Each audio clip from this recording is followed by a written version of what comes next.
Essays on Political Economy. By Frederic Bastiat. Capital and Interest. My object in this treatise is to examine into the real nature of the interest of capital, for the purpose of proving that it is lawful, and explaining why it should be perpetual. This may appear singular, and yet, I confess, I am more afraid of being too plain than too obscure. I am afraid I may weary the reader by a series of mere truisms. But it is no easy matter to avoid this danger, when the facts with which we have to deal are known to every one by personal, familiar, and daily experience. But then, you will say, what is the use of this treatise? Why explain what everybody knows? But, although this problem appears at first sight so very simple, there is more in it than you might suppose. I shall endeavor to prove this by an example. Mondor lends an instrument of labor today, which will be entirely destroyed in a week, yet the capital will not produce the less interest to Mondor or his heirs, through all eternity. Reader, can you honestly say that you understand the reason of this? It would be a waste of time to seek any satisfactory explanation from the writings of economists. They have not thrown much light upon the reasons of the existence of interest. For this they are not to be blamed, for at the time they wrote, its lawfulness was not called in question. Now, however, times are altered, the case is different. Men, who consider themselves to be in advance of their age, have organized an active crusade against capital and interest. It is the productiveness of capital which they are attacking, not certain abuses in the administration of it, but the principle itself. A journal has been established to serve as a vehicle for this crusade. It is conducted by M. Proudhon, and has, it is said, an immense circulation. The first number of this periodical contains the electoral manifesto of the people. Here we read, "The productiveness of capital, which is condemned by Christianity under the name of usury, is the true cause of misery, the true principle of destitution, the eternal obstacle to the establishment of the Republic." Another journal, La Ruche Populaire, after having said some excellent things on labor, adds, "But above all, labor ought to be free, that is, it ought to be organized in such a manner that moneylenders and patrons, or masters, should not be paid for this liberty of labor, this right of labor, which is raised to so high a price by the traffickers of men." The only thought that I notice here is that expressed by the words in italics, which imply a denial of the right to interest. The remainder of the article explains it. It is thus that the democratic socialist Thor expresses himself. The revolution will always have to be recommenced, so long as we occupy ourselves with consequences only, without having the logic or the courage to attack the principle itself. This principle is capital, false property, interest, and usury, which by the old regime is made to weigh upon labor. Ever since the aristocrats invented the incredible fiction that capital possesses the power of reproducing itself, the workers have been at the mercy of the idle. At the end of a year, will you find an additional crown in a bag of 100 shillings? At the end of 14 years, will your shillings have doubled in your bag? Will a work of industry or of skill produce another, at the end of 14 years? Let us begin, then, by demolishing this fatal fiction. I have quoted the above, merely for the sake of establishing the fact that many persons consider the productiveness of capital a false, a fatal, and an iniquitous principle. But quotations are superfluous. It is well known that the people attribute their sufferings to what they call the trafficking in man by man. In fact, the phrase, tyranny of capital, has become proverbial. I believe there is not a man in the world who is aware of the whole importance of this question. Is the interest of capital natural, just, and lawful, and as useful to the payer as to the receiver? You answer no, I answer yes. Then we differ entirely. But it is of the utmost importance to discover which of us is in the right, otherwise we shall incur the danger of making a false solution of the question, a matter of opinion.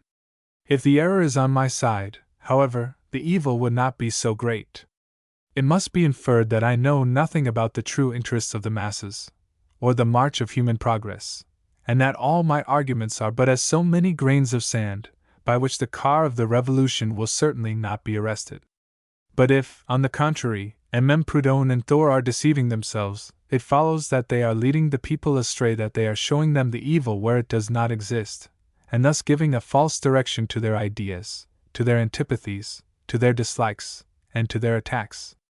It follows that the misguided people are rushing into a horrible and absurd struggle, in which victory would be more fatal than defeat, since, according to this supposition, the result would be the realization of universal evils, the destruction of every means of emancipation, the consummation of its own misery. This is just what M. Proudhon has acknowledged, with perfect good faith. The foundation stone, he told me, of my system is the gratuitousness of credit. If I am mistaken in this, socialism is a vain dream. I add, it is a dream, in which the people are tearing themselves to pieces.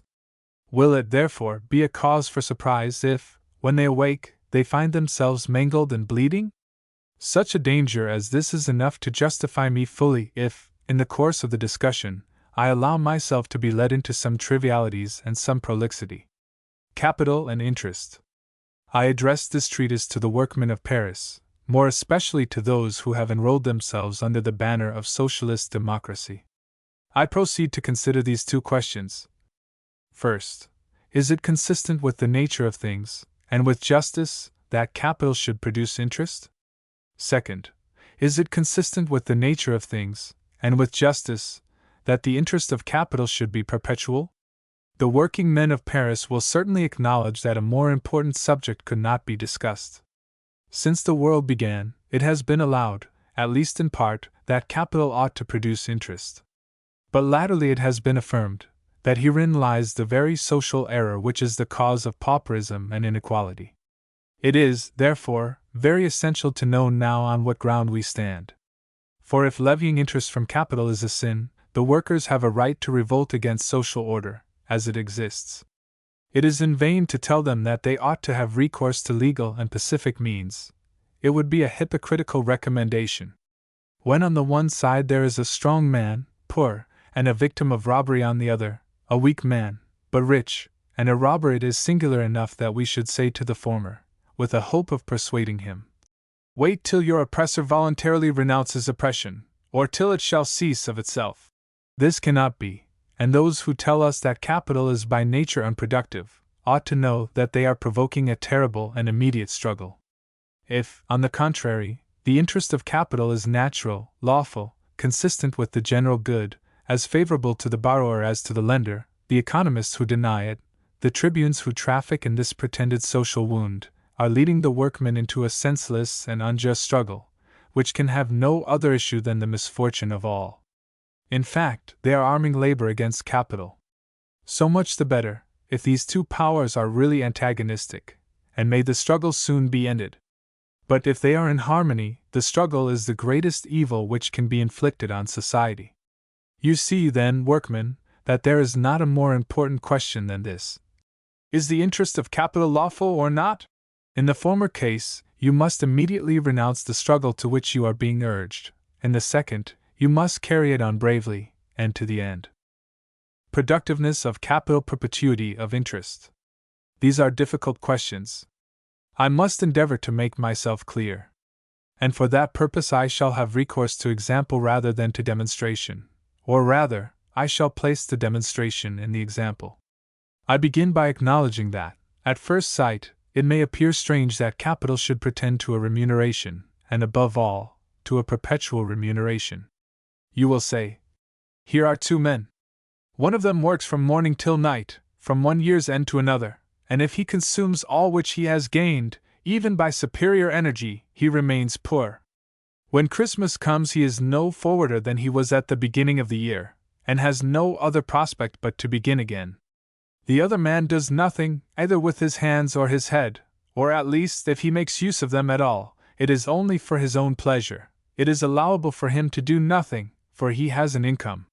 He does not work, yet he lives well. He has everything in abundance, delicate dishes, sumptuous furniture, elegant equipages. Nay, he even consumes, daily, things which the workers have been obliged to produce by the sweat of their brow, for these things do not make themselves, and, as far as he is concerned, he has had no hand in their production. It is the workmen who have caused this corn to grow, polished this furniture, woven these carpets. It is our wives and daughters who have spun, cut out, sewed, and embroidered these stuffs. We work, then, for him and for ourselves, for him first, and then for ourselves, if there is anything left. But here is something more striking still. If the former of these two men, the worker, consumes within the year any profit which may have been left him in that year, he is always at the point from which he started, and his destiny condemns him to move incessantly in a perpetual circle, and a monotony of exertion. Labor, then, is rewarded only once.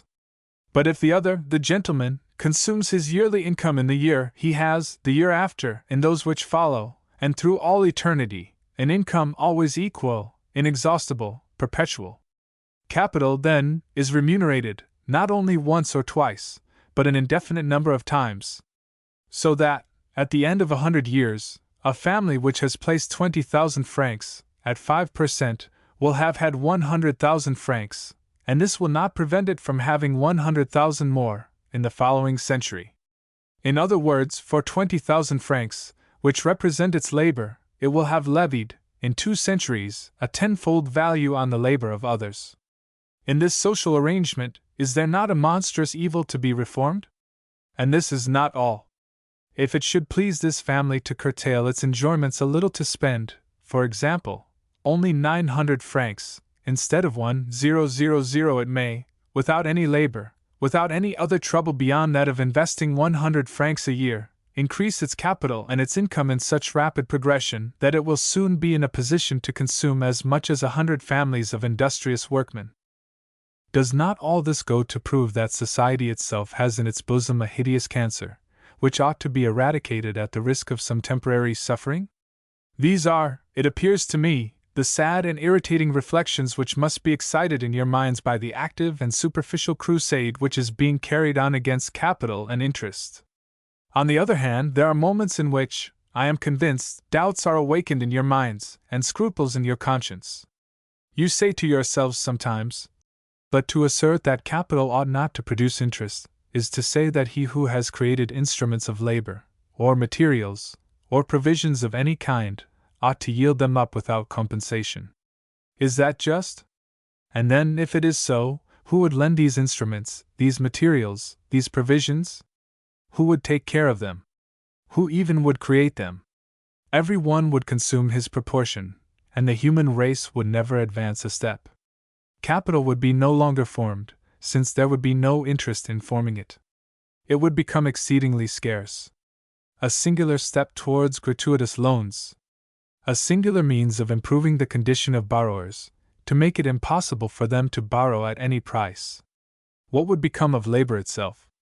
For there will be no money advanced, and not one single kind of labor can be mentioned, not even the chase, which can be pursued without money in hand.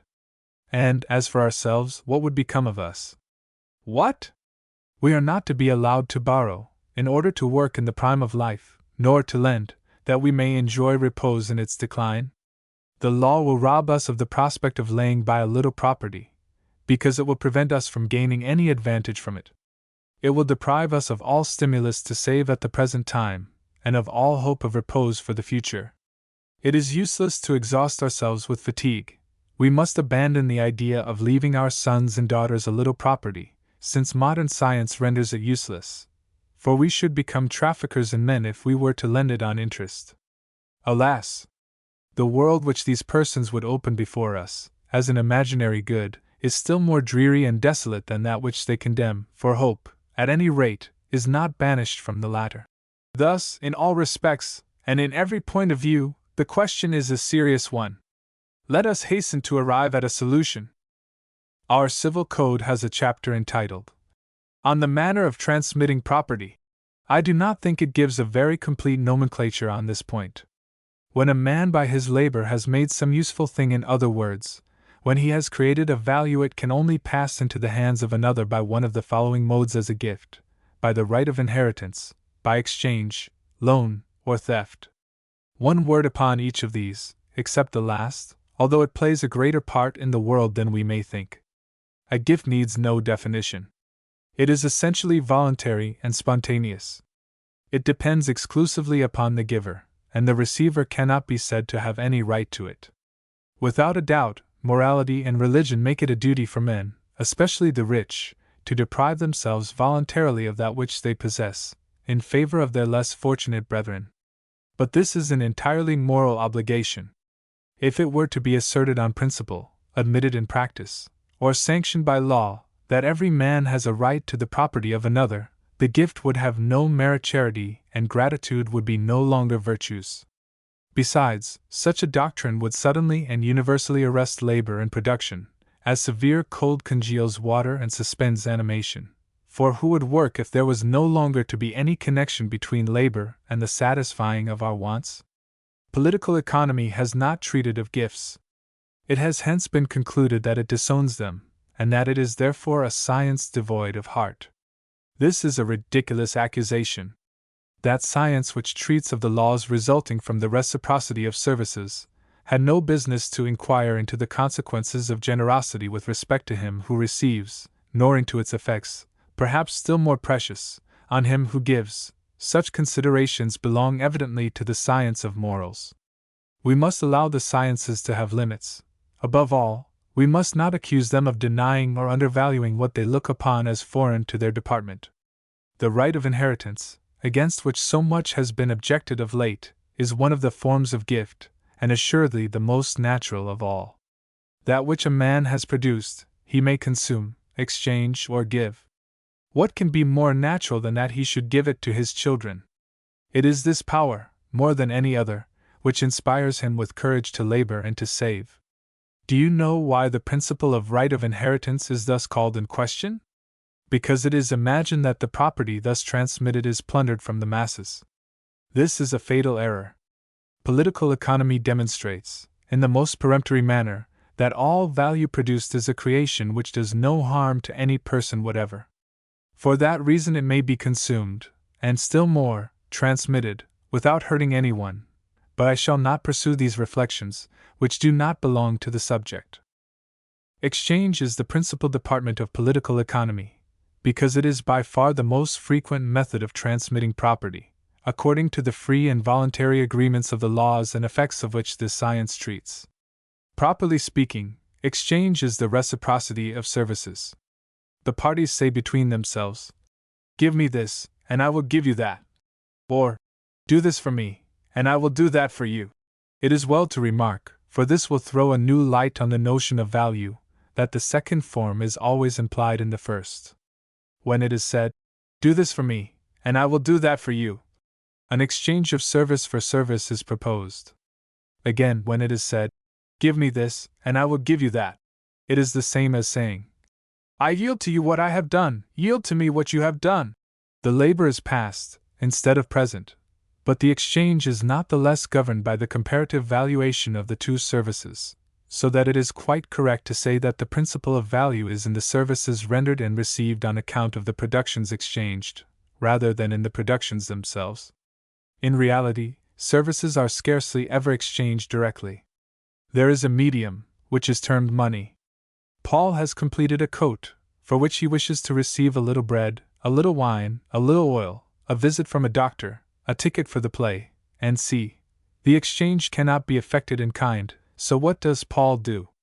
He first exchanges his coat for some money, which is called sale, then he exchanges this money again for the things which he wants, which is called purchase, and now, only, has the reciprocity of services completed its circuit. Now, only, the labor and the compensation are balanced in the same individual. I have done this for society, it has done that for me. In a word, it is only now that the exchange is actually accomplished.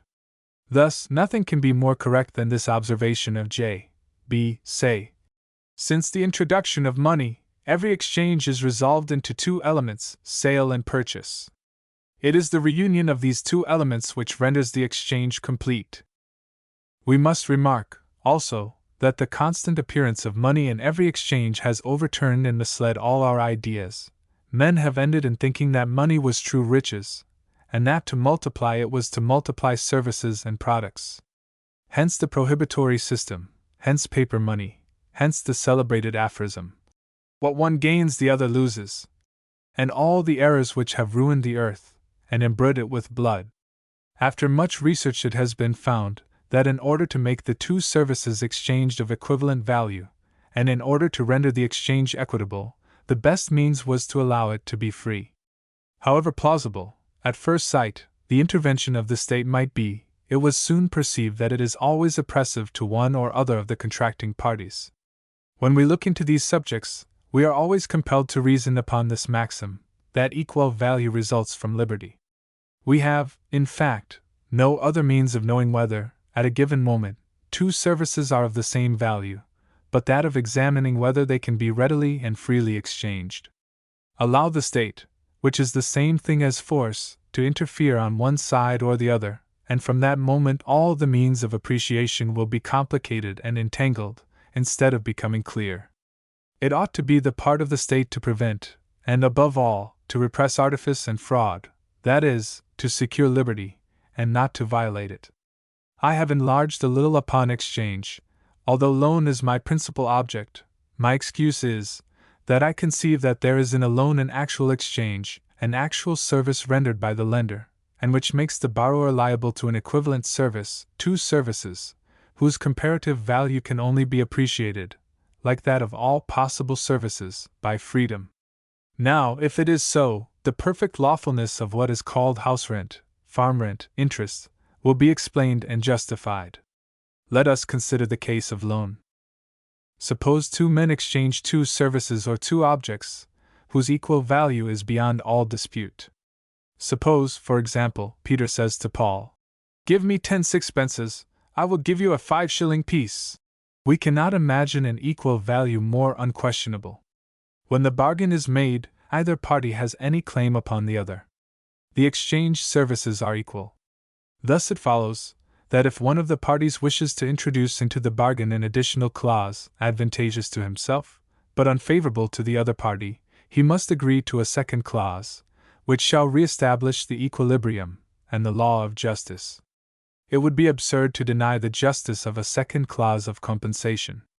This granted, we will suppose that Peter, after having said to Paul, "Give me 10 sixpences, I will give you a crown," adds, "You shall give me the 10 sixpences now, and I will give you the crown piece in a year." It is very evident that this new proposition alters the claims and advantages of the bargain, that it alters the proportion of the two services. Does it not appear plainly enough, in fact, that Peter asks of Paul a new and an additional service, one of a different kind? Is it not as if he had said, "Render me the service of allowing me to use for my profit, for a year, 5 shillings which belong to you, and which you might have used for yourself? And what good reason have you to maintain that Paul is bound to render this especial service gratuitously, that he has no right to demand anything more in consequence of this requisition, that the state ought to interfere to force him to submit? Is it not incomprehensible that the economist, who preaches such a doctrine to the people, can reconcile it with his principle of the reciprocity of services? Here I have introduced cash.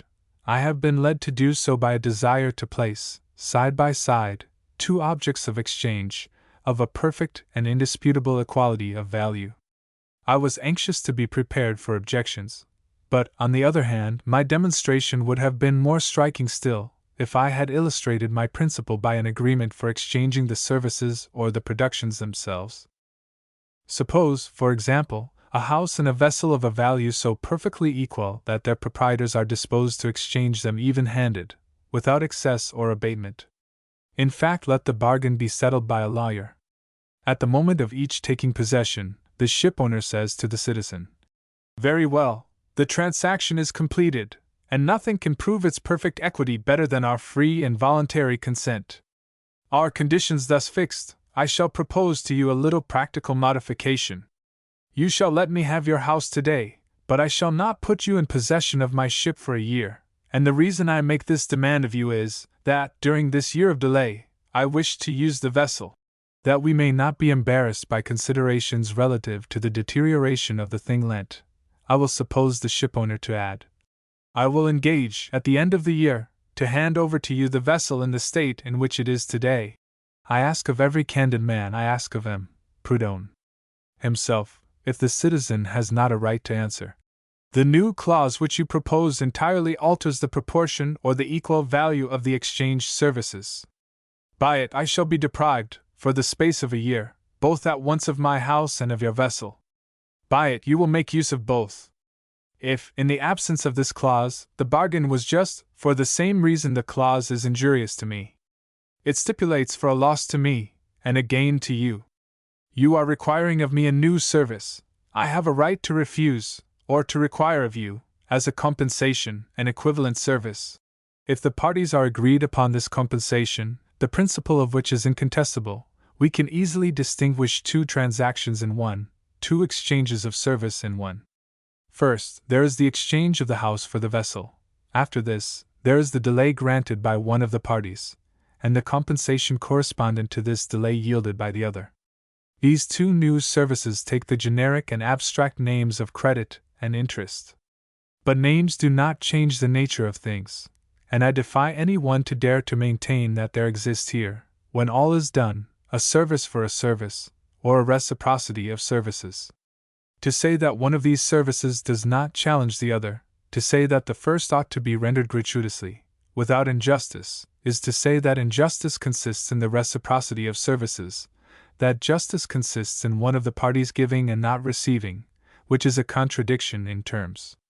To give an idea of interest and its mechanism, allow me to make use of 2 or 3 anecdotes. But first, I must say a few words upon capital. There are some persons who imagine that capital is money, and this is precisely the reason why they deny its productiveness. For, as M. Thor says, crowns are not endowed with the power of reproducing themselves. But it is not true that capital and money are the same thing. Before the discovery of the precious metals, there were capitalists in the world, and I venture to say that at that time, as now, everybody was a capitalist, to a certain extent. What is capital, then? It is composed of 3 things. First, of the materials upon which men operate, when these materials have already a value communicated by some human effort, which has bestowed upon them the principle of remuneration: wool, flax, leather, silk, wood, and sea. Second, instruments which are used for working tools, machines, ships, carriages, and sea. Third, provisions which are consumed during labor: victuals, stuffs, houses, and sea. Without these things the labor of man would be unproductive and almost void, yet these very things have required much work, especially at first. This is the reason that so much value has been attached to the possession of them, and also that it is perfectly lawful to exchange and to sell them, to make a profit of them if used, to gain remuneration from them if lent. Now for my anecdotes. The sack of corn. Mathurin, in other respects as poor as Job, and obliged to earn his bread by day labor, became nevertheless, by some inheritance, the owner of a fine piece of uncultivated land. He was exceedingly anxious to cultivate it. "Alas," said he, "to make ditches, to raise fences, to break the soil, to clear away the brambles and stones, to plough it, to sow it, might bring me a living in a year or 2, but certainly not today or tomorrow. It is impossible to set about farming it, without previously saving some provisions for my subsistence until the harvest, and I know, by experience, that preparatory labor is indispensable, in order to render present labor productive." The good Mathurin was not content with making these reflections. He resolved to work by the day, and to save something from his wages to buy a spade and a sack of corn, without which things, he must give up his fine agricultural projects. He acted so well, was so active and steady, that he soon saw himself in possession of the wished-for sack of corn. "I shall take it to the mill," said he, "and then I shall have enough to live upon till my field is covered with a rich harvest." Just as he was starting, Jerome came to borrow his treasure of him.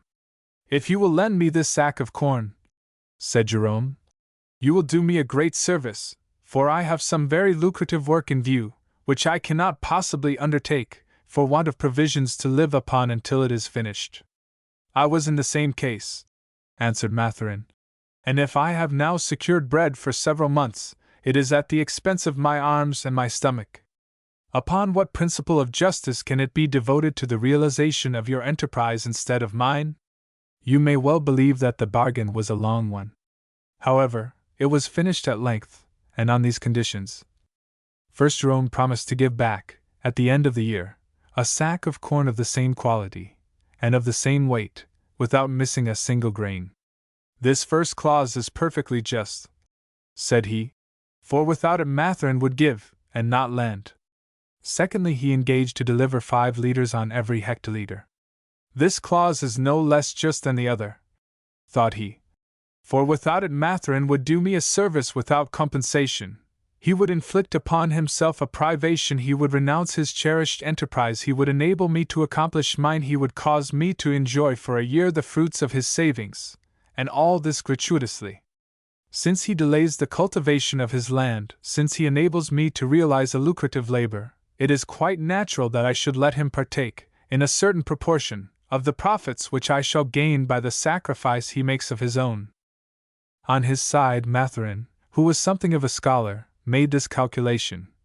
Since, by virtue of the first clause, the sack of corn will return to me at the end of a year, he said to himself, I shall be able to lend it again, it will return to me at the end of the second year, I may lend it again, and so on, to all eternity. However, I cannot deny that it will have been eaten long ago. It is singular that I should be perpetually the owner of a sack of corn, although the one I have lent has been consumed forever. But this is explained thus: it will be consumed in the service of Jerome. It will put it into the power of Jerome to produce a superior value, and consequently, Jerome will be able to restore me a sack of corn, or the value of it, without having suffered the slightest injury, but quite the contrary. And as regards myself, this value ought to be my property, as long as I do not consume it myself. If I had used it to clear my land, I should have received it again in the form of a fine harvest. Instead of that, I lend it, and shall recover it in the form of repayment. From the second clause, I gain another piece of information. At the end of the year I shall be in possession of 5 liters of corn over the 100 that I have just lent.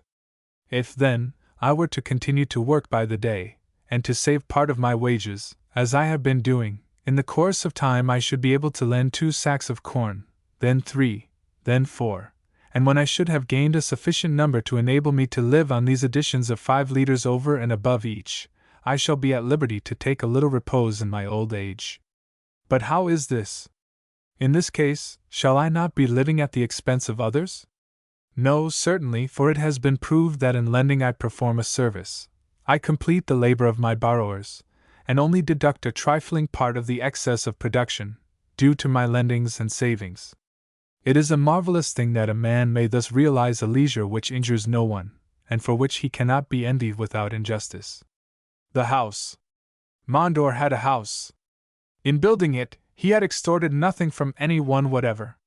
He owed it to his own personal labor, or, which is the same thing, to labor justly rewarded. His first care was to make a bargain with an architect, in virtue of which, by means of 100 crowns a year, the latter engaged to keep the house in constant good repair. Mondor was already congratulating himself on the happy days which he hoped to spend in this retreat, declared sacred by our Constitution. But Valerius wished to make it his residence. How can you think of such a thing? Said Mondor to Valerius. It is I who have built it. It has cost me 10 years of painful labor, and now you would enjoy it. They agreed to refer the matter to judges. They chose no profound economists, there were none such in the country. But they found some just and sensible men. It all comes to the same thing. Political economy, justice, good sense, are all the same thing. Now here is the decision made by the judges. If Valerius wishes to occupy Mondor's house for a year, he is bound to submit to 3 conditions. The first is to quit at the end of the year, and to restore the house in good repair, saving the inevitable decay resulting from mere duration. The second, to refund to Mondor the 300 francs which the latter pays annually to the architect to repair the injuries of time. For these injuries taking place whilst the house is in the service of Valerius, it is perfectly just that he should bear the consequences. The third, that he should render to Mondor a service equivalent to that which he receives. As to this equivalence of services, it must be freely discussed between Mondor and Valerius. The plain. A very long time ago there lived, in a poor village, a joiner, who was a philosopher, as all my heroes are in their way. James worked from morning till night with his 2 strong arms, but his brain was not idle for all that. He was fond of reviewing his actions, their causes, and their effects. He sometimes said to himself, With my hatchet, my saw, and my hammer, I can make only coarse furniture, and can only get the pay for such. If I only had a plane, I should please my customers more, and they would pay me more. It is quite just. I can only expect services proportioned to those which I render myself. Yes. I am resolved. I will make myself a plane. However, just as he was setting to work, James reflected further. I work for my customers 300 days in the year. If I give 10 to making my plane, supposing it lasts me a year, only 290 days will remain for me to make my furniture. Now, in order that I be not the loser in this matter, I must gain henceforth, with the help of the plane, as much in 290 days, as I now do in 300. I must even gain more, for unless I do so, it would not be worth my while to venture upon any innovations. James began to calculate. He satisfied himself that he should sell his finished furniture at a price which would amply compensate for the 10 days devoted to the plane, and when no doubt remained on this point, he set to work. I beg the reader to remark that the power which exists in the tool to increase the productiveness of labor is the basis of the solution which follows. At the end of 10 days, James had in his possession an admirable plane, which he valued all the more for having made it himself. He danced for joy, for, like the girl with her basket of eggs, he reckoned all the profits which he expected to derive from the ingenious instrument. But more fortunate than she, he was not reduced to the necessity of saying goodbye to calf, cow, pig, and eggs together. He was building his fine castles in the air, when he was interrupted by his acquaintance William, a joiner in the neighboring village. William, having admired the plane, was struck with the advantages which might be gained from it. He said to James, W. You must do me a service. J. What service? W. Lend me the plane for a year. As might be expected, James at this proposal did not fail to cry out, How can you think of such a thing, William? Well, if I do you this service, what will you do for me in return? W. Nothing. Don't you know that a loan ought to be gratuitous? Don't you know that capital is naturally unproductive? Don't you know fraternity has been proclaimed? If you only do me a service for the sake of receiving one from me in return, what merit would you have? J. William, my friend, fraternity does not mean that all the sacrifices are to be on one side. If so, I do not see why they should not be on yours. Whether a loan should be gratuitous I don't know, but I do know that if I were to lend you my plane for a year it would be giving it you. To tell you the truth, that was not what I made it for. W. Well, we will say nothing about the modern maxims discovered by the socialist gentleman. I asked you to do me a service. What service do you ask me in return? J. First, then, in a year, the plane will be done for, it will be good for nothing. It is only just that you should let me have another exactly like it, or that you should give me money enough to get it repaired, or that you should supply me the 10 days which I must devote to replacing it. W. This is perfectly just. I submit to these conditions. I engage to return it, or to let you have one like it, or the value of the same. I think you must be satisfied with this, and can require nothing further. J. I think otherwise. I made the plane for myself, and not for you. I expected to gain some advantage from it, by my work being better finished and better paid, by an improvement in my condition. What reason is there that I should make the plane, and you should gain the profit? I might as well ask you to give me your saw and hatchet. What a confusion! Is it not natural that each should keep what he has made with his own hands, as well as his hands themselves? To use without recompense the hands of another, I call slavery. To use without recompense the plane of another, can this be called fraternity? W. But then, I have agreed to return it to you at the end of a year, as well polished, and as sharp as it is now. J. We have nothing to do with next year, we are speaking of this year. I have made the plane for the sake of improving my work and condition. If you merely return it to me in a year, it is you who will gain the profit of it during the whole of that time. I am not bound to do you such a service without receiving anything from you in return. Therefore, if you wish for my plane, independently of the entire restoration already bargained for, you must do me a service which we will now discuss. you must grant me remuneration. And this was done thus. William granted a remuneration calculated in such a way that, at the end of the year, James received his plane quite new, and in addition, a compensation, consisting of a new plank, for the advantages of which he had deprived himself, and which he had yielded to his friend. It was impossible for any one acquainted with the transaction to discover the slightest trace in it of oppression or injustice. The singular part of it is that, at the end of the year, the plane came into James's possession, and he lent it again, recovered it, and lent it a third and fourth time. It has passed into the hands of his son, who still lends it. Poor plane! How many times has it changed, sometimes its blade, sometimes its handle. It is no longer the same plane, but it has always the same value, at least for James's posterity.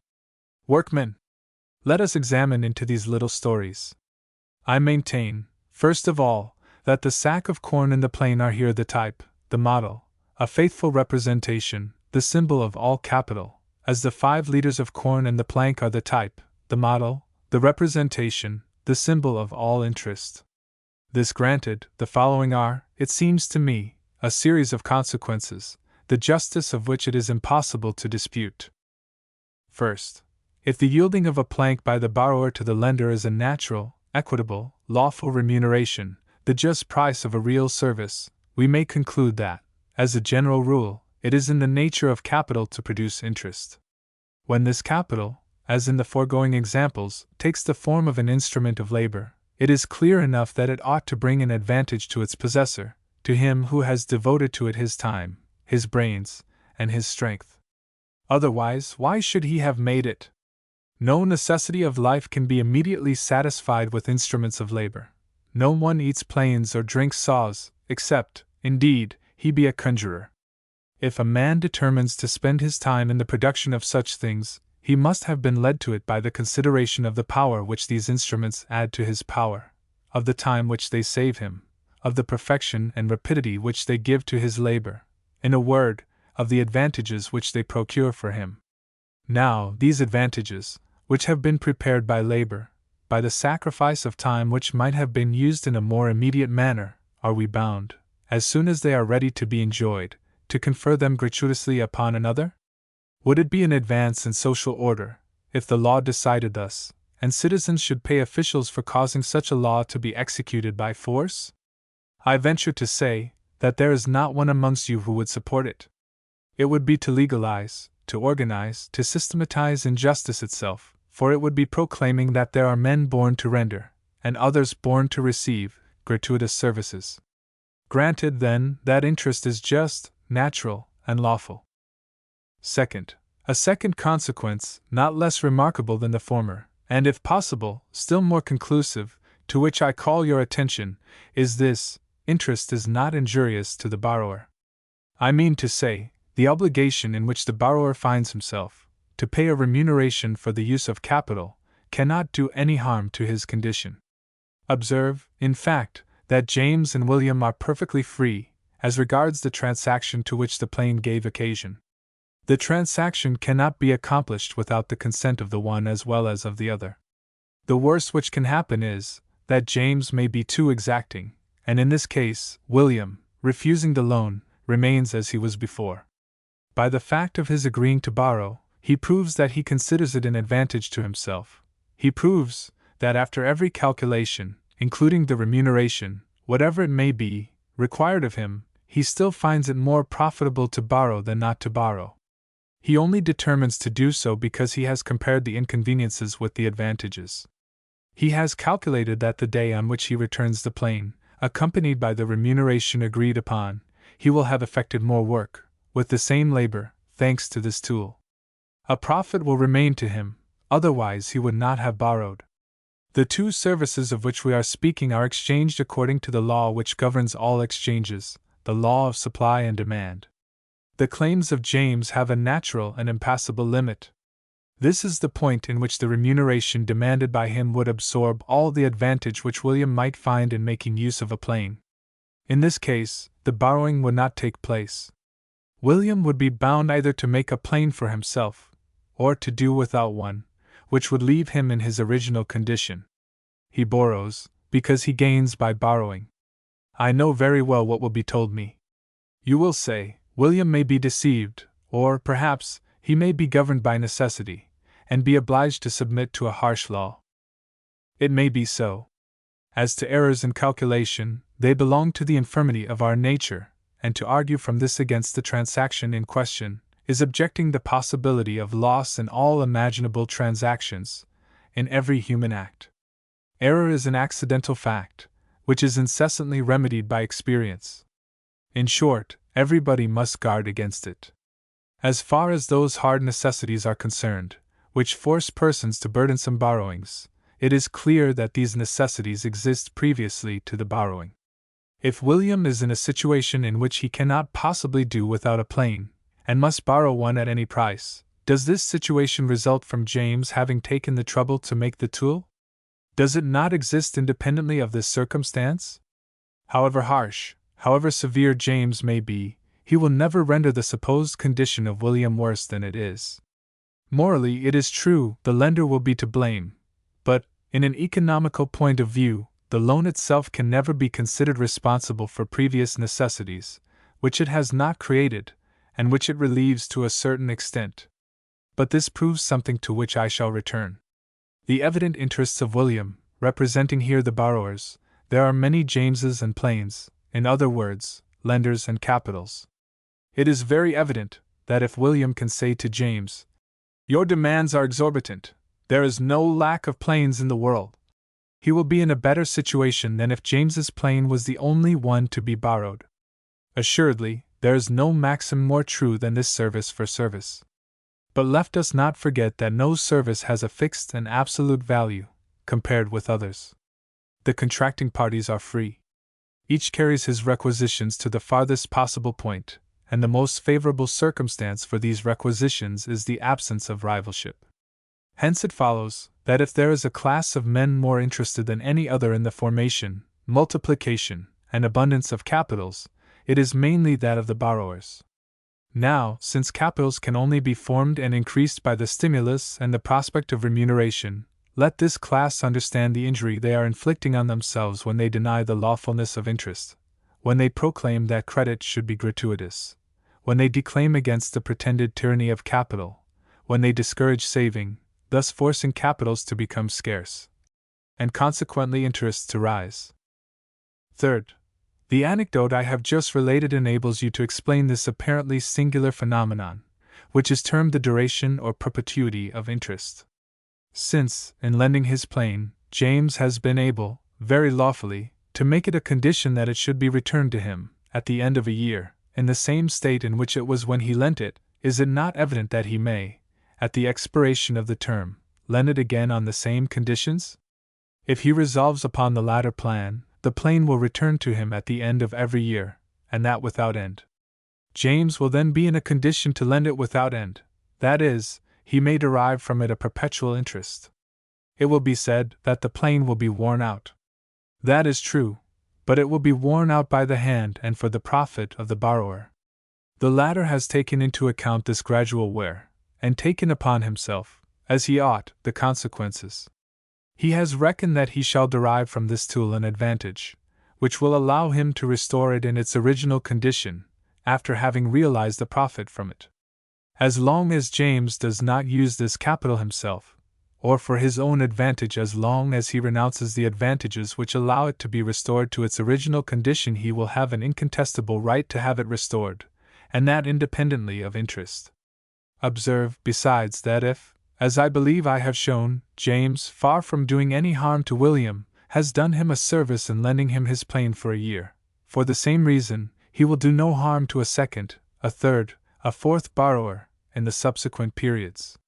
Hence you may understand that the interest of a capital is as natural, as lawful, as useful, in the 1000th year, as in the first. We may go still further. It may happen that James lends more than a single plane. It is possible that by means of working, of saving, of privations, of order, of activity, he may come to lend a multitude of planes and saws, that is to say, to do a multitude of services. I insist upon this point, that if the first loan has been a social good, it will be the same with all the others, for they are all similar, and based upon the same principle. It may happen, then, that the amount of all the remunerations received by our honest operative, in exchange for services rendered by him, may suffice to maintain him. In this case, there will be a man in the world who has a right to live without working. I do not say that he would be doing right to give himself up to idleness, but I say that he has a right to do so, and if he does so, it will be at nobody's expense, but quite the contrary. If society at all understands the nature of things, it will acknowledge that this man subsists on services which he receives certainly, as we all do, but which he lawfully receives in exchange for other services, which he himself has rendered, that he continues to render, and which are quite real, inasmuch as they are freely and voluntarily accepted. And here we have a glimpse of one of the finest harmonies in the social world. I allude to leisure, not that leisure that the warlike and tyrannical classes arrange for themselves by the plunder of the workers, but that leisure which is the lawful and innocent fruit of past activity and economy. In expressing myself thus, I know that I shall shock many received ideas. But see! Is not leisure an essential spring in the social machine? Without it, the world would never have had a Newton, a Pascal, a Fenelon. Mankind would have been ignorant of all arts, sciences, and of those wonderful inventions prepared originally by investigations of mere curiosity. Thought would have been inert, man would have made no progress. On the other hand, if leisure could only be explained by plunder and oppression, if it were a benefit which could only be enjoyed unjustly, and at the expense of others, there would be no middle path between these two evils. Either mankind would be reduced to the necessity of stagnating in a vegetable and stationary life, in eternal ignorance, from the absence of wheels to its machine, or else it would have to acquire these wheels at the price of inevitable injustice, and would necessarily present the sad spectacle, in one form or other, of the antique classification of human beings into masters and slaves. I defy any one to show me, in this case, any other alternative. We should be compelled to contemplate the divine plan which governs society, with the regret of thinking that it presents a deplorable chasm. The stimulus of progress would be forgotten, or, which is worse, this stimulus would be no other than injustice itself. But no! God has not left such a chasm in His work of love. We must take care not to disregard His wisdom and power, for those whose imperfect meditations cannot explain the lawfulness of leisure are very much like the astronomer who said, at a certain point in the heavens there ought to exist a planet which will be at last discovered, for without it the celestial world is not harmony, but discord. Well, I say that, if well understood, the history of my humble plane, although very modest, is sufficient to raise us to the contemplation of one of the most consoling, but least understood of the social harmonies. It is not true that we must choose between the denial or the unlawfulness of leisure. Thanks to rent and its natural duration, leisure may arise from labor and saving. It is a pleasing prospect, which every one may have in view, a noble recompense, to which each may aspire. It makes its appearance in the world. It distributes itself proportionably to the exercise of certain virtues. It opens all the avenues to intelligence. It ennobles, it raises the morals. It spiritualizes the soul of humanity, not only without laying any weight on those of our brethren whose lot in life devotes them to severe labor, but relieving them gradually from the heaviest and most repugnant part of this labor. It is enough that capitals should be formed, accumulated, multiplied, should be lent on conditions less and less burdensome, that they should descend, penetrate into every social circle, and that by an admirable progression, after having liberated the lenders, they should hasten the liberation of the borrowers themselves. For that end, the laws and customs ought all to be favorable to economy, the source of capital. It is enough to say that the first of all these conditions is, not to alarm, to attack, to deny that which is the stimulus of saving and the reason of its existence interest. As long as we see nothing passing from hand to hand, in the character of loan, but provisions, materials, instruments, things indispensable to the productiveness of labor itself, the ideas thus far exhibited will not find many opponents.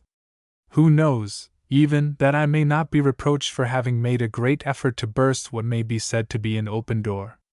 But as soon as cash makes its appearance as the subject of the transaction, and it is this which appears almost always, immediately a crowd of objections are raised. Money, it will be said, will not reproduce itself, like your sack of corn. It does not assist labor, like your plane. It does not afford an immediate satisfaction, like your house. It is incapable, by its nature, of producing interest, of multiplying itself, and the remuneration it demands is a positive extortion. Who cannot see the sophistry of this?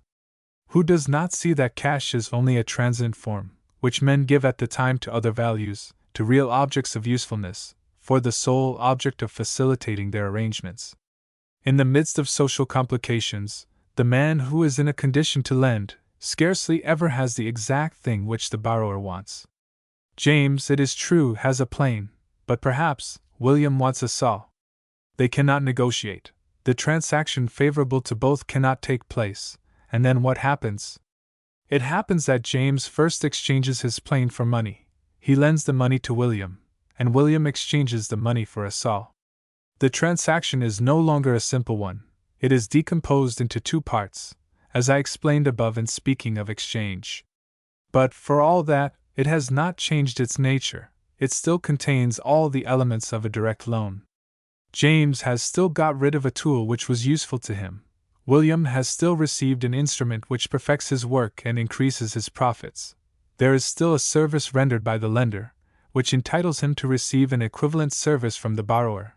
This just balance is not the less established by free mutual bargaining.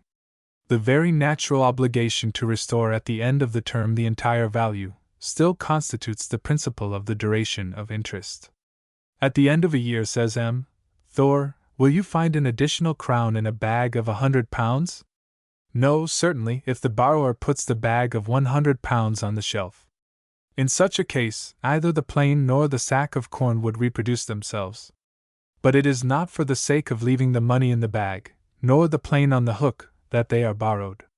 The plane is borrowed to be used, or the money to procure a plane.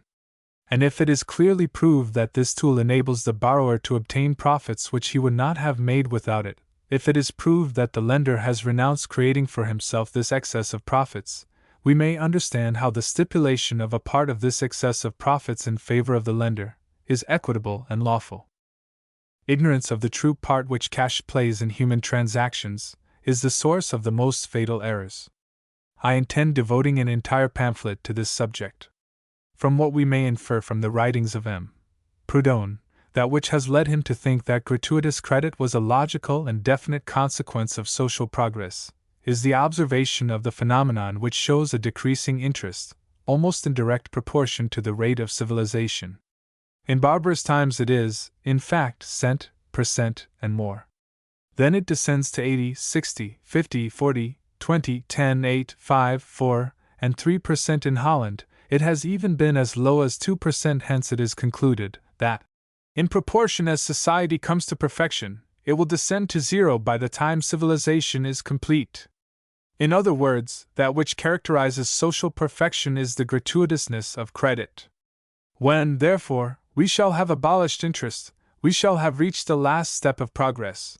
This is mere sophistry, and as such false arguing may contribute to render popular the unjust, dangerous, and destructive dogma, that credit should be gratuitous. By representing it as coincident with social perfection, with the reader's permission I will examine in a few words this new view of the question. What is interest? It is the service rendered, after a free bargain, by the borrower to the lender, in remuneration for the service he has received by the loan. By what law is the rate of these remunerative services established? By the general law which regulates the equivalent of all services, that is, by the law of supply and demand. The more easily a thing is procured, the smaller is the service rendered by yielding it or lending it. The man who gives me a glass of water in the Pyrenees does not render me so great a service as he who allows me one in the desert of Sahara. If there are many plains, sacks of corn, or houses, in a country, the use of them is obtained, other things being equal, on more favorable conditions than if they were few, for the simple reason that the lender renders in this case a smaller relative service. It is not surprising, therefore, that the more abundant capitals are, the lower is the interest. Is this saying that it will ever reach zero? No, because, I repeat it, the principle of a remuneration is in the loan.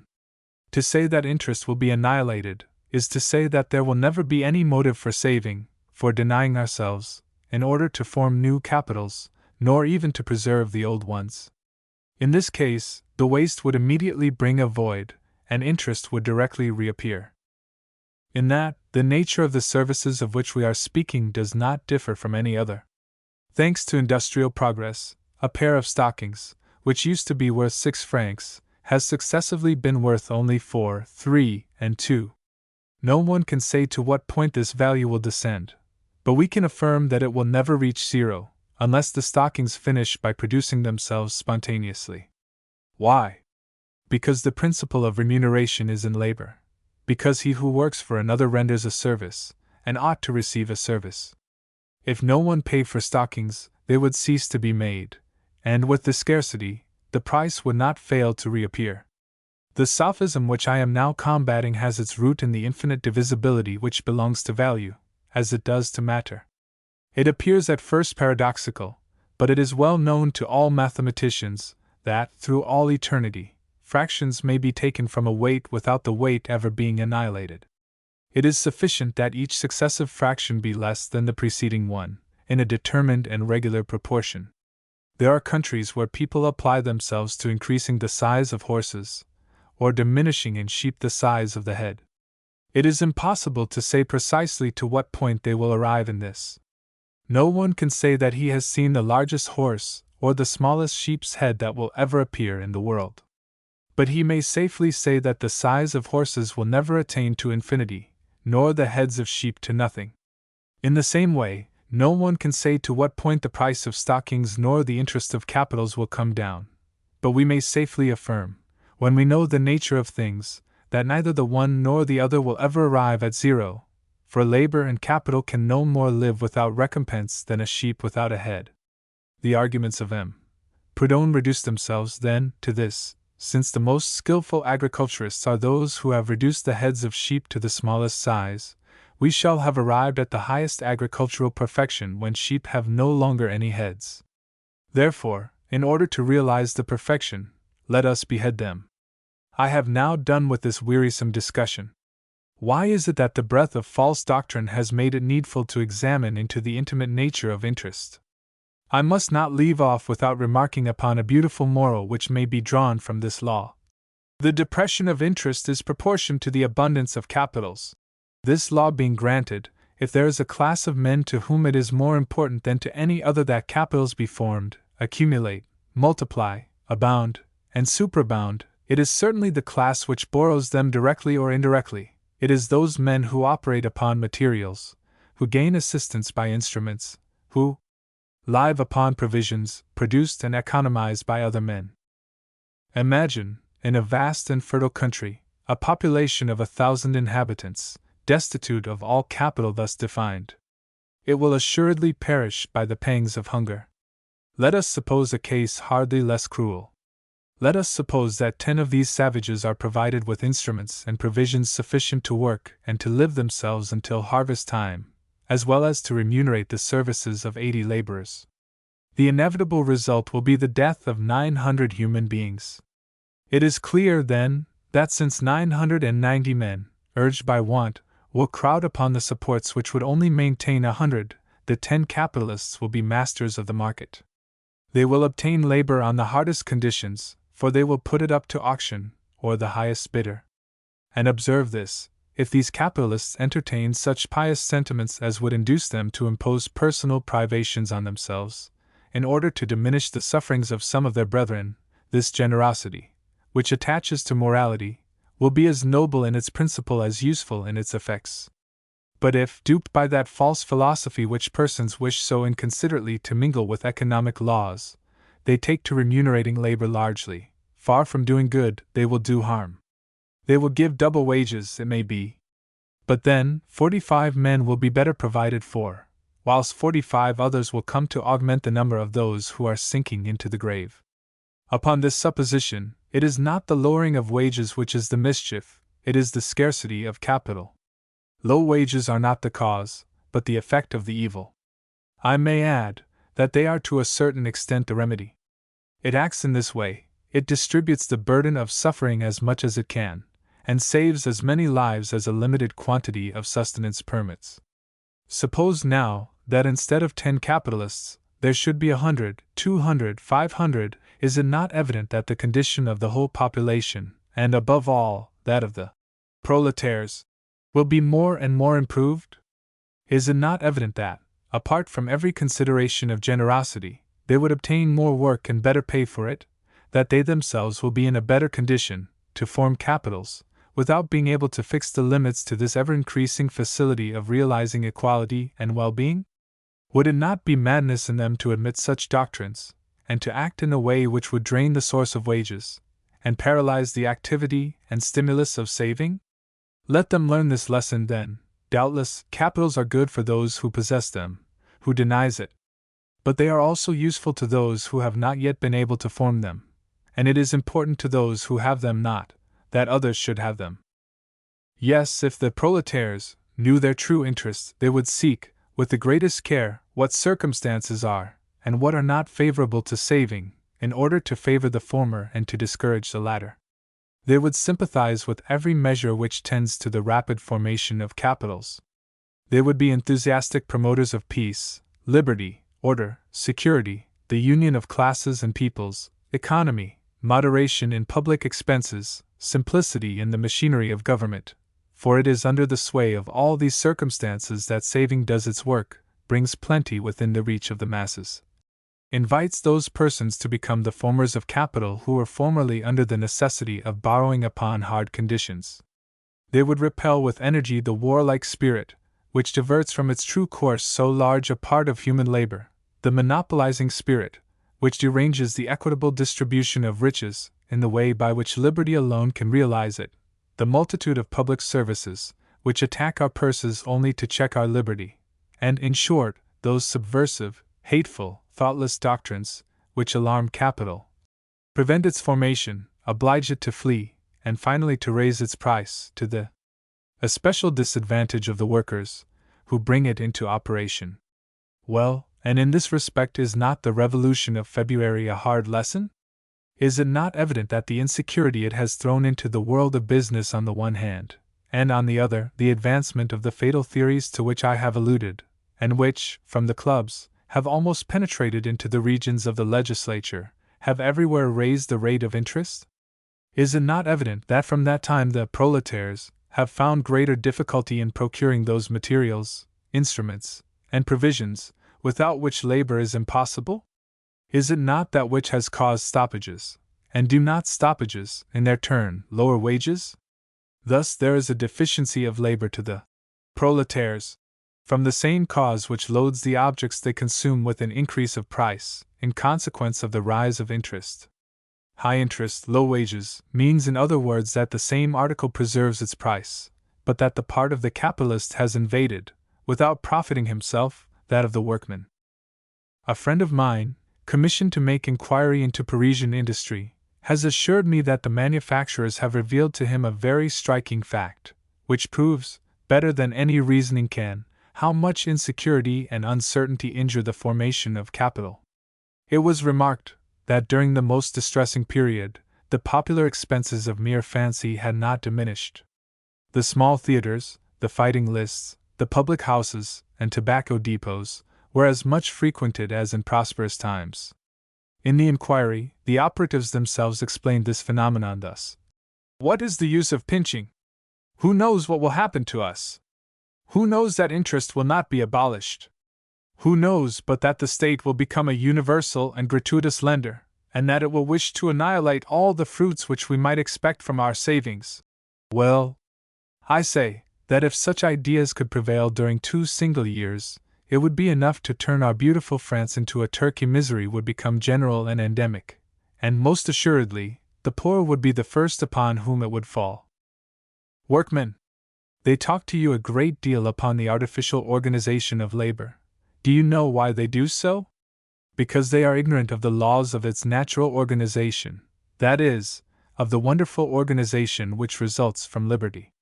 You are told that liberty gives rise to what is called the radical antagonism of classes, that it creates, and makes to clash, 2 opposite interests, that of the capitalists and that of the proletaires.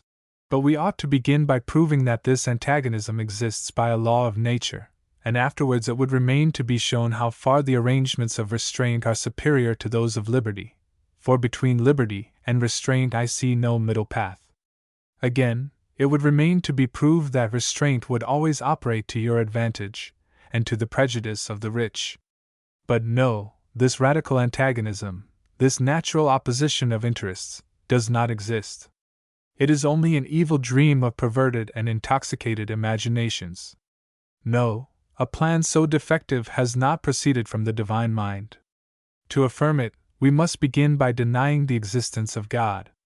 And see how, by means of social laws, and because men exchange amongst themselves their labors and their productions, see what a harmonious tie attaches the classes one to the other. There are the landowners. What is their interest? That the soil be fertile, and the sun beneficent. And what is the result? That corn abounds, that it falls in price, and the advantage turns to the profit of those who have had no patrimony. There are the manufacturers. What is their constant thought? To perfect their labor, to increase the power of their machines, to procure for themselves, upon the best terms, the raw material. And to what does all this tend? To the abundance and the low price of produce, that is, that all the efforts of the manufacturers, and without their suspecting it, result in a profit to the public consumer, of which each of you is one. It is the same with every profession. Well, the capitalists are not exempt from this law. They are very busy making schemes, economizing, and turning them to their advantage. This is all very well, but the more they succeed, the more do they promote the abundance of capital, and, as a necessary consequence, the reduction of interest. Now, who is it that profits by the reduction of interest? Is it not the borrower first, and finally, the consumers of the things which the capitals contribute to produce? It is therefore certain that the final result of the efforts of each class is the common good of all. You are told that capital tyrannises over labor. I do not deny that each one endeavors to draw the greatest possible advantage from his situation, but in this sense, he realizes only that which is possible. Now, it is never more possible for capitals to tyrannize over labor than when they are scarce, for then it is they who make the law, it is they who regulate the rate of sale. Never is this tyranny more impossible to them than when they are abundant, for, in that case, it is labor which has the command. Away, then, with the jealousies of classes, ill will, unfounded hatreds, unjust suspicions. These depraved passions injure those who nourish them in their hearts. This is no declamatory morality, it is a chain of causes and effects, which is capable of being rigorously, mathematically demonstrated. It is not the less sublime, in that it satisfies the intellect as well as the feelings. I shall sum up this whole dissertation with these words: workmen, laborers, proletaires, destitute and suffering classes, will you improve your condition? You will not succeed by strife, insurrection, hatred, and error. But there are three things which cannot perfect the entire community, without extending these benefits to yourselves. These things are peace, liberty, and security. That which is seen, and that which is not seen. In the department of economy, an act, a habit, an institution, a law, gives birth not only to an effect, but to a series of effects. Of these effects, the first only is immediate, it manifests itself simultaneously with its cause, it is seen. The others unfold in succession, they are not seen. It is well for us if they are foreseen. Between a good and a bad economist, this constitutes the whole difference. The one takes account of the visible effect. The other takes account both of the effects which are seen and also of those which it is necessary to foresee. Now this difference is enormous, for it almost always happens that when the immediate consequence is favorable, the ultimate consequences are fatal, and the converse.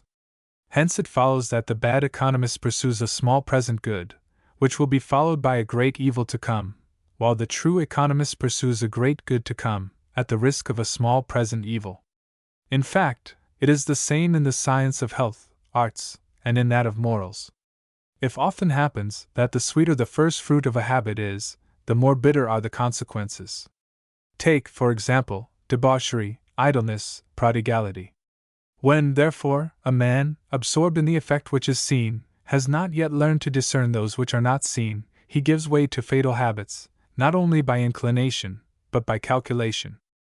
This explains the fatally grievous condition of mankind. Ignorance surrounds its cradle, then its actions are determined by their first consequences, the only ones which, in its first stage, it can see. It is only in the long run that it learns to take account of the others. It has to learn this lesson from two very different masters, experience and foresight. Experience teaches effectually, but brutally. It makes us acquainted with all the effects of an action, by causing us to feel them, and we cannot fail to finish by knowing that fire burns, if we have burned ourselves. For this rough teacher, I should like, if possible, to substitute a more gentle one. I mean foresight. For this purpose I shall examine the consequences of certain economical phenomena, by placing in opposition to each other those which are seen, and those which are not seen. The broken window. Have you ever witnessed the anger of the good shopkeeper, James B., when his careless son happened to break a pane of glass? If you have been present at such a scene, you will most assuredly bear witness to the fact that every one of the spectators, were there even 30 of them, by common consent apparently, offered the unfortunate owner this invariable consolation: "It is an ill wind that blows nobody good. Everybody must live, and what would become of the glaziers if panes of glass were never broken?" Now, this form of condolence contains an entire theory, which it will be well to show up in this simple case, seeing that it is precisely the same as that which, unhappily, regulates the greater part of our economical institutions. Suppose it costs 6 francs to repair the damage, and you say that the accident brings 6 francs to the glazier's trade, that it encourages that trade to the amount of 6 francs. I grant it. I have not a word to say against it, you reason justly. The glazier comes, performs his task, receives his 6 francs, rubs his hands, and in his heart blesses the careless child. All this is that which is seen. But if, on the other hand, you come to the conclusion, as is too often the case, that it is a good thing to break windows, that it causes money to circulate, and that the encouragement of industry in general will be the result of it, you will oblige me to call out: "Stop there! Your theory is confined to that which is seen, it takes no account of that which is not seen. It is not seen that as our shopkeeper has spent 6 francs upon one thing, he cannot spend them upon another. It is not seen that if he had not had a window to replace, he would, perhaps, have replaced his old shoes, or added another book to his library. In short, he would have employed his 6 francs in some way which this accident has prevented. Let us take a view of industry in general, as affected by this circumstance. The window being broken, the glazier's trade is encouraged to the amount of 6 francs. This is that which is seen. If the window had not been broken, the shoemaker's trade, or some other, would have been encouraged to the amount of 6 francs. This is that which is not seen. And if that which is not seen is taken into consideration, because it is a negative fact, as well as that which is seen, because it is a positive fact, it will be understood that neither industry in general, nor the sum total of national labor, is affected, whether windows are broken or not. Now let us consider James B. himself.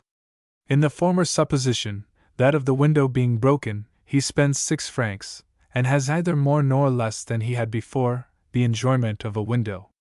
In the second, where we suppose the window not to have been broken, he would have spent 6 francs in shoes, and would have had at the same time the enjoyment of a pair of shoes and of a window. Now, as James B.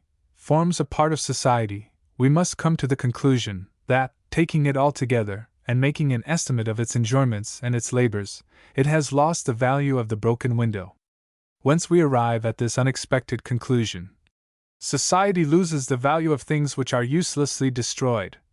And we must ascend to a maxim which will make the hair of protectionists stand on end. To break, to spoil, to waste, is not to encourage national labor, or, more briefly, destruction is not profit. What will you say, monitor industrial? What will you say, disciples of good M. F. Chimens, who has calculated with so much precision how much trade would gain by the burning of Paris, from the number of houses it would be necessary to rebuild? I am sorry to disturb these ingenious calculations, as far as their spirit has been introduced into our legislation, but I beg him to begin them again, by taking into the account that which is not seen, and placing it alongside of that which is seen. The reader must take care to remember that there are not two persons only, but three concerned in the little scene which I have submitted to his attention. One of them, James B., represents the consumer, reduced, by an act of destruction, to one enjoyment instead of two. Another, under the title of the glazier, shows us the producer, whose trade is encouraged by the accident. The third is the shoemaker, or some other tradesman, whose labor suffers proportionably by the same cause. It is this third person who is always kept in the shade, and who, personating that which is not seen, is a necessary element of the problem. It is he who shows us how absurd it is to think we see a profit in an act of destruction. It is he who will soon teach us that it is not less absurd to see a profit in a restriction, which is, after all, nothing else than a partial destruction. Therefore, if you will only go to the root of all the arguments which are adduced in its favor, all you will find will be the paraphrase of this vulgar saying: what would become of the glaziers, if nobody ever broke windows? 2. The disbanding of troops. It is the same with a people as it is with a man. If it wishes to give itself some gratification, it naturally considers whether it is worth what it costs. To a nation, security is the greatest of advantages. If, in order to obtain it, it is necessary to have an army of 100,000 men, I have nothing to say against it. It is an enjoyment bought by a sacrifice. Let me not be misunderstood upon the extent of my position. A member of the Assembly proposes to disband 100,000 men, for the sake of relieving the taxpayers of 100 millions.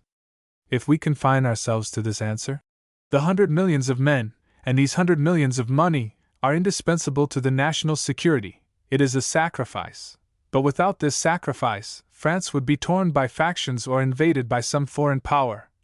I have nothing to object to this argument, which may be true or false in fact, but which theoretically contains nothing which militates against economy. The error begins when the sacrifice itself is said to be an advantage because it profits somebody. Now I am very much mistaken if, the moment the author of the proposal has taken his seat, some orator will not rise and say, "Disband 100,000 men!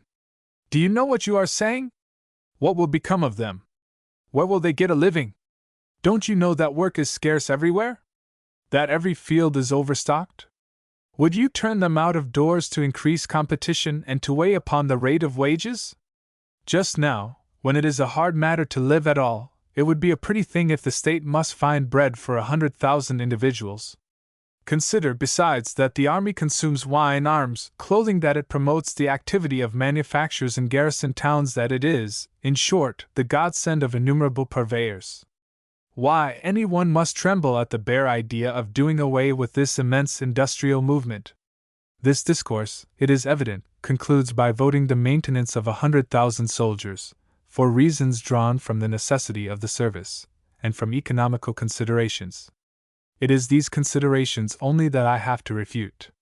100,000 men, costing the taxpayers 100 millions of money, live and bring to the purveyors as much as 100 millions can supply. This is that which is seen. But 100 millions taken from the pockets of the taxpayers cease to maintain these taxpayers and the purveyors, as far as 100 millions reach. This is that which is not seen. Now make your calculations.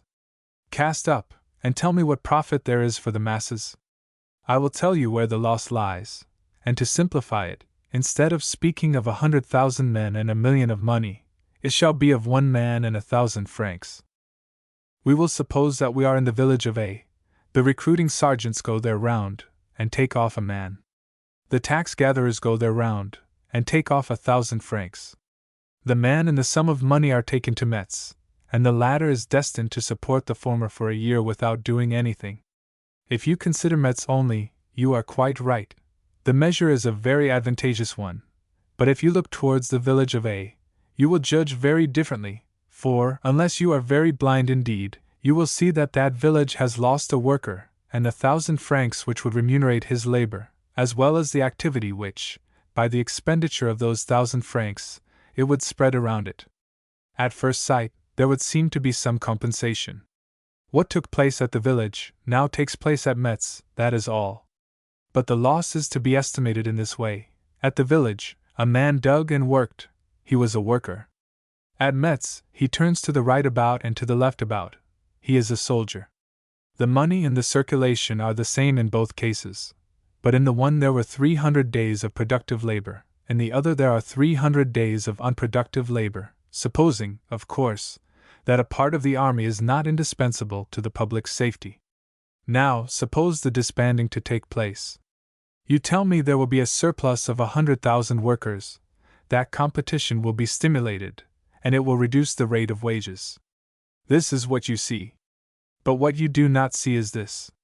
You do not see that to dismiss 100,000 soldiers is not to do away with 1,000,000 of money, but to return it to the taxpayers. You do not see that to throw 100,000 workers on the market is to throw into it, at the same moment, the 100 millions of money needed to pay for their labor. That, consequently, the same act which increases the supply of hands, increases also the demand, from which it follows that your fear of a reduction of wages is unfounded. You do not see that, before the disbanding as well as after it, there are in the country 100 millions of money corresponding with the 100,000 men. That the whole difference consists in this: before the disbanding, the country gave the 100 millions to the 100,000 men for doing nothing, and that after it, it pays them the same sum for working. You do not see, in short, that when a taxpayer gives his money either to a soldier in exchange for nothing, or to a worker in exchange for something, all the ultimate consequences of the circulation of this money are the same in the two cases. Only, in the second case the taxpayer receives something, in the former he receives nothing. The result is a dead loss to the nation. The sophism which I am here combating will not stand the test of progression, which is the touchstone of principles. If, when every compensation is made, and all interests satisfied, there is a national profit in increasing the army, why not enroll under its banners the entire male population of the country? 3. Taxes. Have you never chanced to hear it said, "There is no better investment than taxes"? Only see what a number of families it maintains, and consider how it reacts upon industry. It is an inexhaustible stream, it is life itself. In order to combat this doctrine, I must refer to my preceding refutation. Political economy knew well enough that its arguments were not so amusing that it could be said of them, "Repetitions please." It has, therefore, turned the proverb to its own use, well convinced that, in its mouth, repetitions teach. The advantages which officials advocate are those which are seen. The benefit which accrues to the providers is still that which is seen. This blinds all eyes. But the disadvantages which the taxpayers have to get rid of are those which are not seen. And the injury which results from it to the providers is still that which is not seen, although this ought to be self-evident. When an official spends for his own profit an extra 100 sous, it implies that a taxpayer spends for his profit 100 sous less. But the expense of the official is seen, because the act is performed, while that of the taxpayer is not seen, because, alas, he is prevented from performing it. You compare the nation, perhaps to a parched tract of land, and the tax to a fertilizing rain. Be it so. But you ought also to ask yourself where are the sources of this rain, and whether it is not the tax itself which draws away the moisture from the ground and dries it up. Again, you ought to ask yourself whether it is possible that the soil can receive as much of this precious water by rain as it loses by evaporation. There is one thing very certain, that when James B. counts out 100 sous for the tax gatherer, he receives nothing in return. Afterwards, when an official spends these 100 sous, and returns them to James B., it is for an equal value in corn or labor. The final result is a loss to James B. of 5 francs. It is very true that often, perhaps very often, the official performs for James B. an equivalent service. In this case there is no loss on either side, there is merely an exchange. Therefore, my arguments do not at all apply to useful functionaries.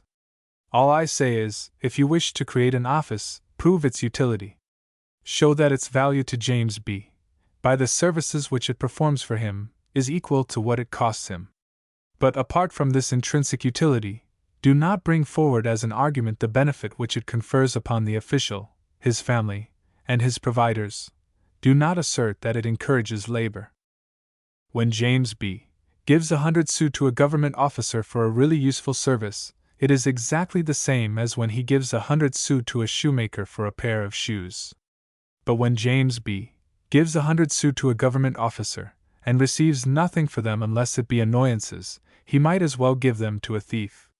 It is nonsense to say that the government officer will spend these 100 sous to the great profit of national labor. The thief would do the same, and so would James B., if he had not been stopped on the road by the extra-legal parasite, nor by the lawful sponger.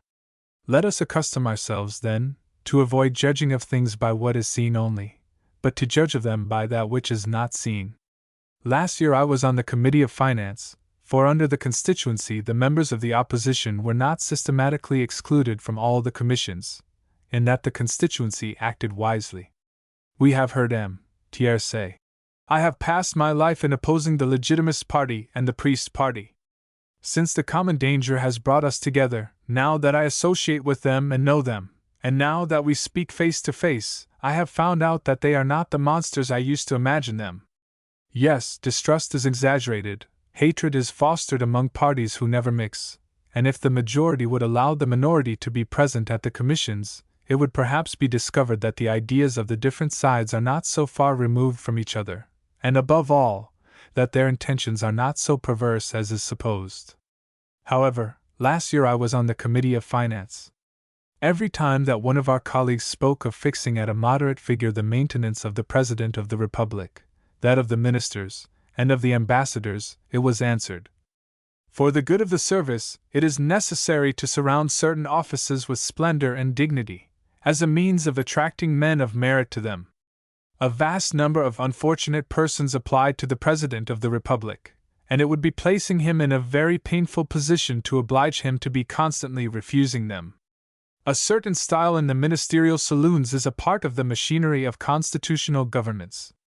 Although such arguments may be controverted, they certainly deserve a serious examination. They are based upon the public interest, whether rightly estimated or not, and as far as I am concerned, I have much more respect for them than many of our Catos have, who are actuated by a narrow spirit of parsimony or of jealousy. But what revolts the economical part of my conscience, and makes me blush for the intellectual resources of my country, is when this absurd relic of feudalism is brought forward, which it constantly is, and it is favorably received too. Besides, the luxury of great government officers encourages the arts, industry, and labor. The head of the state and his ministers cannot give banquets and soirees without causing life to circulate through all the veins of the social body. To reduce their means would starve Parisian industry, and consequently that of the whole nation. I must beg you, gentlemen, to pay some little regard to arithmetic, at least, and not to say before the National Assembly in France, lest to its shame it should agree with you, that an addition gives a different sum, according to whether it is added up from the bottom to the top, or from the top to the bottom of the column. For instance, I want to agree with a drainer to make a trench in my field for 100 sous. Just as we have concluded our arrangement, the tax gatherer comes, takes my 100 sous, and sends them to the Minister of the Interior. My bargain is at end, but the Minister will have another dish added to his table. Upon what ground will you dare to affirm that this official expense helps the national industry? Do you not see that in this there is only a reversing of satisfaction and labor? A minister has his table better covered, it is true, but it is just as true that an agriculturist has his field worse drained. A Parisian tavern keeper has gained 100 sous, I grant you, but then you must grant me that a drainer has been prevented from gaining 5 francs. It all comes to this, that the official and the tavern keeper being satisfied is that which is seen, the field undrained, and the drainer deprived of his job is that which is not seen. Dear me! How much trouble there is in proving that 2 and 2 make 4, and if you succeed in proving it, it is said, "The thing is so plain it is quite tiresome," and they vote as if you had proved nothing at all. 4. Theatres, fine arts. Ought the state to support the arts? There is certainly much to be said on both sides of this question. It may be said, in favor of the system of voting supplies for this purpose, that the arts enlarge, elevate, and harmonize the soul of the nation, that they divert it from too great an absorption in material occupations, encourage in it a love for the beautiful, and thus act favorably on its manners, customs, morals, and even on its industry. It may be asked, what would become of music in France without her Italian theatre and her conservatoire, of the dramatic art, without her Théâtre Français, of painting and sculpture, without our collections, galleries, and museums? It might even be asked whether, without centralization, and consequently the support of the fine arts, that exquisite taste would be developed which is the noble appendage of French labor, and which introduces its productions to the whole world. In the face of such results, would it not be the height of imprudence to renounce this moderate contribution from all her citizens, which, in fact, in the eyes of Europe, realizes their superiority and their glory? To these and many other reasons, whose force I do not dispute, arguments no less forcible may be opposed. It might first of all be said that there is a question of distributive justice in it. Does the right of the legislator extend to abridging the wages of the artisan, for the sake of adding to the profits of the artist? M. Lamartine said, "If you cease to support the theatre, where will you stop? Will you not necessarily be led to withdraw your support from your colleges, your museums, your institutes, and your libraries?" It might be answered, if you desire to support everything which is good and useful, where will you stop? Will you not necessarily be led to form a civil list for agriculture, industry, commerce, benevolence, education? Then, is it certain that government aid favors the progress of art? This question is far from being settled, and we see very well that the theatres which prosper are those which depend upon their own resources. Moreover, if we come to higher considerations, we may observe that wants and desires arise the one from the other, and originate in regions which are more and more refined in proportion as the public wealth allows of their being satisfied. That government ought not to take part in this correspondence, because in a certain condition of present fortune it could not by taxation stimulate the arts of necessity without checking those of luxury, and thus interrupting the natural course of civilization. I may observe that these artificial transpositions of wants, tastes, labor, and population place the people in a precarious and dangerous position, without any solid basis. These are some of the reasons alleged by the adversaries of state intervention in what concerns the order in which citizens think their wants and desires should be satisfied, and to which, consequently, their activity should be directed. I am, I confess, one of those who think that choice and impulse ought to come from below and not from above, from the citizen and not from the legislator, and the opposite doctrine appears to me to tend to the destruction of liberty and of human dignity. But by a deduction as false as it is unjust, do you know what economists are accused of? It is that when we disapprove of government support, we are supposed to disapprove of the thing itself whose support is discussed, and to be the enemies of every kind of activity, because we desire to see those activities, on the one hand free, and on the other seeking their own reward in themselves. Thus, if we think that the state should not interfere by taxation in religious affairs, we are atheists. If we think the state ought not to interfere by taxation in education, we are hostile to knowledge. If we say that the state ought not by taxation to give a fictitious value to land, or to any particular branch of industry, we are enemies to property and labor. If we think that the state ought not to support artists, we are barbarians, who look upon the arts as useless. Against such conclusions as these I protest with all my strength. Far from entertaining the absurd idea of doing away with religion, education, property, labor, and the arts, when we say that the state ought to protect the free development of all these kinds of human activity, without helping some of them at the expense of others, we think, on the contrary, that all these living powers of society would develop themselves more harmoniously under the influence of liberty, and that, under such an influence, no one of them would, as is now the case, be a source of trouble, of abuses, of tyranny and disorder. Our adversaries consider that an activity which is neither aided by supplies, nor regulated by government, is an activity destroyed. We think just the contrary. Their faith is in the legislator, not in mankind. Ours is in mankind, not in the legislator. Thus M. Lamartine said, "Upon this principle we must abolish the public exhibitions, which are the honor and the wealth of this country." But I would say to M. Lamartine, according to your way of thinking, not to support is to abolish, because, setting out upon the maxim that nothing exists independently of the will of the state, you conclude that nothing lives but what the state causes to live. But I oppose to this assertion the very example which you have chosen, and beg you to remark that the grandest and noblest of exhibitions, one which has been conceived in the most liberal and universal spirit, and I might even make use of the term humanitary, for it is no exaggeration, is the exhibition now preparing in London, the only one in which no government is taking any part, and which is being paid for by no tax. To return to the fine arts. There are, I repeat, many strong reasons to be brought, both for and against the system of government assistance. The reader must see that the especial object of this work leads me either to explain these reasons, nor to decide in their favor, nor against them. But M. Lamartine has advanced one argument which I cannot pass by in silence, for it is closely connected with this economic study. The economical question, as regards theaters, is comprised in one word: labor. It matters little what is the nature of this labor. It is as fertile, as productive a labor as any other kind of labor in the nation. The theaters in France, you know, feed and salary no less than 80,000 workmen of different kinds: painters, masons, decorators, costumers, architects, and which constitute the very life and movement of several parts of this capital, and on this account they ought to have your sympathies. Your sympathies.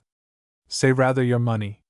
And further on he says, the pleasures of Paris are the labor and the consumption of the provinces, and the luxuries of the rich are the wages and bread of 200,000 workmen of every description, who live by the manifold industry of the theaters on the surface of the Republic, and who receive from these noble pleasures, which render France illustrious, the sustenance of their lives and the necessaries of their families and children. It is to them that you will give 60,000 francs. Very well, very well. Great applause. For my part, one am constrained to say, very bad. Very bad. Confining this opinion, of course, within the bounds of the economical question which we are discussing. Yes, it is to the workmen of the theaters that a part, at least, of these 60,000 francs will go. A few bribes, perhaps, may be abstracted on the way.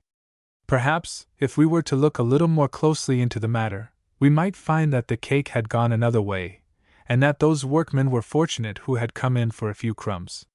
But I will allow, for the sake of argument, that the entire sum does go to the painters, decorators, and This is that which is seen. But whence does it come? This is the other side of the question, and quite as important as the former. Where do these 60,000 francs spring from? And where would they go, if a vote of the legislature did not direct them first towards the Rue Rivoli and thence towards the Rue Grenelle? This is what is not seen. Certainly, nobody will think of maintaining that the legislative vote has caused this sum to be hatched in a ballot urn, that it is a pure addition made to the national wealth, that but for this miraculous vote these 60,000 francs would have been forever invisible and impalpable. It must be admitted that all that the majority can do is to decide that they shall be taken from one place to be sent to another, and if they take one direction, it is only because they have been diverted from another. This being the case, it is clear that the taxpayer, who has contributed 1 franc, will no longer have this franc at his own disposal. It is clear that he will be deprived of some gratification to the amount of 1 franc, and that the workman, whoever he may be, who would have received it from him, will be deprived of a benefit to that amount. Let us not, therefore, be led by a childish illusion into believing that the vote of the 60,000 francs may add anything whatever to the well-being of the country, and to national labor. It displaces enjoyments, it transposes wages, that is all. Will it be said that for one kind of gratification, and one kind of labor, it substitutes more urgent, more moral, more reasonable gratifications and labor? I might dispute this. I might say, by taking 60,000 francs from the taxpayers, you diminish the wages of laborers, drainers, carpenters, blacksmiths, and increase in proportion those of the singers. There is nothing to prove that this latter class calls for more sympathy than the former. M. Lamartine does not say that it is so. He himself says that the labor of the theaters is as fertile, as productive as any other, not more so, and this may be doubted, for the best proof that the latter is not so fertile as the former lies in this, that the other is to be called upon to assist it. But this comparison between the value and the intrinsic merit of different kinds of labor forms no part of my present subject. All I have to do here is to show that if M. Lamartine and those persons who commend his line of argument have seen on one side the salaries gained by the providers of the comedians, they ought on the other to have seen the salaries lost by the providers of the taxpayers. For want of this, they have exposed themselves to ridicule by mistaking a displacement for a gain. If they were true to their doctrine, there would be no limits to their demands for government aid, for that which is true of 1 franc and of 60,000 is true, under parallel circumstances, of 100 millions of francs. When taxes are the subject of discussion, you ought to prove their utility by reasons from the root of the matter, but not by this unlucky assertion. The public expenses support the working classes. This assertion disguises the important fact that public expenses always supersede private expenses, and that therefore we bring a livelihood to one workman instead of another, but add nothing to the share of the working class as a whole. Your arguments are fashionable enough, but they are too absurd to be justified by anything like reason. The public works. Nothing is more natural than that a nation, after having assured itself that an enterprise will benefit the community, should have it executed by means of a general assessment. But I lose patience, I confess, when I hear this economic blunder advanced in support of such a project. Besides, it will be a means of creating labor for the workmen. The state opens a road, builds a palace, straightens a street, cuts a canal, and so gives work to certain workmen. This is what is seen, but it deprives certain other workmen of work, and this is what is not seen. The road is begun. 1,000 workmen come every morning, leave every evening, and take their wages. This is certain. If the road had not been decreed, if the supplies had not been voted, these good people would have had neither work nor salary there. This also is certain. But is this all?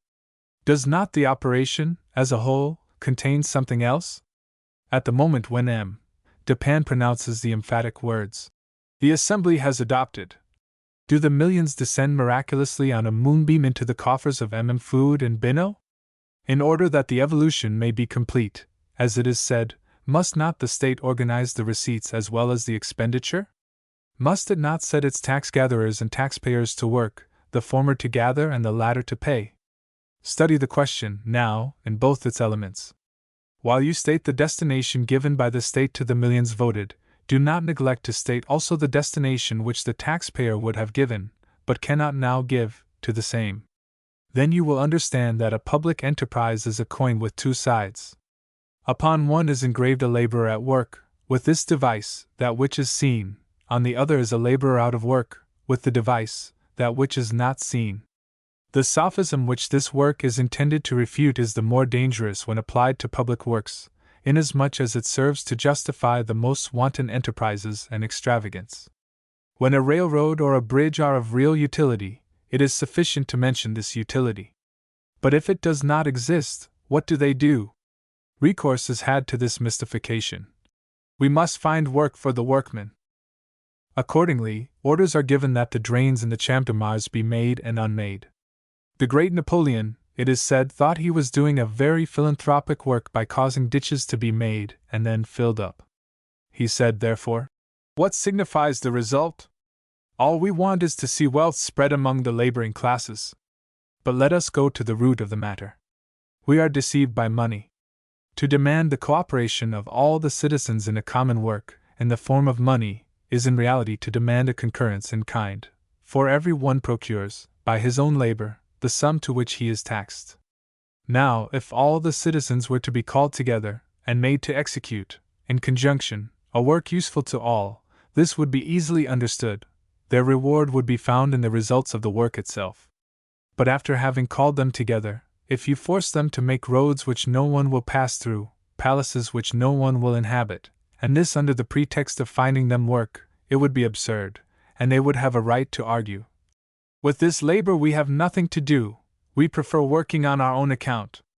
A proceeding which consists in making the citizens cooperate in giving money but not labor, does not, in any way, alter the general results. The only thing is, that the loss would react upon all parties. By the former, those whom the state employs escape their part of the loss, by adding it to that which their fellow citizens have already suffered.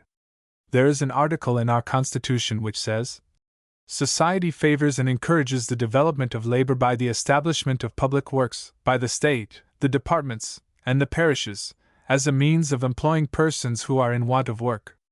As a temporary measure, on any emergency, during a hard winter, this interference with the taxpayers may have its use. It acts in the same way as securities. It adds nothing either to labor or to wages, but it takes labor and wages from ordinary times to give them, at a loss it is true, to times of difficulty. As a permanent, general, systematic measure, it is nothing else than a ruinous mystification, an impossibility, which shows a little excited labor which is seen, and hides a great deal of prevented labor which is not seen. 6. The intermediates. Society is the total of the forced or voluntary services which men perform for each other, that is to say, of public services and private services. The former, imposed and regulated by the law, which it is not always easy to change, even when it is desirable, may survive with it their own usefulness, and still preserve the name of public services, even when they are no longer services at all, but rather public annoyances. The latter belong to the sphere of the will, of individual responsibility. Every one gives and receives what he wishes, and what he can, after a debate. They have always the presumption of real utility, in exact proportion to their comparative value. This is the reason why the former description of services so often becomes stationary, while the latter obey the law of progress. While the exaggerated development of public services, by the waste of strength which it involves, fastens upon society a fatal sycophancy, it is a singular thing that several modern sects, attributing this character to free and private services, are endeavoring to transform professions into functions. These sects violently oppose what they call intermediates. They would gladly suppress the capitalist, the banker, the speculator, the projector, the merchant, and the trader, accusing them of interposing between production and consumption, to extort from both, without giving either anything in return. Or rather, they would transfer to the state the work which they accomplish, for this work cannot be suppressed. The sophism of the socialists on this point is, showing to the public what it pays to the intermediates in exchange for their services, and concealing from it what is necessary to be paid to the state. Here is the usual conflict between what is before our eyes and what is perceptible to the mind only, between what is seen and what is not seen. It was at the time of the scarcity, in 1847, that the socialist schools attempted and succeeded in popularizing their fatal theory. They knew very well that the most absurd notions have always a chance with people who are suffering, malus unde fames. Therefore, by the help of the fine words, trafficking in men by men, speculation on hunger, monopoly, they began to blacken commerce, and to cast a veil over its benefits. What can be the use, they say, of leaving to the merchants the care of importing food from the United States and the Crimea? Why do not the state, the departments, and the towns organize a service for provisions and a magazine for stores? They would sell at a return price, and the people, poor things, would be exempted from the tribute which they pay to free, that is, to egotistical, individual, and anarchical commerce. The tribute paid by the people to commerce is that which is seen.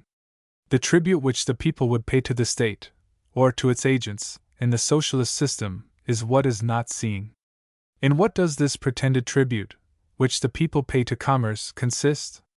In this, that two men render each other a mutual service, in all freedom, and under the pressure of competition and reduced prices.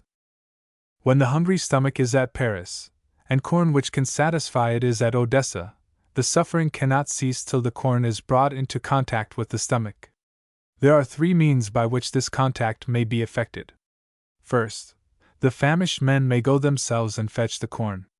Second, they may leave this task to those to whose trade it belongs.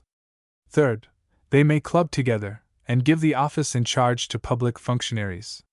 Which of these three methods possesses the greatest advantages? In every time, in all countries, and the more free, enlightened, and experienced they are, men have voluntarily chosen the second. I confess that this is sufficient, in my opinion, to justify this choice. I cannot believe that mankind, as a whole, is deceiving itself upon a point which touches it so nearly. But let us now consider the subject. For 36 millions of citizens to go and fetch the corn they want from Odessa is a manifest impossibility. The first means, then, goes for nothing. The consumers cannot act for themselves. They must, of necessity, have recourse to intermediates, officials or agents. But observe that the first of these three means would be the most natural. In reality, the hungry man has to fetch his corn. It is a task which concerns himself, a service due to himself. If another person, on whatever ground, performs this service for him, takes the task upon himself, this latter has a claim upon him for a compensation. I mean by this to say that intermediates contain in themselves the principle of remuneration. However that may be, since we must refer to what the socialists call a parasite, I would ask, which of the two is the most exacting parasite, the merchant or the official? Commerce, free of course, otherwise I could not reason upon it. Commerce, I say, is led by its own interests to study the seasons, to give daily statements of the state of the crops, to receive information from every part of the globe, to foresee wants, to take precautions beforehand. It has vessels always ready, correspondence everywhere, and it is its immediate interest to buy at the lowest possible price, to economize in all the details of its operations, and to attain the greatest results by the smallest efforts. It is not the French merchants only who are occupied in procuring provisions for France in time of need, and if their interest leads them irresistibly to accomplish their task at the smallest possible cost, the competition which they create amongst each other leads them no less irresistibly to cause the consumers to partake of the profits of those realized savings. The corn arrives, it is to the interest of commerce to sell it as soon as possible, so as to avoid risks, to realize its funds, and begin again the first opportunity. Directed by the comparison of prices, it distributes food over the whole surface of the country, beginning always at the highest price, that is, where the demand is the greatest. It is impossible to imagine an organization more completely calculated to meet the interest of those who are in want, and the beauty of this organization, unperceived as it is by the socialists, results from the very fact that it is free. It is true, the consumer is obliged to reimburse commerce for the expenses of conveyance, freight, storeroom, commission, &c. But can any system be devised in which he who eats corn is not obliged to defray the expenses, whatever they may be, of bringing it within his reach? The remuneration for the service performed has to be paid also, but as regards its amount, this is reduced to the smallest possible sum by competition, and as regards its justice, it would be very strange if the artisans of Paris would not work for the artisans of Marseilles, when the merchants of Marseilles work for the artisans of Paris. If, according to the socialist invention, the state were to stand in the stead of commerce, what would happen? I should like to be informed where the saving would be to the public? Would it be in the price of purchase? Imagine the delegates of 40,000 parishes arriving at Odessa on a given day, and on the day of need, imagine the effect upon prices. Would the saving be in the expenses? Would fewer vessels be required, fewer sailors, fewer transports, fewer sloops? Or would you be exempt from the payment of all these things? Would it be in the profits of the merchants? Would your officials go to Odessa for nothing? Would they travel and work on the principle of fraternity? Must they not live? Must not they be paid for their time? And do you believe that these expenses would not exceed 1,000 times the 2 or 3% which the merchant gains, at the rate at which he is ready to treat? And then consider the difficulty of levying so many taxes, and of dividing so much food. Think of the injustice, of the abuses inseparable from such an enterprise. Think of the responsibility which would weigh upon the government. The socialists who have invented these follies, and who, in the days of distress, have introduced them into the minds of the masses, take to themselves literally the title of advanced men, and it is not without some danger that custom, that tyrant of tongues, authorizes the term, and the sentiment which it involves. Advanced? This supposes that these gentlemen can see further than the common people, that their only fault is that they are too much in advance of their age, and if the time is not yet come for suppressing certain free services, pretended parasites, the fault is to be attributed to the public which is in the rear of socialism. I say, from my soul and my conscience, the reverse is the truth, and I know not to what barbarous age we should have to go back, if we would find the level of socialist knowledge on this subject. These modern sectarians incessantly oppose association to actual society. They overlook the fact that society, under a free regulation, is a true association, far superior to any of those which proceed from their fertile imaginations. Let me illustrate this by an example. Before a mutual services, and to helping each other in a common object, and that all may be considered, with respect to others, intermediates. If, for instance, in the course of the operation, the conveyance becomes important enough to occupy one person, the spinning another, the weaving another, why should the first be considered a parasite more than the other two? The conveyance must be made, must it not? Does not he who performs it devote to it his time and trouble? And by so doing does he not spare that of his colleagues? Do these do more or other than this for him? Are they not equally dependent for remuneration, that is, for the division of the produce, upon the law of reduced price?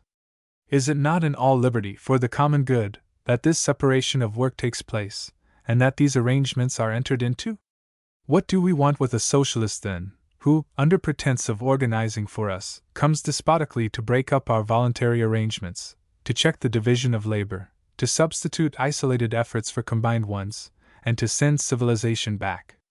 Is association, as I describe it here, in itself less association, because every one enters and leaves it freely, chooses his place in it, judges and bargains for himself on his own responsibility, and brings with him the spring and warrant of personal interest?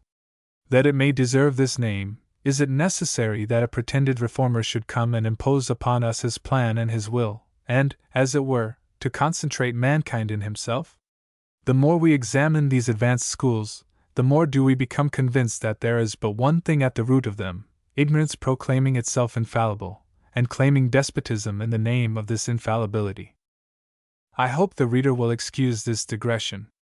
It may not be altogether useless, at a time when declamations, springing from St. Simonian, Phalansterian, and Icarian books, are invoking the press and the tribune, and which seriously threaten the liberty of labor and commercial transactions.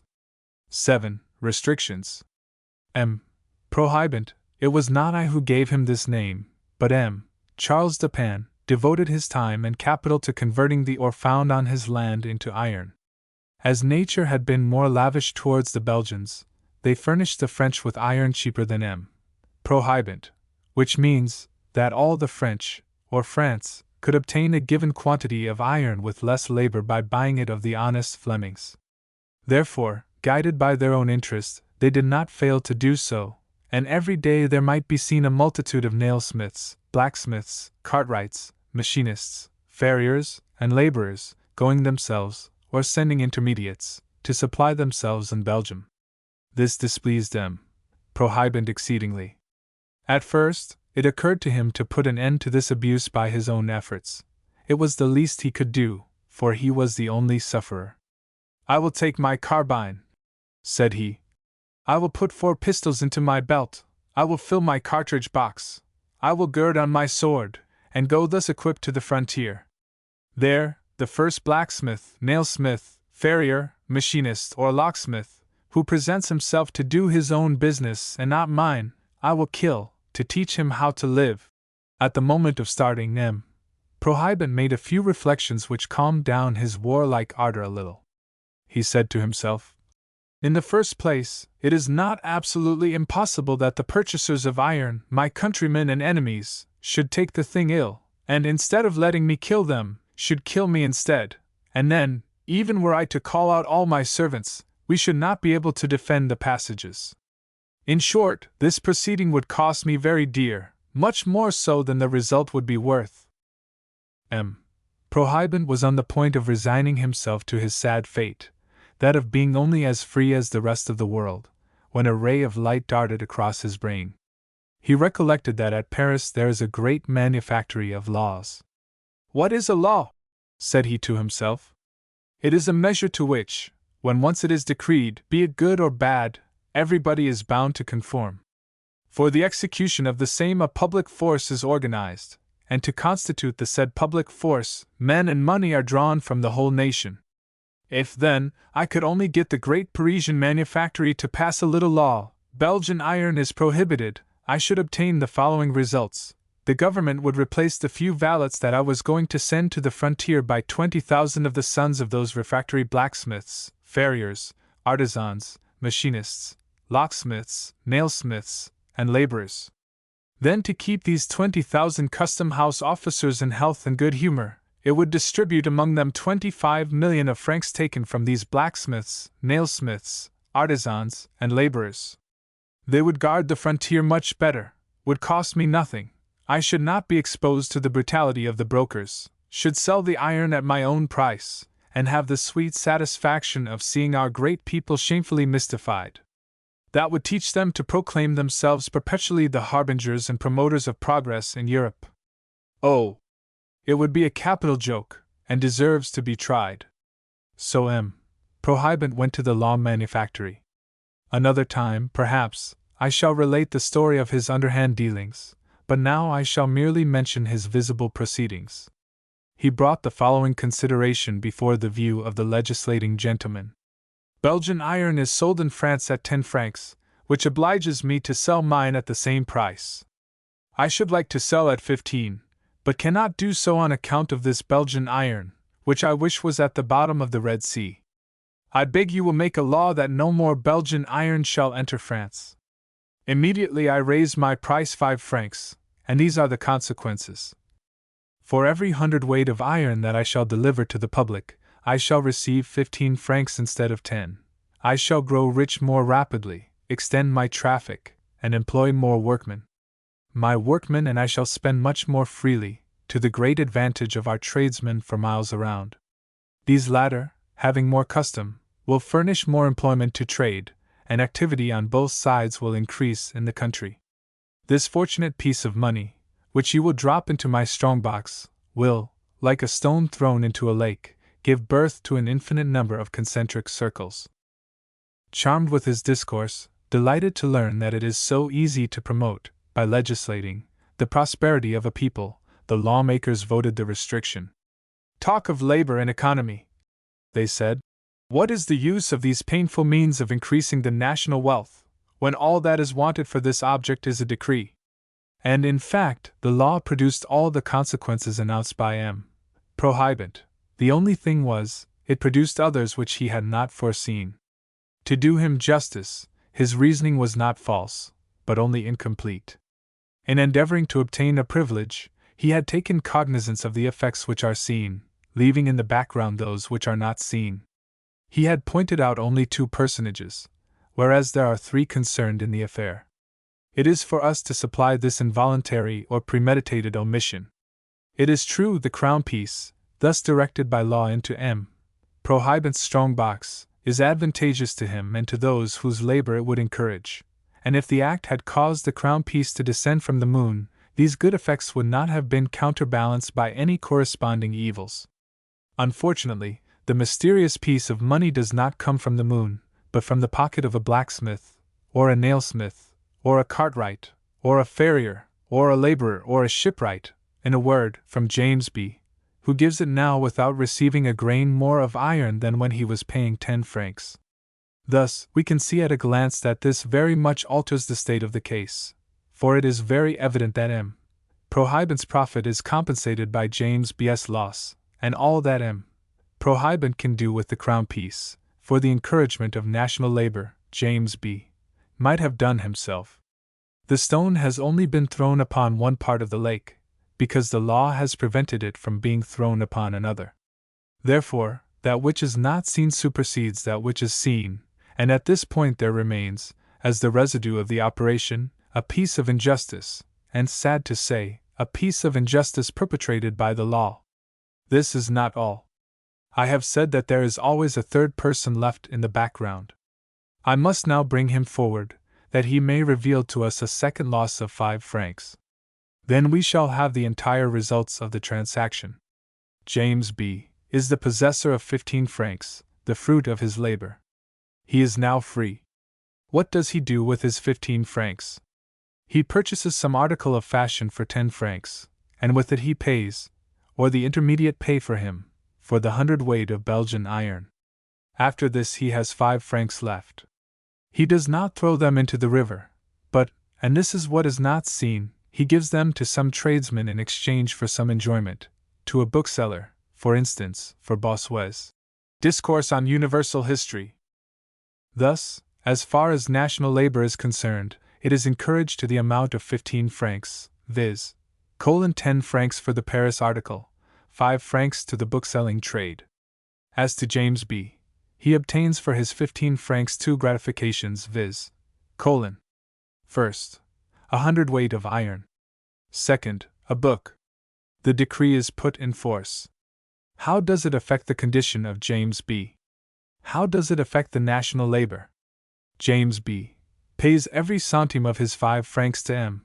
Prohibant, and therefore is deprived of the pleasure of a book, or of some other thing of equal value. He loses 5 francs. This must be admitted. It cannot fail to be admitted that when the restriction raises the price of things, the consumer loses the difference. But then, it is said, national labor is the gainer. No, it is not the gainer, for since the act, it is no more encouraged than it was before, to the amount of 15 francs. The only thing is that, since the act, the 15 francs of James B. go to the metal trade, while before it was put in force, they were divided between the milliner and the bookseller. The violence used by M. Prohibant on the frontier, or that which he causes to be used by the law, may be judged very differently in a moral point of view. Some persons consider that plunder is perfectly justifiable, if only sanctioned by law. But for myself, I cannot imagine anything more aggravating. However it may be, the economical results are the same in both cases. Look at the thing as you will, but if you are impartial, you will see that no good can come of legal or illegal plunder. We do not deny that it affords him, Prohibant, or his trade, or, if you will, national industry, a profit of 5 francs. But we affirm that it causes 2 losses, one to James B., who pays 15 francs where he otherwise would have paid 10, the other to national industry, which does not receive the difference. Take your choice of these 2 losses, and compensate with it the profit which we allow. The other will prove not the less a dead loss. Here is the moral: to take by violence is not to produce, but to destroy. Truly, if taking by violence was producing, this country of ours would be a little richer than she is. 8. Machinery. A curse on machines! Every year, their increasing power devotes millions of workmen to pauperism, by depriving them of work, and therefore of wages and bread. A curse on machines! This is the cry which is raised by vulgar prejudice, and echoed in the journals. But to curse machines is to curse the spirit of humanity. It puzzles me to conceive how any man can feel any satisfaction in such a doctrine. For if true, what is its inevitable consequence?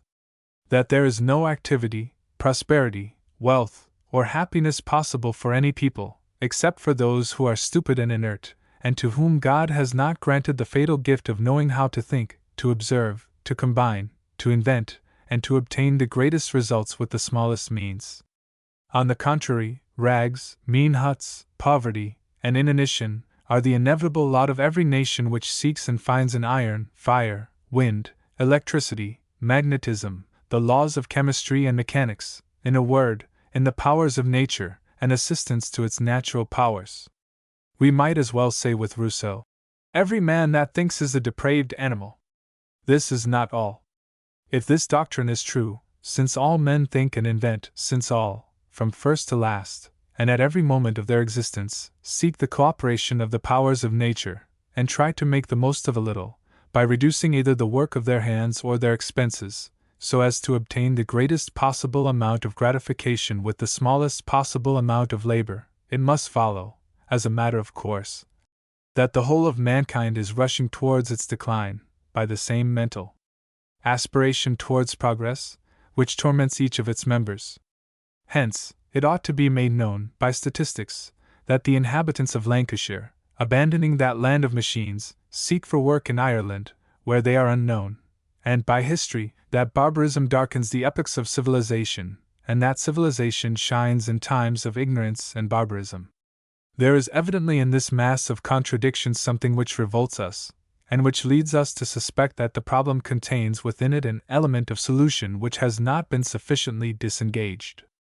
Here is the whole mystery: behind that which is seen lies something which is not seen. I will endeavor to bring it to light.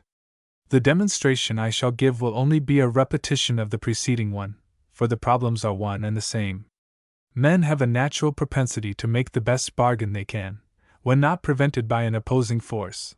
That is, they like to obtain as much as they possibly can for their labor, whether the advantage is obtained from a foreign producer or a skillful mechanical producer.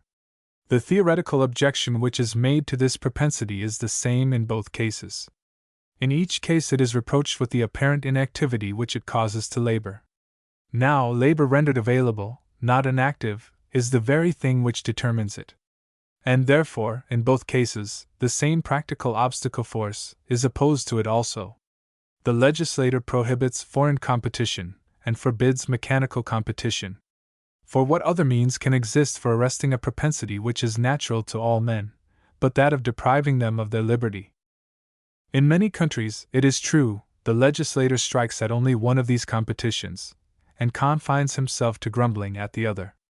This only proves one thing, that is, that the legislator is inconsistent. We need not be surprised at this. On a wrong road, inconsistency is inevitable. If it were not so, mankind would be sacrificed. A false principle never has been, and never will be, carried out to the end. Now for our demonstration, which shall not be a long one. James B. had 2 francs which he had gained by 2 workmen, but it occurs to him that an arrangement of ropes and weights might be made which would diminish the labor by half. Therefore he obtains the same advantage, saves a franc, and discharges a workman. He discharges a workman, this is that which is seen. And seeing this only, it is said, "See how misery attends civilization, this is the way that liberty is fatal to equality." The human mind has made a conquest, and immediately a workman is cast into the gulf of pauperism. James B. may possibly employ the 2 workmen, but then he will give them only half their wages, for they will compete with each other, and offer themselves at the lowest price. Thus the rich are always growing richer, and the poor poorer. Society wants remodeling. A very fine conclusion, and worthy of the preamble. Happily, preamble and conclusion are both false, because behind the half of the phenomenon which is seen, lies the other half which is not seen. The franc saved by James B. is not seen, no more are the necessary effects of this saving. Since, in consequence of his invention, James B. spends only 1 franc on hand labor in the pursuit of a determined advantage, another franc remains to him. If then, there is in the world a workman with unemployed arms, there is also in the world a capitalist with an unemployed franc.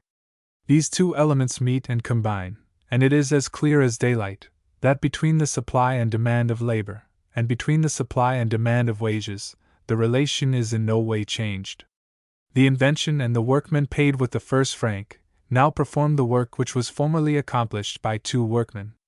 The second workman, paid with the second franc, realizes a new kind of work. What is the change, then, which has taken place? An additional national advantage has been gained. In other words, the invention is a gratuitous triumph, a gratuitous profit for mankind. From the form which I have given to my demonstration, the following inference might be drawn. It is the capitalist who reaps all the advantage from machinery. The working class, if it suffers only temporarily, never profits by it, since, by your own showing, they displace a portion of the national labor, without diminishing it, it is true, but also without increasing it. I do not pretend, in this slight treatise, to answer every objection. The only end I have in view is to combat a vulgar, widely spread, and dangerous prejudice. I want to prove that a new machine only causes the discharge of a certain number of hands, when the remuneration which pays them is abstracted by force. These hands and this remuneration would combine to produce what it was impossible to produce before the invention, whence it follows that the final result is an increase of advantages for equal labor. Who is the gainer by these additional advantages? First, it is true, the capitalist, the inventor, the first who succeeds in using the machine, and this is the reward of his genius and courage. In this case, as we have just seen, he effects a saving upon the expense of production, which, in whatever way it may be spent, and it always is spent, employs exactly as many hands as the machine caused to be dismissed. But soon competition obliges him to lower his prices in proportion to the saving itself, and then it is no longer the inventor who reaps the benefit of the invention, it is the purchaser of what is produced, the consumer, the public, including the workman, in a word, mankind. And that which is not seen is, that the saving thus procured for all consumers creates a fund whence wages may be supplied, and which replaces that which the machine has exhausted.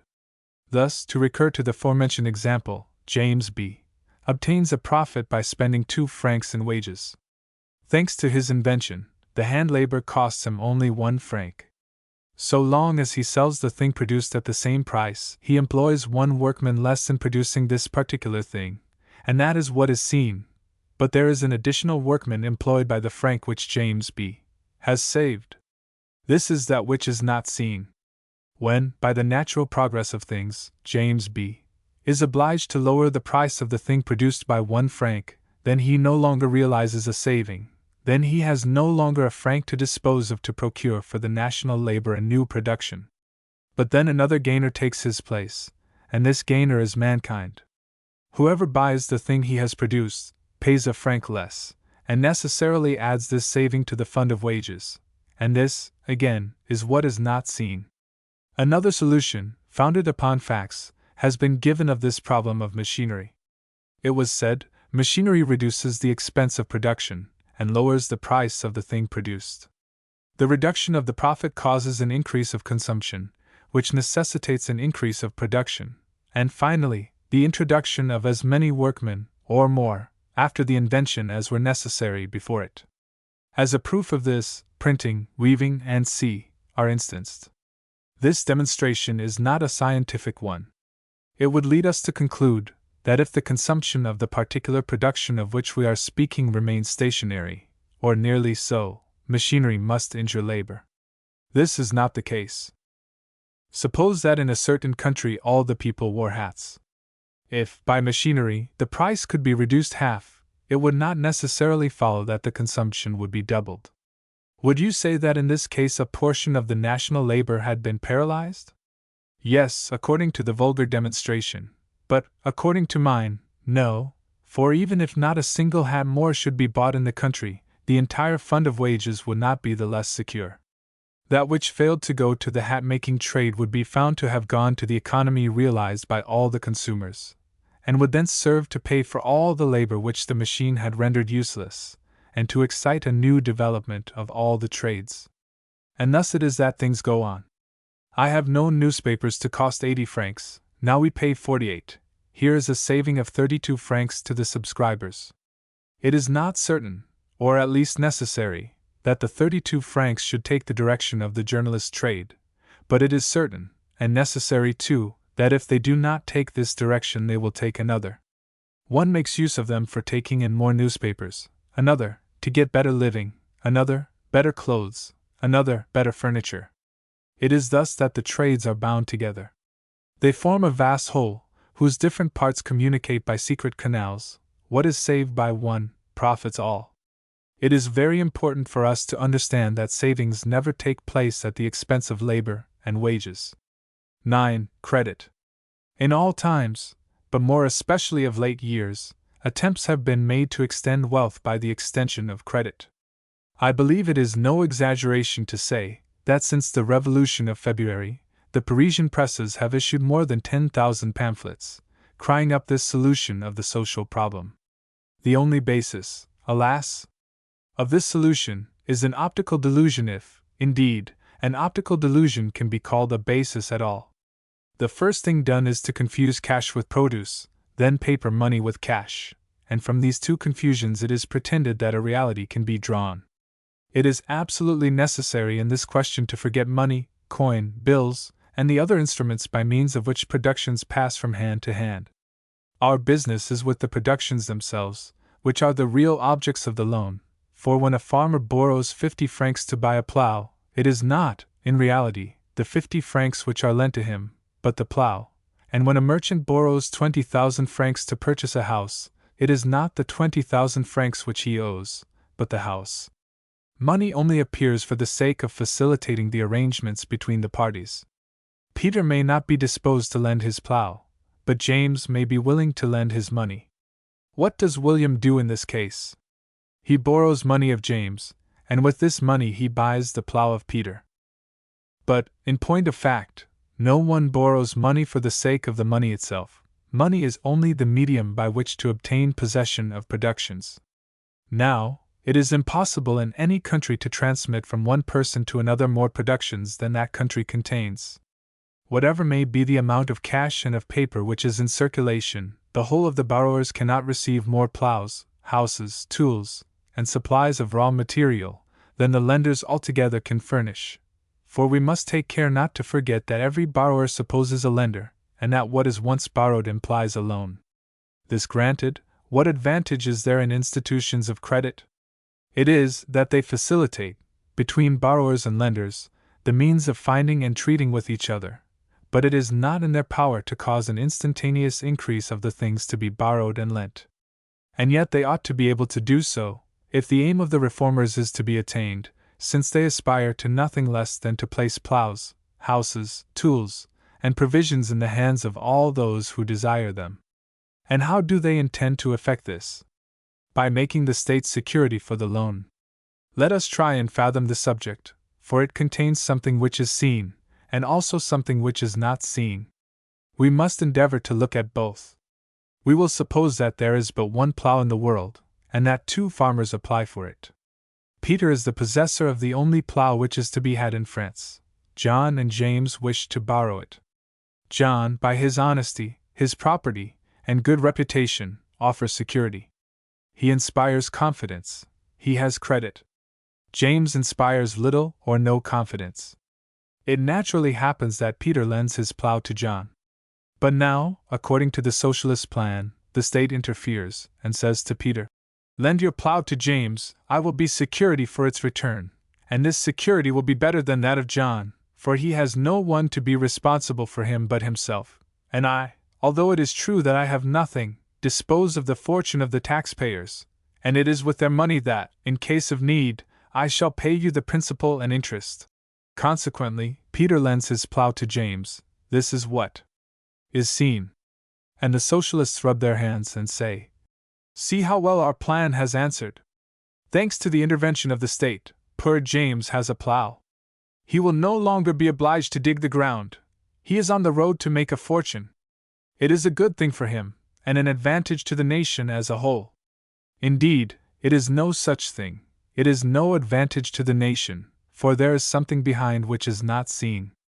It is not seen that the plough is in the hands of James, only because it is not in those of John. It is not seen that if James farms instead of digging, John will be reduced to the necessity of digging instead of farming. That, consequently, what was considered an increase of loan, is nothing but a displacement of loan. Besides, it is not seen that this displacement implies 2 acts of deep injustice. It is an injustice to John, who, after having deserved and obtained credit by his honesty and activity, sees himself robbed of it. It is an injustice to the taxpayers, who are made to pay a debt which is no concern of theirs. Will any one say that government offers the same facilities to John as it does to James? But as there is only one plough to be had, 2 cannot be lent.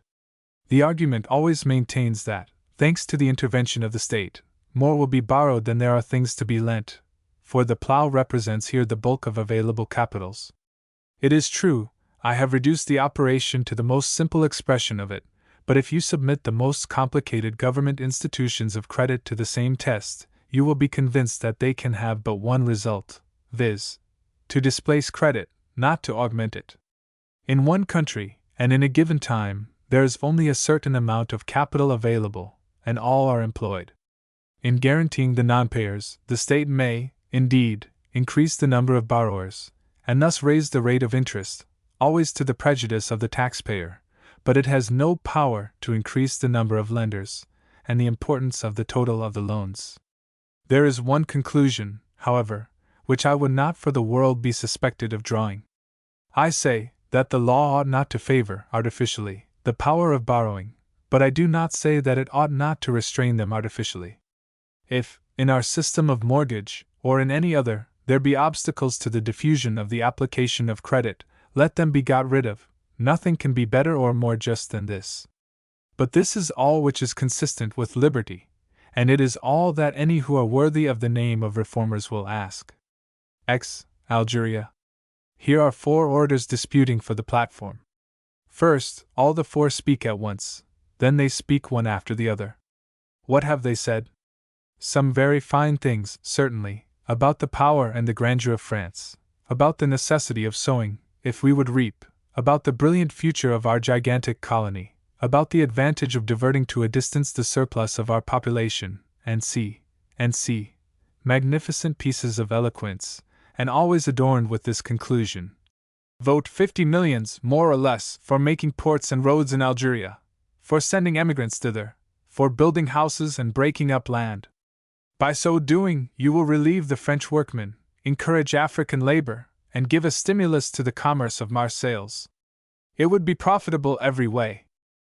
Yes, it is all very true, if you take no account of the 50 millions until the moment when the state begins to spend them, if you only see where they go, and not whence they come, if you look only at the good they are to do when they come out of the tax-gatherer's bag, and not at the harm which has been done, and the good which has been prevented, by putting them into it. Yes, at this limited point of view, all is profit. The house which is built in Barbary is that which is seen, the harbor made in Barbary is that which is seen, the work caused in Barbary is what is seen, a few less hands in France is what is seen, a great stir with goods at Marseilles is still that which is seen. But besides all this, there is something which is not seen. The 50 millions expended by the state cannot be spent, as they otherwise would have been, by the taxpayers. It is necessary to deduct, from all the good attributed to the public expenditure which has been effected, all the harm caused by the prevention of private expense, unless we say that James B. would have done nothing with the crown that he had gained, and of which the tax had deprived him, an absurd assertion, for if he took the trouble to earn it, it was because he expected the satisfaction of using it. He would have repaired the palings in his garden, which he cannot now do, and this is that which is not seen. He would have manured his field, which now he cannot do, and this is what is not seen. He would have added another story to his cottage, which he cannot do now, and this is what is not seen.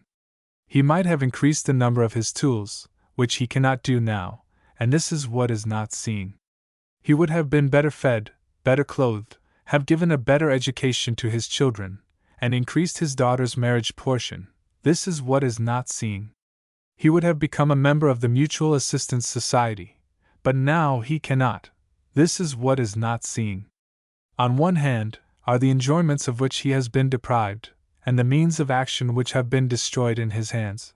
On the other, are the labor of the drainer, the carpenter, the smith, the tailor, the village schoolmaster, which he would have encouraged, and which are now prevented. All this is what is not seen. Much is hoped from the future prosperity of Algeria. Be it so. But the drain to which France is being subjected ought not to be kept entirely out of sight. The commerce of Marseilles is pointed out to me, but if this is to be brought about by means of taxation, I shall always show that an equal commerce is destroyed thereby in other parts of the country. It is said, there is an emigrant transported into Barbary. This is a relief to the population which remains in the country. I answer, how can that be if, in transporting this emigrant to Algiers, you also transport 2 or 3 times the capital which would have served to maintain him in France? The only object I have in view is to make it evident to the reader that in every public expense, behind the apparent benefit, there is an evil which it is not so easy to discern. As far as in me lies, I would make him form a habit of seeing both, and taking account of both. When a public expense is proposed, it ought to be examined in itself, separately from the pretended encouragement of labor which results from it, for Tin's encouragement is a delusion. Whatever is done in this way at the public expense, private expense would have done all the same. Therefore, the interest of labor is always out of the question. It is not the object of this treatise to criticize the intrinsic merit of the public expenditure as applied to Algeria, but I cannot withhold a general observation. It is that the presumption is always unfavorable to collective expenses by way of tax. Why? For this reason: first, justice always suffers from it in some degree. Since James B. had labored to gain his crown, in the hope of receiving a gratification from it, it is to be regretted that the Exchequer should interpose, and take from James B. this gratification, to bestow it upon another. Certainly it behoves the Exchequer, or those who regulate it, to give good reasons for this. It has been shown that the state gives a very provoking one, when it says, "With this crown I shall employ workmen." For James B., as soon as he sees it, will be sure to answer, "It is all very fine, but with this crown I might employ them myself." Apart from this reason, others present themselves without disguise, by which the debate between the Exchequer and poor James becomes much simplified. If the state says to him, "I take your crown to pay the gendarme, who saves you the trouble of providing for your own personal safety, for paving the street which you are passing through every day, for paying the magistrate who causes your property and your liberty to be respected, to maintain the soldier who maintains our frontiers," James B., unless I am much mistaken, will pay for all this without hesitation. But if the state were to say to him, "I take this crown that I may give you a little prize in case you cultivate your field well, or that I may teach your son something that you have no wish that he should learn, or that the minister may add another to his score of dishes at dinner, I take it to build a cottage in Algeria, in which case I must take another crown every year to keep an emigrant in it, and another 100 to maintain a soldier to guard this emigrant, and another crown to maintain a general to guard this soldier. And see, I think I hear poor James exclaim, this system of law is very much like a system of cheat." The state foresees the objection, and what does it do? It jumbles all things together, and brings forward just that provoking reason which ought to have nothing whatever to do with the question. It talks of the effect of this crown upon labor, it points to the cook and purveyor of the minister, it shows an emigrant, a soldier, and a general, living upon the crown, it shows, in fact, what is seen, and if James B. has not learned to take into the account what is not seen, James B. will be duped. And this is why I want to do all I can to impress it upon his mind, by repeating it over and over again. As the public expenses displace labor without increasing it, a second serious presumption presents itself against them. To displace labor is to displace laborers, and to disturb the natural laws which regulate the distribution of the population over the country. If 50 million francs are allowed to remain in the possession of the taxpayers, since the taxpayers are everywhere, they encourage labor in the 40,000 parishes in France. They act like a natural tie, which keeps every one upon his native soil. They distribute themselves amongst all imaginable laborers and trades. If the state, by drawing off these 60 million francs from the citizens, accumulates them, and expends them on some given point, it attracts to this point a proportional quantity of displaced labor, a corresponding number of laborers, belonging to other parts, a fluctuating population, which is out of its place, and I venture to say dangerous when the fund is exhausted. Now here is the consequence, and this confirms all I have said. This feverish activity is, as it were, forced into a narrow space. It attracts the attention of all, it is what is seen. The people applaud. They are astonished at the beauty and facility of the plan, and expect to have it continued and extended. That which they do not see is, that an equal quantity of labor, which would probably be more valuable, has been paralyzed over the rest of France. 11. Frugality and luxury. It is not only in the public expenditure that what is seen eclipses what is not seen. Setting aside what relates to political economy, this phenomenon leads to false reasoning. It causes nations to consider their moral and their material interests as contradictory to each other. What can be more discouraging or more dismal? For instance, there is not a father of a family who does not think it his duty to teach his children order, system, the habits of carefulness, of economy, and of moderation in spending money. There is no religion which does not thunder against pomp and luxury. This is as it should be. But on the other hand, how frequently do we hear the following remarks? To hoard is to drain the veins of the people. The luxury of the great is the comfort of the little. Prodigals ruin themselves, but they enrich the state. It is the superfluity of the rich which makes bread for the poor. Here, certainly, is a striking contradiction between the moral and the social idea. How many eminent spirits, after having made the assertion, repose in peace? It is a thing I never could understand, for it seems to me that nothing can be more distressing than to discover two opposite tendencies in mankind. Why, it comes to degradation at each of the extremes, economy brings it to misery, prodigality plunges it into moral degradation. Happily, these vulgar maxims exhibit economy and luxury in a false light, taking account, as they do, of those immediate consequences which are seen, and not of the remote ones, which are not seen. Let us see if we can rectify this incomplete view of the case. Mondor and his brother Aristus, after dividing the parental inheritance, have each an income of 50,000 francs. Mondor practices the fashionable philanthropy. He is what is called a squanderer of money. He renews his furniture several times a year, changes his equipages every month. People talk of his ingenious contrivances to bring them sooner to an end. In short, he surpasses the fast livers of Balzac and Alexander Dumas. Thus everybody is singing his praises. It is, "Tell us about Mondor! Mondor forever! He is the benefactor of the workmen, a blessing to the people. It is true, he revels in dissipation, he splashes the passers-by, his own dignity and that of human nature are lowered a little, but what of that?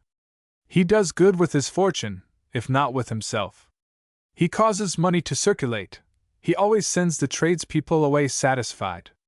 Is not money made round that it may roll?" Aristus has adopted a very different plan of life. If he is not an egotist, he is, at any rate, an individualist, for he considers expense, seeks only moderate and reasonable enjoyments, thinks of his children's prospects, and in fact, he economizes. And what do people say of him?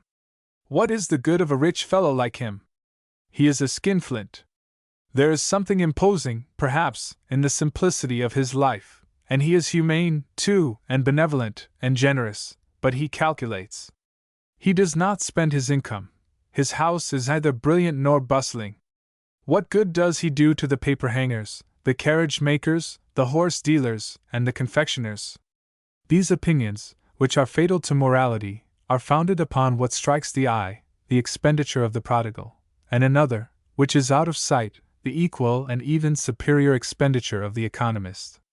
But things have been so admirably arranged by the divine inventor of social order, that in this, as in everything else, political economy and morality, far from clashing, agree, and the wisdom of Aristus is not only more dignified, but still more profitable, than the folly of Mondor.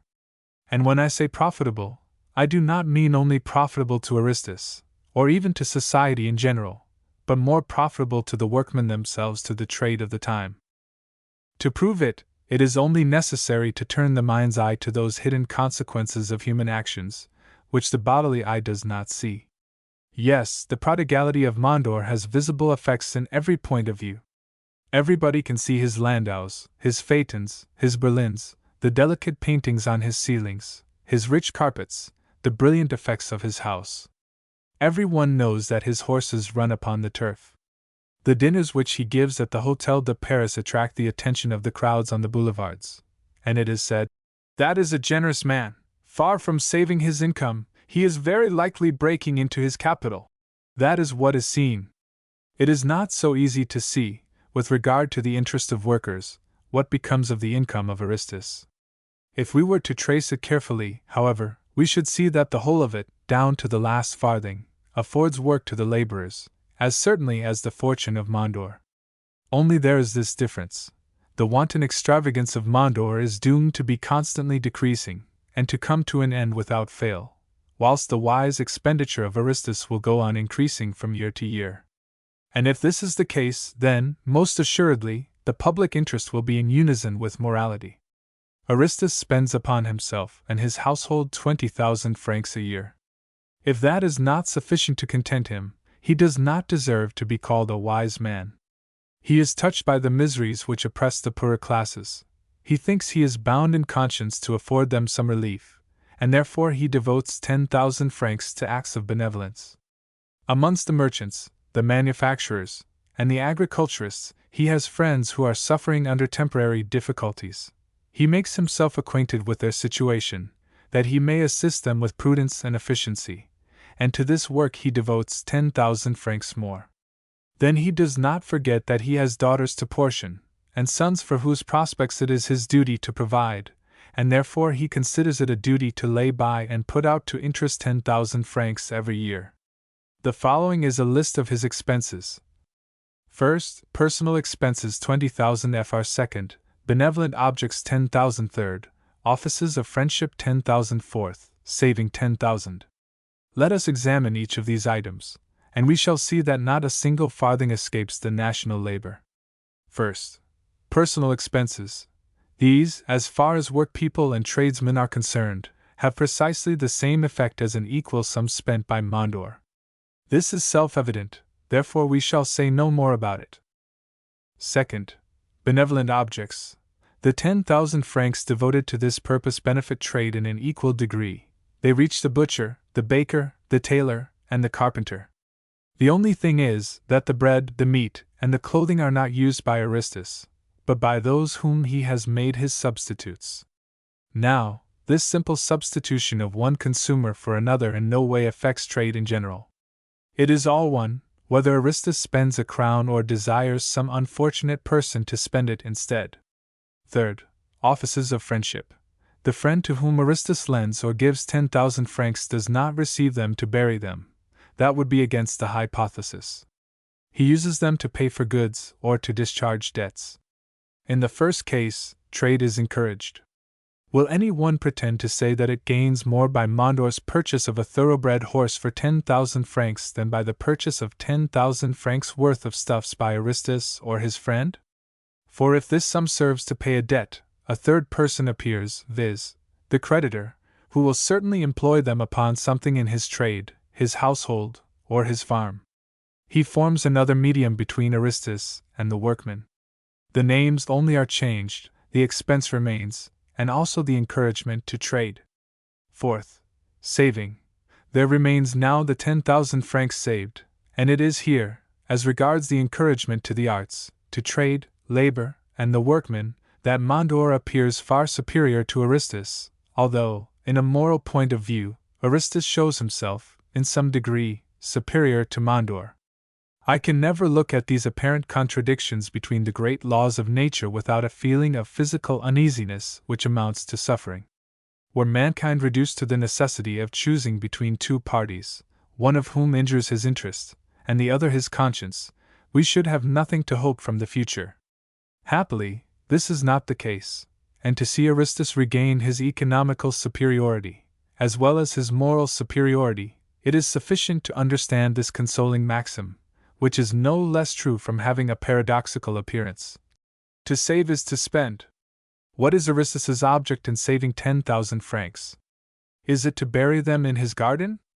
No, certainly. He intends to increase his capital and his income. Consequently, this money, instead of being employed upon his own personal gratification, is used for buying land, a house, and sea, or it is placed in the hands of a merchant or a banker. Follow the progress of this money in any one of these cases, and you will be convinced that through the medium of vendors or lenders, it is encouraging labor quite as certainly as if Aristus, following the example of his brother, had exchanged it for furniture, jewels, and horses.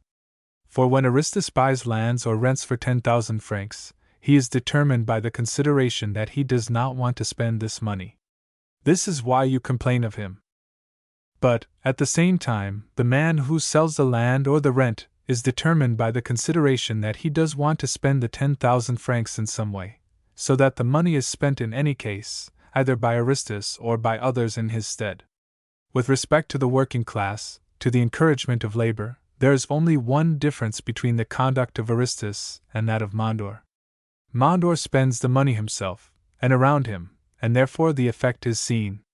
Aristus, spending it partly through intermediate parties, and at a distance, the effect is not seen. But in fact, those who know how to attribute effects to their proper causes, will perceive that what is not seen is as certain as what is seen. This is proved by the fact that in both cases the money circulates, and does not lie in the iron chest of the wise man, any more than it does in that of the spendthrift. It is, therefore, false to say that economy does actual harm to trade. As described above, it is equally beneficial with luxury. But how far superior is it, if, instead of confining our thoughts to the present moment, we let them embrace a longer period? 10 years pass away. What is become of Mondor, and his fortune and his great popularity? Mondor is ruined. Instead of spending 60,000 francs every year in the social body, he is, perhaps, a burden to it. In any case, he is no longer the delight of shopkeepers, he is no longer the patron of the arts and of trade, he is no longer of any use to the workmen, nor are his successors, whom he has brought to want. At the end of the same 10 years, Aristus not only continues to throw his income into circulation, but he adds an increasing sum from year to year to his expenses. He enlarges the national capital, that is, the fund which supplies wages, and as it is upon the extent of this fund that the demand for hands depends, he assists in progressively increasing the remuneration of the working class, and if he dies, he leaves children whom he has taught to succeed him in this work of progress and civilization. In a moral point of view, the superiority of frugality over luxury is indisputable. It is consoling to think that it is so in political economy, to every one who, not confining his views to the immediate effects of phenomena, knows how to extend his investigations to their final effects. 12. He who has a right to work has a right to profit. Brethren, you must club together to find me work at your own price. This is the right to work, i.e., elementary socialism of the first degree. Brethren, you must club together to find me work at my own price. This is the right to profit, i.e., refined socialism, or socialism of the second degree. Both of these live upon such of their effects as are seen. They will die by means of those effects which are not seen. That which is seen is the labor and the profit excited by social combination. That which is not seen is the labor and the profit to which the same combination would give rise if it were left to the taxpayers. In 1848, the right to labor for a moment showed two faces. This was sufficient to ruin it in public opinion. One of these faces was called national workshops. The other, 45 centimes.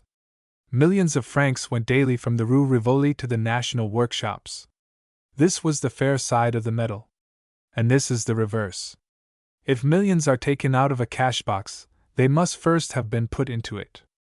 This is why the organizers of the right to public labor applied to the taxpayers. Now, the peasants said, I must pay 45 centimes, then I must deprive myself of some clothing. I cannot manure my field, I cannot repair my house. And the country workman said, as our townsman deprives himself of some clothing, there will be less work for the tailor. As he does not improve his field, there will be less work for the drainer. As he does not repair his house, there will be less work for the carpenter and mason.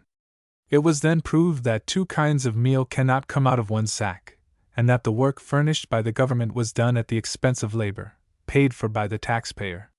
This was the death of the right to labor, which showed itself as much a chimera as an injustice. And yet, the right to profit, which is only an exaggeration of the right to labor, is still alive and flourishing. Ought not the protectionist to blush at the part he would make society play? He says to it, you must give me work, and more than that, lucrative work.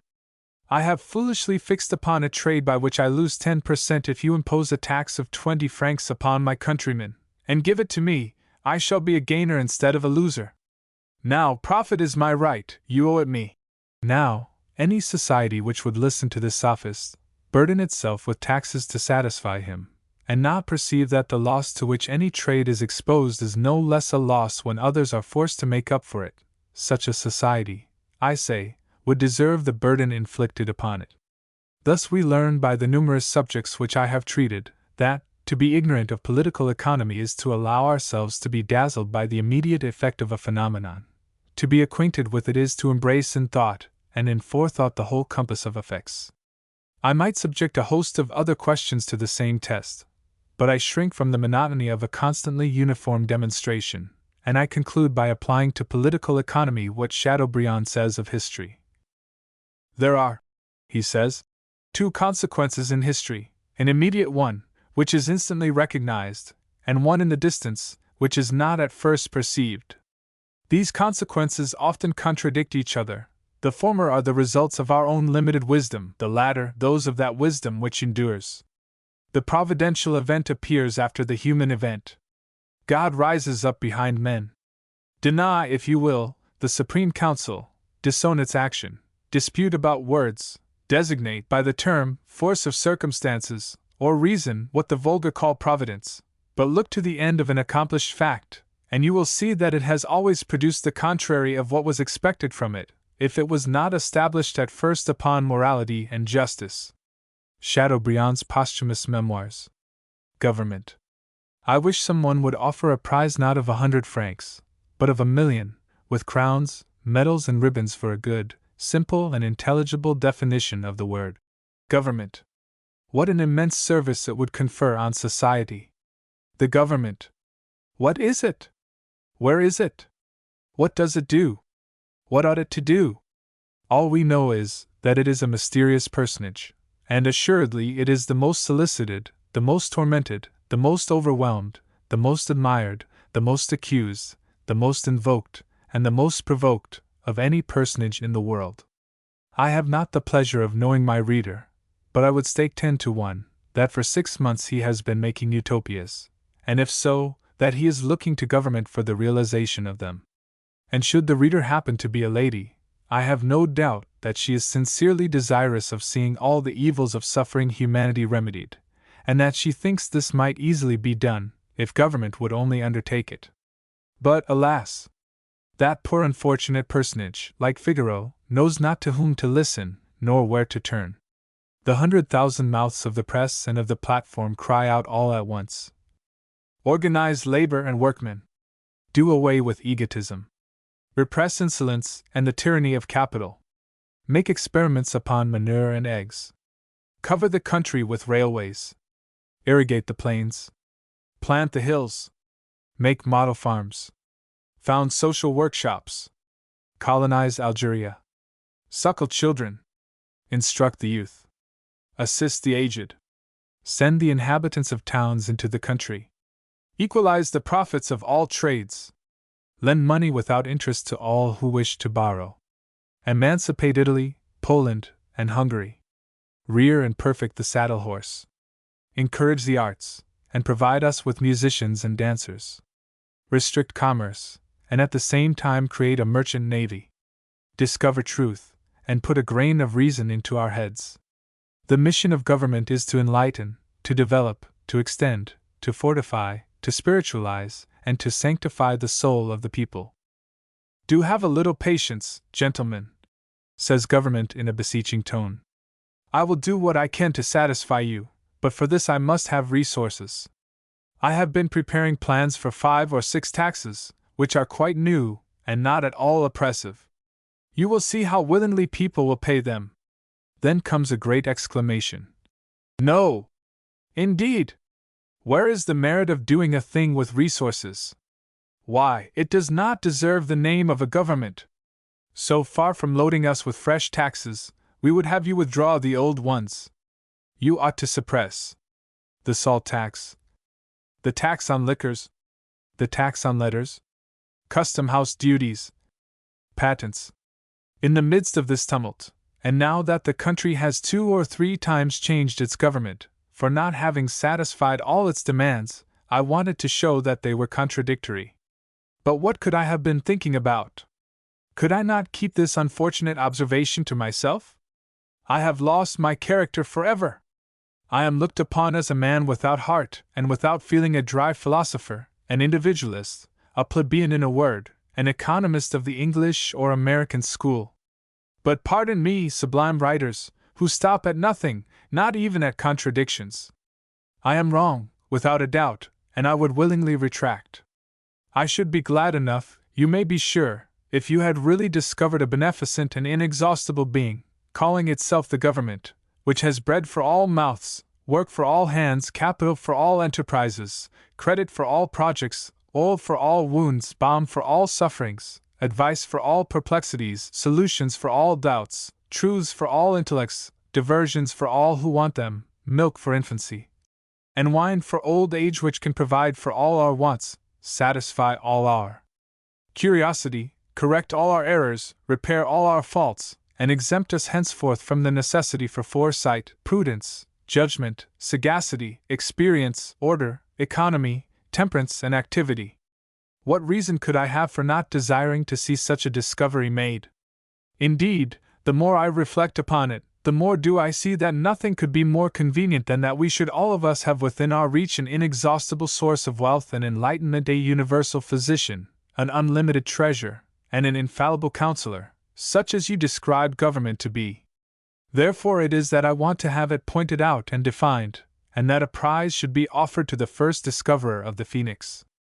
For no one would think of asserting that this precious discovery has yet been made, since up to this time everything presenting itself under the name of the government is immediately overturned by the people, precisely because it does not fulfill the rather contradictory conditions of the program.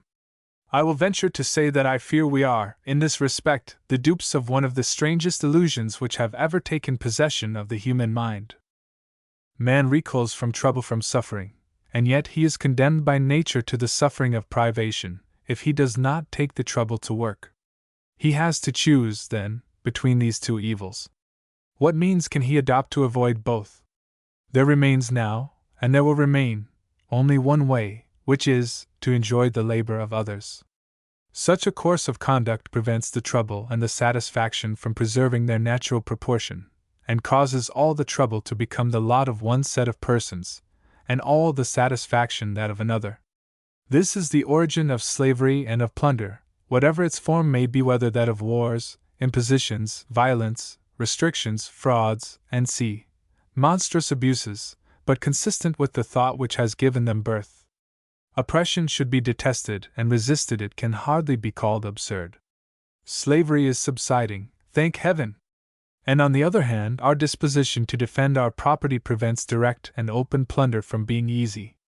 One thing, however, remains: it is the original inclination which exists in all men to divide the lot of life into two parts, throwing the trouble upon others, and keeping the satisfaction for themselves. It remains to be shown under what new form this sad tendency is manifesting itself. The oppressor no longer acts directly and with his own powers upon his victim.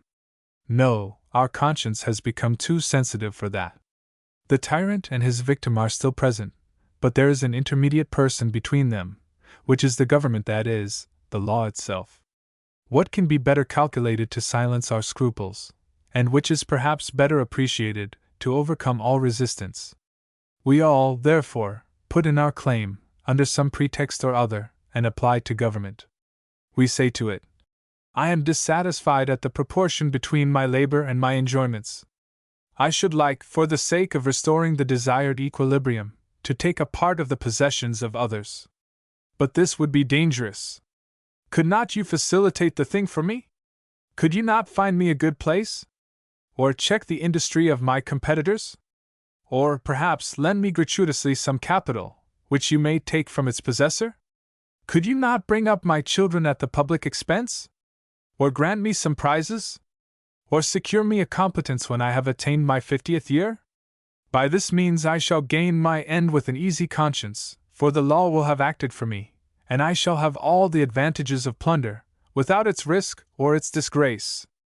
As it is certain, on the one hand, that we are all making some similar request to the government, and as, on the other, it is proved that government cannot satisfy one party without adding to the labor of the others, until I can obtain another definition of the word government, I feel authorized to give my own. Who knows but it may obtain the prize? Here it is. Government is the great fiction, through which everybody endeavors to live at the expense of everybody else. For now, as formerly, every one is, more or less, for profiting by the labors of others. No one would dare to profess such a sentiment. He even hides it from himself. And then what is done? A medium is thought of, government is applied to, and every class in its turn comes to it, and says, You, who can take justifiably and honestly, take from the public, and we will partake. Alas! Government is only too much disposed to follow this diabolical advice, for it is composed of ministers and officials, of men, in short, who, like all other men, desire in their hearts, and always seize every opportunity with eagerness, to increase their wealth and influence. Government is not slow to perceive the advantages it may derive from the part which is entrusted to it by the public. It is glad to be the judge and the master of the destinies of all. It will take much, for then a large share will remain for itself. It will multiply the number of its agents. It will enlarge the circle of its privileges. it will end by appropriating a ruinous proportion. But the most remarkable part of it is the astonishing blindness of the public through it all. When successful soldiers used to reduce the vanquished to slavery, they were barbarous, but they were not absurd. Their object, like ours, was to live at other people's expense, and they did not fail to do so. What are we to think of a people who never seem to suspect that reciprocal plunder is no less plunder because it is reciprocal, that it is no less criminal because it is executed legally and with order, that it adds nothing to the public good, that it diminishes it, just in proportion to the cost of the expensive medium which we call the government? And it is this great chimera which we have placed, for the edification of the people, as a frontispiece to the Constitution. The following is the beginning of the introductory discourse. France has constituted itself a republic for the purpose of raising all the citizens to an ever-increasing degree of morality, enlightenment, and well-being. Thus it is France, or an abstraction, which is to raise the French, or realities, to morality, well-being, and see, is it not by yielding to this strange delusion that we are led to expect everything from an energy not our own? Is it not giving out that there is, independently of the French, a virtuous, enlightened, and rich being, who can and will bestow upon them its benefits? Is not this supposing, and certainly very gratuitously, that there are between France and the French between the simple, abridged, and abstract denomination of all the individualities, and these individualities themselves relations as of father to son, tutor to his pupil, professor to his scholar? I know it is often said metaphorically, the country is a tender mother, but to show the inanity of the constitutional proposition, it is only needed to show that it may be reversed, not only without inconvenience, but even with advantage. Would it be less exact to say, the French have constituted themselves a republic, to raise France to an ever-increasing degree of morality, enlightenment, and well-being? Now, where is the value of an axiom where the subject and the attribute may change places without inconvenience? Everybody understands what is meant by this. The mother will feed the child. But it would be ridiculous to say, the child will feed the mother. The Americans formed another idea of the relations of the citizens with the government when they placed these simple words at the head of their Constitution. We, the people of the United States, for the purpose of forming a more perfect union, of establishing justice, of securing interior tranquility, of providing for our common defense, of increasing the general well-being, and of securing the benefits of liberty to ourselves and to our posterity, decree. And see. Here there is no chimerical creation, no abstraction, from which the citizens may demand everything. They expect nothing except from themselves and their own energy. If I may be permitted to criticize the first words of our Constitution, I would remark that what I complain of is something more than a mere metaphysical subtlety, as might seem at first sight. I contend that this personification of government has been, in past times, and will be hereafter, a fertile source of calamities and revolutions. There is the public on one side, government on the other, considered as two distinct beings, the latter bound to bestow upon the former, and the former having the right to claim from the latter all imaginable human benefits. What will be the consequence? In fact, government is not maimed, and cannot be so. It has two hands, one to receive and the other to give. In other words, it has a rough hand and a smooth one. The activity of the second is necessarily subordinate to the activity of the first. Strictly, government may take and not restore. This is evident, and may be explained by the porous and absorbing nature of its hands, which always retain a part, and sometimes the whole, of what they touch. But the thing that never was seen, and never will be seen or conceived, is, that government can restore more to the public than it has taken from it. It is therefore ridiculous for us to appear before it in the humble attitude of beggars. It is radically impossible for it to confer a particular benefit upon any one of the individualities which constitute the community, without inflicting a greater injury upon the community as a whole.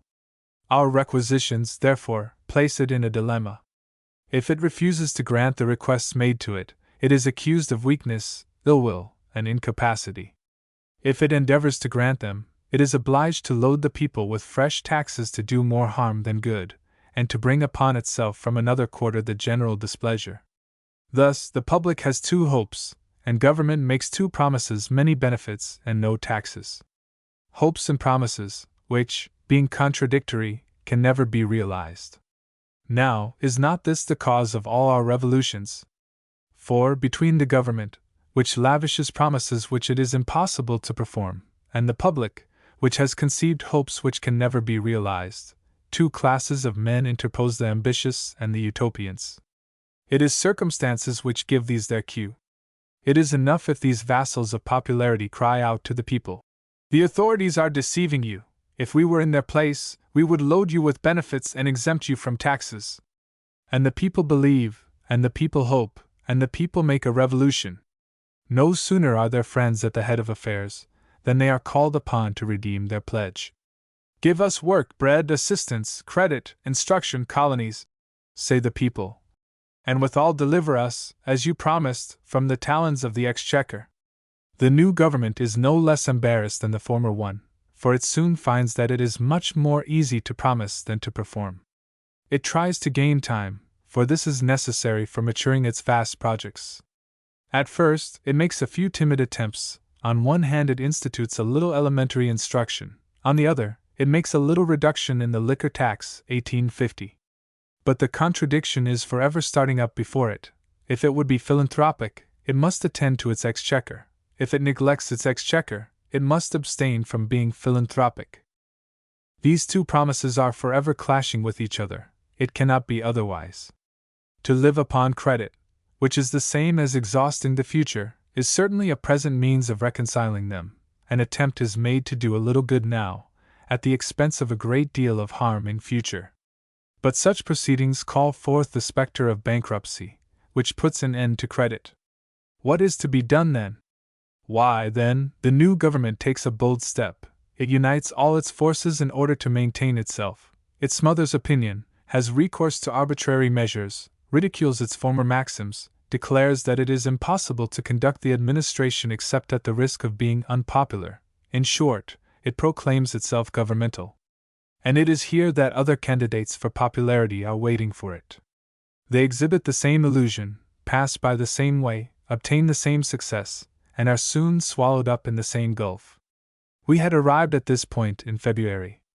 At this time, the illusion which is the subject of this article had made more way than at any former period in the ideas of the people, in connection with socialist doctrines.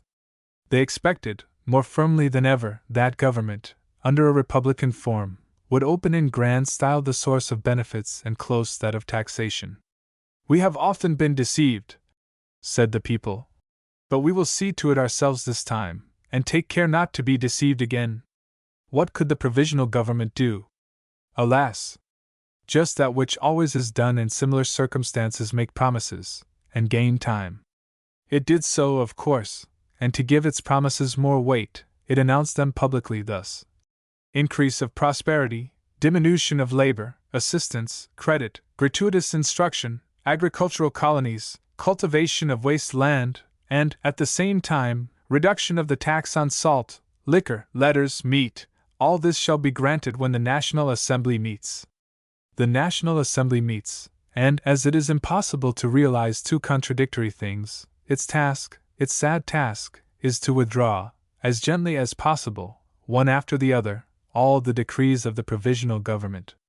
However, in order somewhat to mitigate the cruelty of the deception, it is found necessary to negotiate a little. Certain engagements are fulfilled, others are, in a measure, begun, and therefore the new administration is compelled to contrive some new taxes.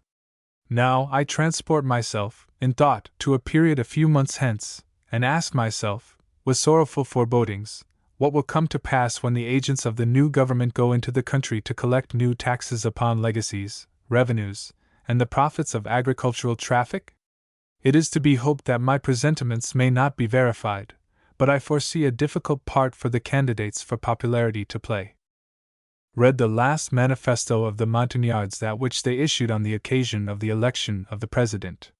It is rather long, but at length it concludes with these words: "Government ought to give a great deal to the people, and take little from them. It is always the same tactics, or rather, the same mistake. Government is bound to give gratuitous instruction and education to all the citizens. It is bound to give a general and appropriate professional education, as much as possible adapted to the wants, the callings, and the capacities of each citizen.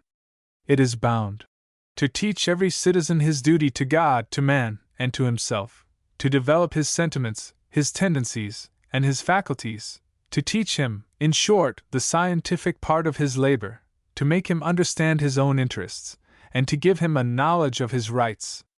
It is bound to place within the reach of all, literature and the arts, the patrimony of thought, the treasures of the mind, and all those intellectual enjoyments which elevate and strengthen the soul.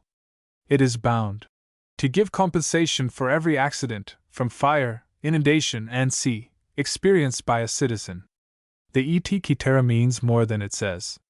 It is bound to attend to the relations of capital with labor, and to become the regulator of credit. It is bound to afford important encouragement and efficient protection to agriculture. It is bound to purchase railroads, canals, and mines, and doubtless to transact affairs with that industrial capacity which characterizes it. It is bound to encourage useful experiments, to promote and assist them by every means likely to make them successful. As a regulator of credit, it will exercise such extensive influence over industrial and agricultural associations as shall ensure them success. Government is bound to do all this, in addition to the services to which it is already pledged, and further, it is always to maintain a menacing attitude towards foreigners, for, according to those who signed the program, bound together by this holy union, and by the precedents of the French Republic, we carry our wishes and hopes beyond the boundaries which despotism has placed between nations. The rights which we desire for ourselves, we desire for all those who are oppressed by the yoke of tyranny. We desire that our glorious army should still, if necessary, be the army of liberty. You see that the gentle hand of government, that good hand which gives and distributes, will be very busy under the government of the Montagnards. You think, perhaps, that it will be the same with the rough hand, that hand which dives into our pockets. Do not deceive yourselves. The aspirants after popularity would not know their trade, if they had not the art, when they show the gentle hand, to conceal the rough one. Their reign will assuredly be the jubilee of the taxpayers. It is superfluities, not necessaries, they say, which ought to be taxed. Truly, it will be a good time when the exchequer, for the sake of loading us with benefits, will content itself with curtailing our superfluities. This is not all. The Montagnards intend that taxation shall lose its oppressive character, and be only an act of fraternity. Good heavens! I know it is the fashion to thrust fraternity in everywhere, but I did not imagine it would ever be put into the hands of the tax-gatherer. To come to the details, those who sign the program say, "We desire the immediate abolition of those taxes which affect the absolute necessaries of life, as salt, liquors, and C. The reform of the tax on landed property, customs, and patents. Gratuitous justice, that is, the simplification of its forms and reduction of its expenses. This, no doubt, has reference to stamps. Thus, the tax on landed property, customs, patents, stamps, salt, liquors, postage, all are included. These gentlemen have found out the secret of giving an excessive activity to the gentle hand of government, while they entirely paralyze its rough hand. Well, I ask the impartial reader, is it not childishness, and more than that, dangerous childishness? Is it not inevitable that we shall have revolution after revolution, if there is a determination never to stop till this contradiction is realized? To give nothing to government and to receive much from it? If the Montagnards were to come into power, would they not become the victims of the means which they employed to take possession of it? Citizens, in all times, two political systems have been in existence, and each may be maintained by good reasons. According to one of them, government ought to do much, but then it ought to take much. According to the other, this twofold activity ought to be little felt. We have to choose between these two systems. But as regards the third system, which partakes of both the others, and which consists in exacting everything from government, without giving it anything, it is chimerical, absurd, childish, contradictory, and dangerous. Those who parade it, for the sake of the pleasure of accusing all governments of weakness, and thus exposing them to your attacks, are only flattering and deceiving you, while they are deceiving themselves. For ourselves, we consider that government is and ought to be nothing whatever but common force organized, not to be an instrument of oppression and mutual plunder among citizens, but, on the contrary, to secure to every one his own, and to cause justice and security to reign. What is money? Hateful money! Hateful money! Cried F., the economist, despairingly, as he came from the Committee of Finance, where a project of paper money had just been discussed. What's the matter? Said I. What is the meaning of this sudden dislike to the most extolled of all the divinities of this world? F. Hateful money! Hateful money! B. You alarm me. I hear peace, liberty, and life cried down, and Brutus went so far even as to say, Virtue! Thou art but a name! But what can have happened? F. Hateful money! Hateful money! B. Come, exercise a little philosophy. What has happened to you? Has Croesus been affecting you? Has Mondor been playing you false? Or has Zoilus been libeling you in the papers? F. I have nothing to do with Croesus. My character, by its insignificance, is safe from any slanders of Zoilus, and as to Mondor. B. Ah! Now I have it. How could I be so blind? You, too, are the inventor of a social reorganization of the F system, in fact. Your society is to be more perfect than that of Sparta, and therefore, all money is to be rigidly banished from it. And the thing that troubles you is, how to persuade your people to empty their purses. What would you have? This is the rock on which all reorganizers split. There is not one, but would do wonders, if he could only contrive to overcome all resisting influences, and if all mankind would consent to become soft wax in his fingers. But men are resolved not to be soft wax. They listen, applaud, or reject, and go on as before. F. Thank heaven, I am still free from this fashionable mania. Instead of inventing social laws, I am studying those which it has pleased Providence to invent, and I am delighted to find them admirable in their progressive development. This is why I exclaim, Hateful money! Hateful money! B. You are a disciple of Proudhon, then? Well, there is a very simple way for you to satisfy yourself. Throw your purse into the Seine, only reserving 100 sous, to take an action from the Bank of Exchange. F. If I cry out against money, is it likely I should tolerate its deceitful substitute? B. Then I have only one more guess to make. You are a new Diogenes, and are going to victimize me with a discourse à la Seneca, on the contempt of riches. F. Heaven preserve me from that. For riches, don't you see, are not a little more or a little less money. They are bread for the hungry, clothes for the naked, fuel to warm you, oil to lengthen the day, a career open to your son, a certain portion for your daughter, a day of rest after fatigue, a cordial for the faint, a little assistance slipped into the hand of a poor man, a shelter from the storm, a diversion for a brain worn by thought, the incomparable pleasure of making those happy who are dear to us. Riches are instruction, independence, dignity, confidence, charity, they are progress, and civilization. Riches are the admirable civilizing result of two admirable agents, more civilizing even than riches themselves: labor and exchange. B. Well, now you seem to be singing the praises of riches, when, a moment ago, you were loading them with imprecations. F. Why, don't you see that it was only the whim of an economist? I cry out against money, just because everybody confounds it, as you did just now, with riches, and that this confusion is the cause of errors and calamities without number. I cry out against it because its function in society is not understood, and very difficult to explain.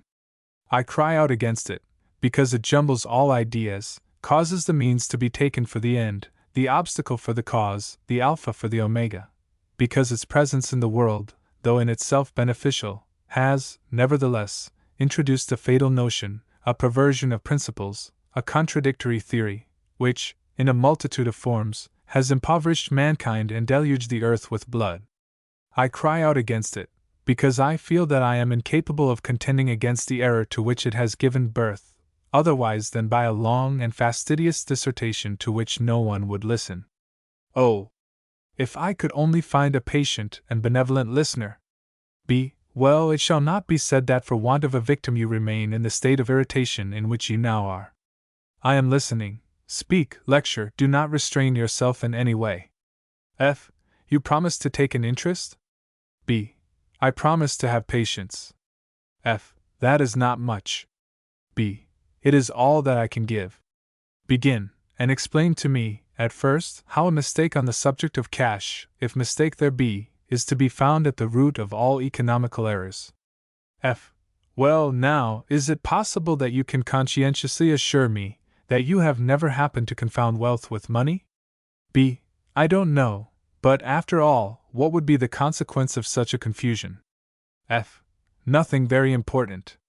An error in your brain, which would have no influence over your actions, for you see that, with respect to labor and exchange, although there are as many opinions as there are heads, we all act in the same way. B. Just as we walk upon the same principle, although we are not agreed upon the theory of equilibrium and gravitation. F. Precisely. A person who argued himself into the opinion that during the night our heads and feet changed places might write very fine books upon the subject, but still he would walk about like everybody else. B. So I think. Nevertheless, he would soon suffer the penalty of being too much of a logician. F. In the same way, a man would die of hunger, who, having decided that money is real wealth, should carry out the idea to the end. That is the reason that this theory is false, for there is no true theory but such as results from facts themselves, as manifested at all times, and in all places. B. I can understand that practically, and under the influence of personal interest, the fatal effects of the erroneous action would tend to correct an error. But if that of which you speak has so little influence, why does it disturb you so much? F. Because when a man, instead of acting for himself, decides for others, personal interest, that ever watchful and sensible sentinel, is no longer present to cry out, "Stop! The responsibility is misplaced." It is Peter who is deceived, and John suffers. The false system of the legislator necessarily becomes the rule of action of whole populations. And observe the difference. When you have money, and are very hungry, whatever your theory on cash may be, what do? B. I go to a baker's, and buy some bread. F. You do not hesitate about getting rid of your money? B. The only use of money is to buy what one wants. F. And if the baker should happen to be thirsty, what does he do? B. He goes to the wine merchants, and buys wine with the money I have given him. F. What? Is he not afraid he shall ruin himself? B. The real ruin would be to go without eating or drinking. F. And everybody in the world, if he is free, acts in the same manner? B. Without a doubt. Would you have them die of hunger for the sake of laying by pence? F. So far from it, that I consider they act wisely, and I only wish that the theory was nothing but the faithful image of this universal practice. But suppose now that you were the legislator, the absolute king of a vast empire, where there were no gold mines. B. No unpleasant fiction. F. Suppose, again, that you were perfectly convinced of this, that wealth consists solely and exclusively in cash. To what conclusion would you come? B. I should conclude that there was no other means for me to enrich my people, or for them to enrich themselves, but to draw away the cash from other nations. F. That is to say, to impoverish them. The first conclusion, then, to which you would arrive would be this: a nation can only gain when another loses. B. This axiom has the authority of Bacon and Montaigne. F. It is not the less sorrowful for that, for it implies that progress is impossible. Two nations, no more than two men, cannot prosper side by side. B. It would seem that such is the result of this principle. F. And as all men are ambitious to enrich themselves, it follows that all are desirous, according to a law of providence, of ruining their fellow creatures. B. This is not Christianity, but it is political economy. F. Such a doctrine is detestable. But to continue, I have made you an absolute king. You must not be satisfied with reasoning, you must act. There is no limit to your power. How would you treat this doctrine, wealth is money? B. It would be my endeavor to increase, incessantly, among my people the quantity of cash. F. But there are no mines in your kingdom. How would you set about it? What would you do? B. I should do nothing. I should merely forbid, on pain of death, that a single crown should leave the country. F. And if your people should happen to be hungry as well as rich? B. Never mind. In the system we are discussing, to allow them to export crowns would be to allow them to impoverish themselves.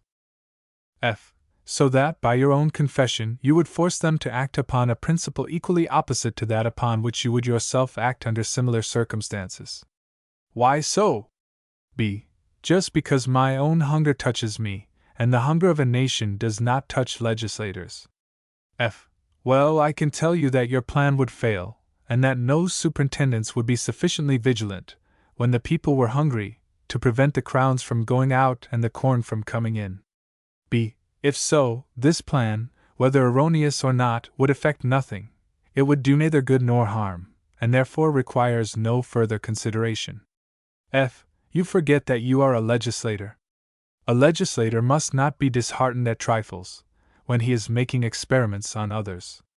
The first measure not having succeeded, you ought to take some other means of attaining your end. B. What end? F. You must have a bad memory. Why, that of increasing, in the midst of your people, the quantity of cash, which is presumed to be true wealth. B. Ah! To be sure, I beg your pardon.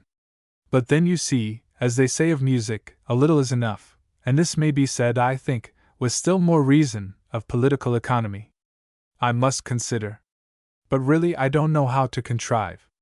F. Ponder it well.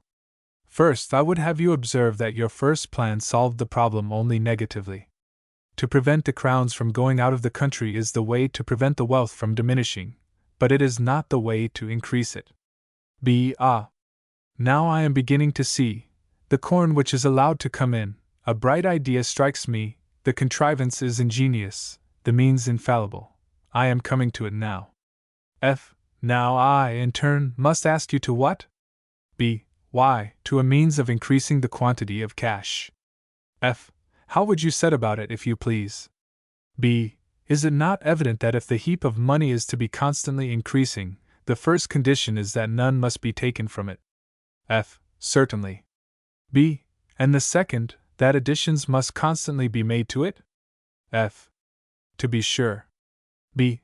Then the problem will be solved, either negatively or positively, as the socialists say, if on the one hand I prevent the foreigner from taking from it, and on the other I oblige him to add to it. F. Better and better. B. And for this there must be two simple laws made, in which cash will not even be mentioned. By the one, my subjects will be forbidden to buy anything abroad, and by the other, they will be required to sell a great deal. F. A well-advised plan. B. Is it new? I must take out a patent for the invention. F. You need do no such thing, you have been forestalled. But you must take care of one thing. B. What is that? F. I have made you an absolute king. I understand that you are going to prevent your subjects from buying foreign productions. It will be enough if you prevent them from entering the country. 30 or 40,000 custom house officers will do the business. B. It would be rather expensive. But what does that signify? The money they receive will not go out of the country. F. True, and in this system it is the grand point. But to ensure a sale abroad, how would you proceed? B. I should encourage it by prizes, obtained by means of some good taxes laid upon my people. F. In this case, the exporters, constrained by competition among themselves, would lower their prices in proportion, and it would be like making a present to the foreigner of the prizes or of the taxes. B. Still, the money would not go out of the country. F. Of course. That is understood. But if your system is beneficial, the kings around you will adopt it. They will make similar plans to yours. They will have their custom house officers, and reject your productions, so that with them, as with you, the heap of money may not be diminished. B. I shall have an army enforce their barriers. F. They will have an army enforce yours. B. I shall arm vessels, make conquests, acquire colonies, and create consumers for my people, who will be obliged to eat our corn and drink our wine. F. The other kings will do the same. They will dispute your conquests, your colonies, and your consumers. Then on all sides there will be war, and all will be uproar. B. I shall raise my taxes, and increase my custom house officers, my army, and my navy. F. The others will do the same. B. I shall redouble my exertions. F. The others will redouble theirs. In the meantime, we have no proof that you would succeed in selling to a great extent. B. It is but too true. It would be well if the commercial efforts would neutralize each other. F. And the military efforts also. And tell me, are not these custom house officers, soldiers, and vessels, these oppressive taxes, this perpetual struggle towards an impossible result, this permanent state of open or secret war with the whole world, are they not the logical and inevitable consequence of the legislators having adopted an idea, which you admit is acted upon by no man who is his own master, that wealth is cash, and to increase cash is to increase wealth? B. I grant it. Either the axiom is true, and then the legislator ought to act as I have described, although universal war should be the consequence, or it is false, and in this case men, in destroying each other, only ruin themselves. F. And remember that before you became a king, this same axiom had led you by a logical process to the following maxims: that which one gains, another loses. The profit of one is the loss of the other, which maxims imply an unavoidable antagonism amongst all men. B. It is only too certain. Whether I am a philosopher or a legislator, whether I reason or act upon the principle that money is wealth, I always arrive at one conclusion, or one result: universal war. It is well that you pointed out the consequences before beginning a discussion upon it, otherwise I should never have had the courage to follow you to the end of your economical dissertation, for, to tell you the truth, it is not much to my taste. F. What do you mean? I was just thinking of it when you heard me grumbling against money. I was lamenting that my countrymen have not the courage to study what it is so important that they should know. B. And yet the consequences are frightful. F. The consequences. As yet I have only mentioned one. I might have told you of others still more fatal. B. Yon make my hair stand on end. What other evils can have been caused to mankind by this confusion between money and wealth? F. It would take me a long time to enumerate them. This doctrine is one of a very numerous family. The eldest, whose acquaintance we have just made, is called the prohibitive system, the next, the colonial system, the third, hatred of capital, the Benjamin, paper money. B. What? Does paper money proceed from the same error? F. Yes, directly. When legislators, after having ruined men by war and taxes, persevere in their idea, they say to themselves, if the people suffer, it is because there is not money enough. We must make some. And as it is not easy to multiply the precious metals, especially when the pretended resources of prohibition have been exhausted, they add, we will make fictitious money, nothing is more easy, and then every citizen will have his pocketbook full of it, and they will all be rich. B. In fact, this proceeding is more expeditious than the other, and then it does not lead to foreign war. F. No, but it leads to civil war. B. You are a grumbler. Make haste and dive to the bottom of the question. I am quite impatient, for the first time, to know if money, or its sign, is wealth. F. You will grant that men do not satisfy any of their wants immediately with crown pieces. If they are hungry, they want bread; if naked, clothing; if they are ill, they must have remedies; if they are cold, they want shelter and fuel; if they would learn, they must have books; if they would travel, they must have conveyances, and so on. The riches of a country consist in the abundance and proper distribution of all these things. Hence you may perceive and rejoice at the falseness of this gloomy maxim of Bacon's: what one people gains, another necessarily loses. A maxim expressed in a still more discouraging manner by Montaigne, in these words: the profit of one is the loss of another. When Shem, Ham, and Japhet divided amongst themselves the vast solitudes of this earth, they surely might each of them build, train, sow, reap, and obtain improved lodging, food and clothing, and better instruction, perfect and enrich themselves, in short, increase their enjoyments, without causing a necessary diminution in the corresponding enjoyments of their brothers. It is the same with two nations. b. There is no doubt that two nations, the same as two men, unconnected with each other, may, by working more, and working better, prosper at the same time, without injuring each other. It is not this which is denied by the axioms of Montaigne and Bacon. They only mean to say that in the transactions which take place between two nations or two men, if one gains, the other must lose.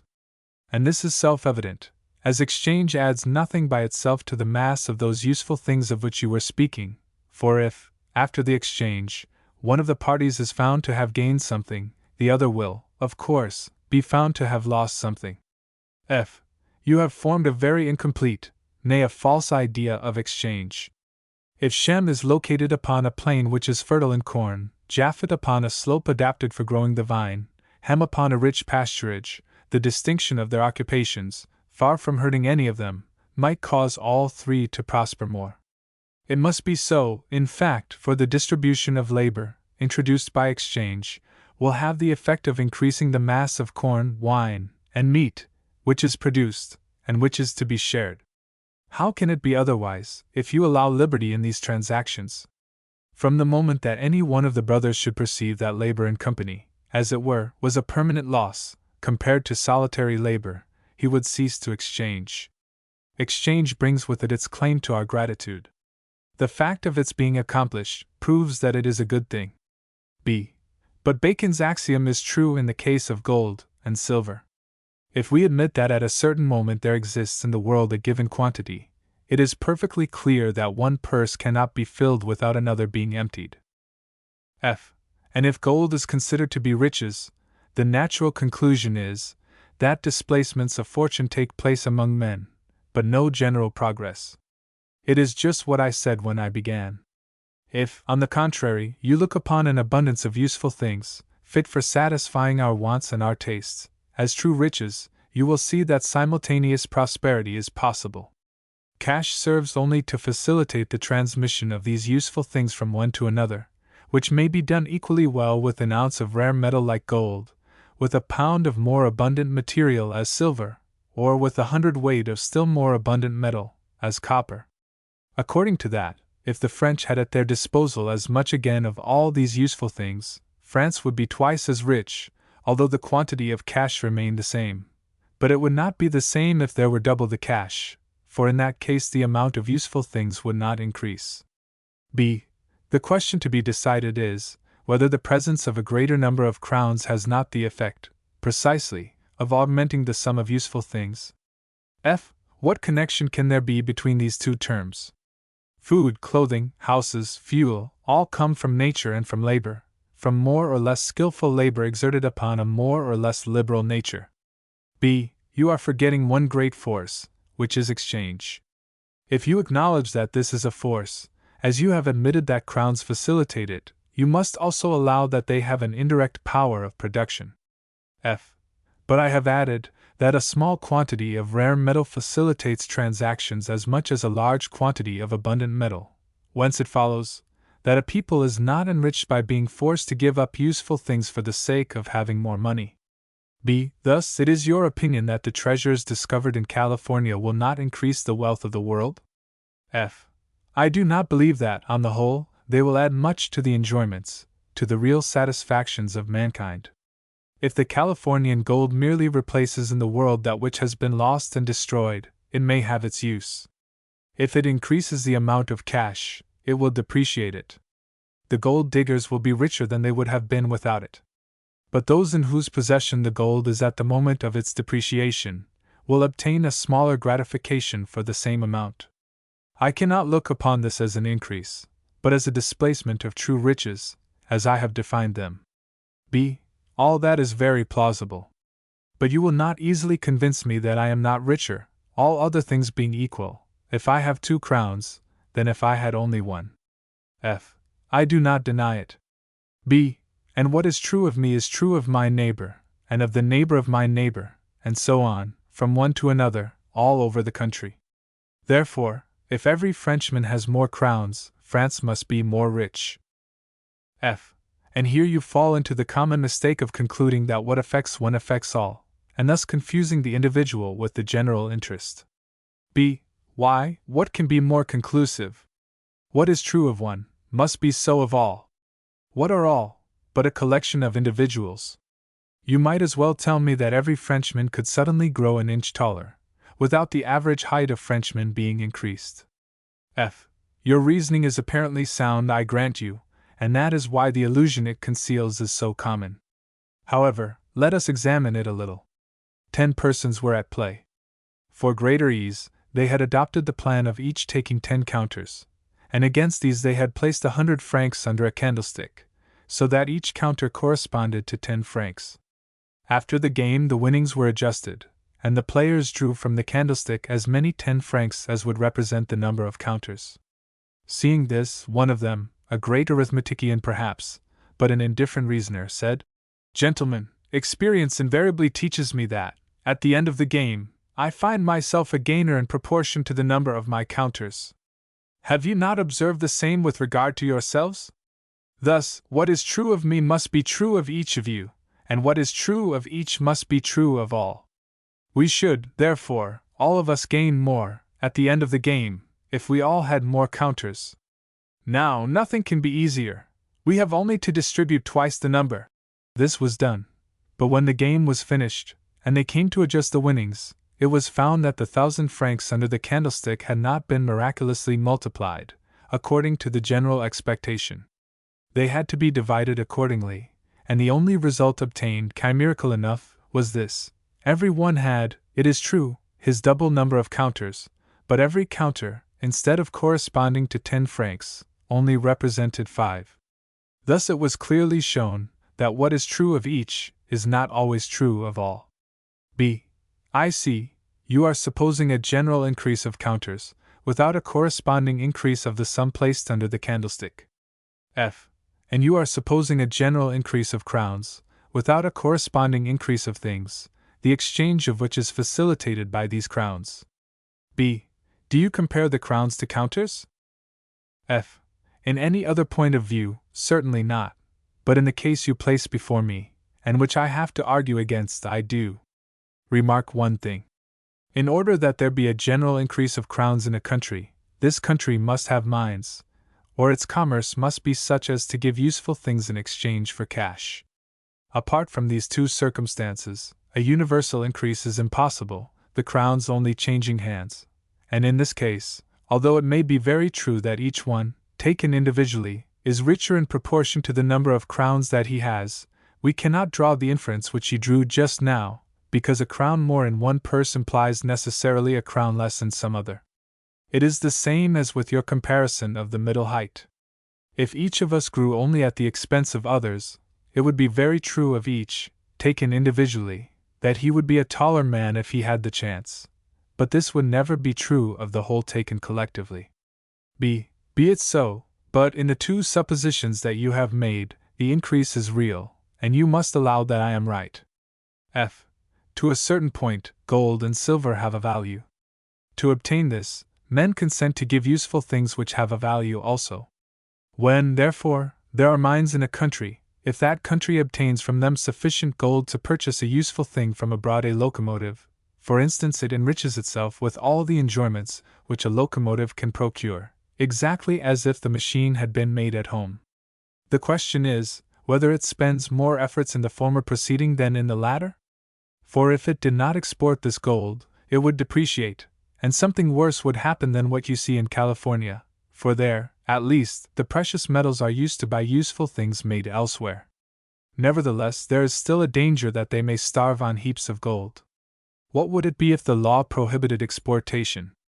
As to the second supposition, that of the gold which we obtain by trade, it is an advantage, or the reverse, according as the country stands more or less in need of it, compared to its wants of the useful things which must be given up in order to obtain it. It is not for the law to judge of this, but for those who are concerned in it, for if the law should start upon this principle, that gold is preferable to useful things, whatever may be their value, and if it should act effectually in this sense, it would tend to make France another California, where there would be a great deal of cash to spend, and nothing to buy. It is the very same system which is represented by Midas. b. The gold which is imported implies that a useful thing is exported, and in this respect there is a satisfaction withdrawn from the country. But is there not a corresponding benefit?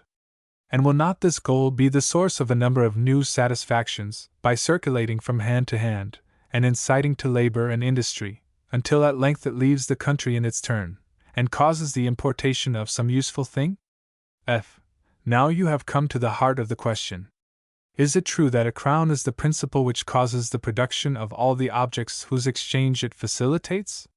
It is very clear that a piece of 5 francs is only worth 5 francs, but we are led to believe that this value has a particular character, that it is not consumed like other things, or that it is exhausted very gradually, that it renews itself, as it were, in each transaction, and that, finally, this crown has been worth 5 francs. As many times as it has accomplished transactions, that it is of itself worth all the things for which it has been successively exchanged, and this is believed, because it is supposed that without this crown these things would never have been produced. It is said the shoemaker would have sold fewer shoes, consequently he would have bought less of the butcher would not have gone so often to the grocer to the doctor to the lawyer, and so on. b. No one can dispute that. F. This is the time, then, to analyze the true function of cash, independently of mines and importations. You have a crown. What does it imply in your hands?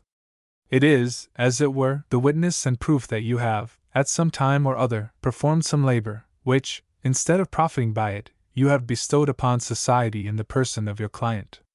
This crown testifies that you have performed a service for society, and, moreover, it shows the value of it. It bears witness, besides, that you have not yet obtained from society a real equivalent service, to which you have a right.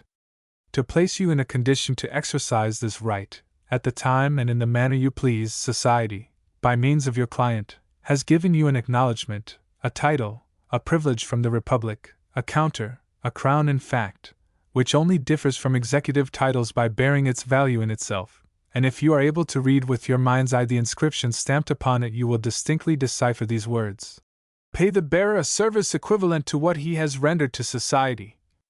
The value received being shown, proved, and measured by that which is represented by me.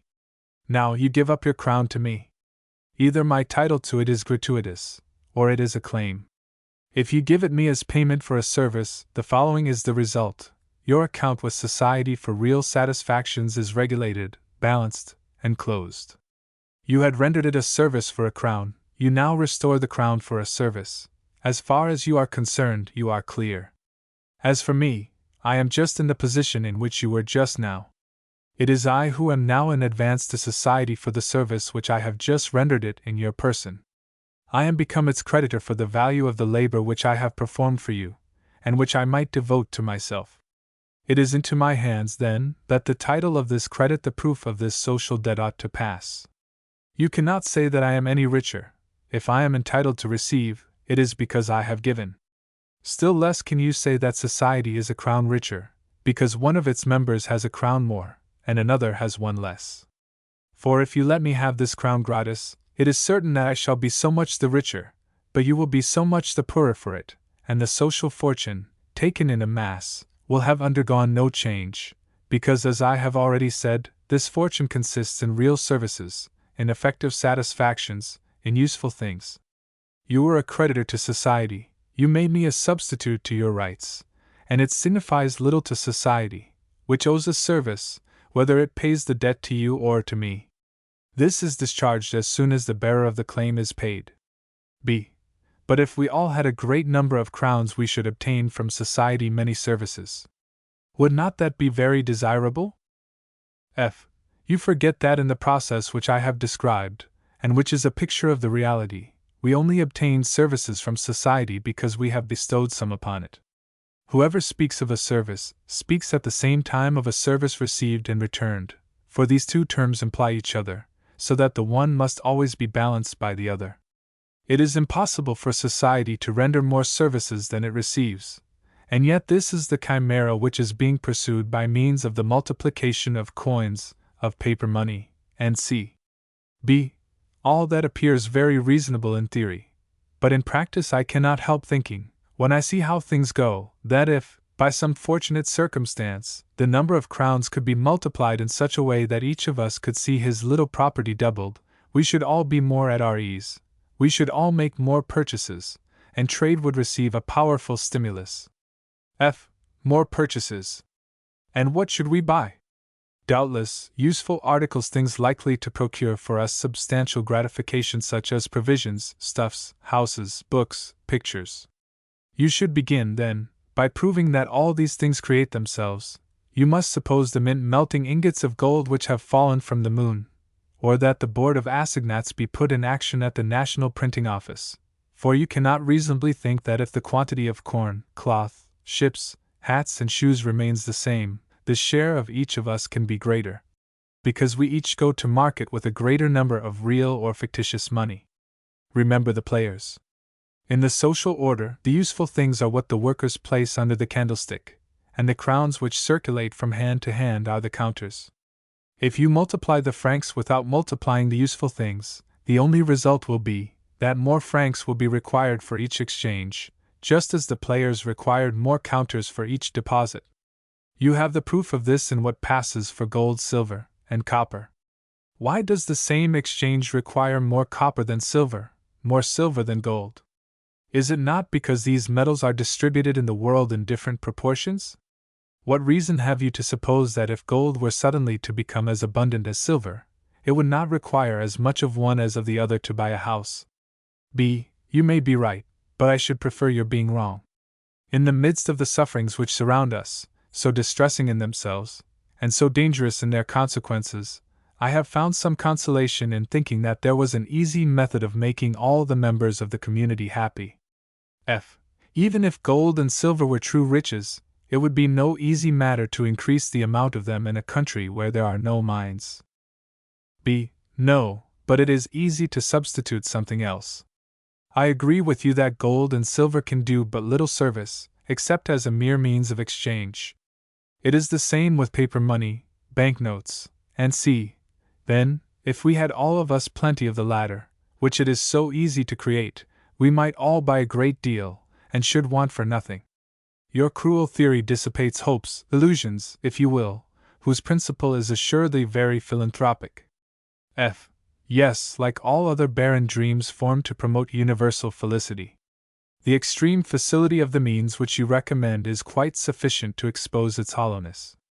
Do you believe that if it were merely needful to print banknotes in order to satisfy all our wants, our tastes and desires, that mankind would have been contented to go on till now, without having recourse to this plan? I agree with you that the discovery is tempting. It would immediately banish from the world, not only plunder, in its diversified and deplorable forms, but even labor itself, except the board of assignats. But we have yet to learn how assignats are to purchase houses, which no one would have built, corn, which no one would have raised, stuffs, which no one would have taken the trouble to weave. One thing strikes me in your argument. You say yourself, that if there is no gain, at any rate there is no loss in multiplying the instrument of exchange, as is seen by the instance of the players, who were quits by a very mild deception. Why, then, refuse the philosopher's stone, which would teach us the secret of changing flints into gold, and, in the meantime, into paper money? Are you so blindly wedded to your logic, that you would refuse to try an experiment where there can be no risk? If you are mistaken, you are depriving the nation, as your numerous adversaries believe, of an immense advantage. If the error is on their side, no harm can result, as you yourself say, beyond the failure of a hope. The measure, excellent in their opinion, in yours is negative. Let it be tried then, since the worst which can happen is not the realization of an evil, but the non-realization of a benefit. In the first place, the failure of a hope is a very great misfortune to any people.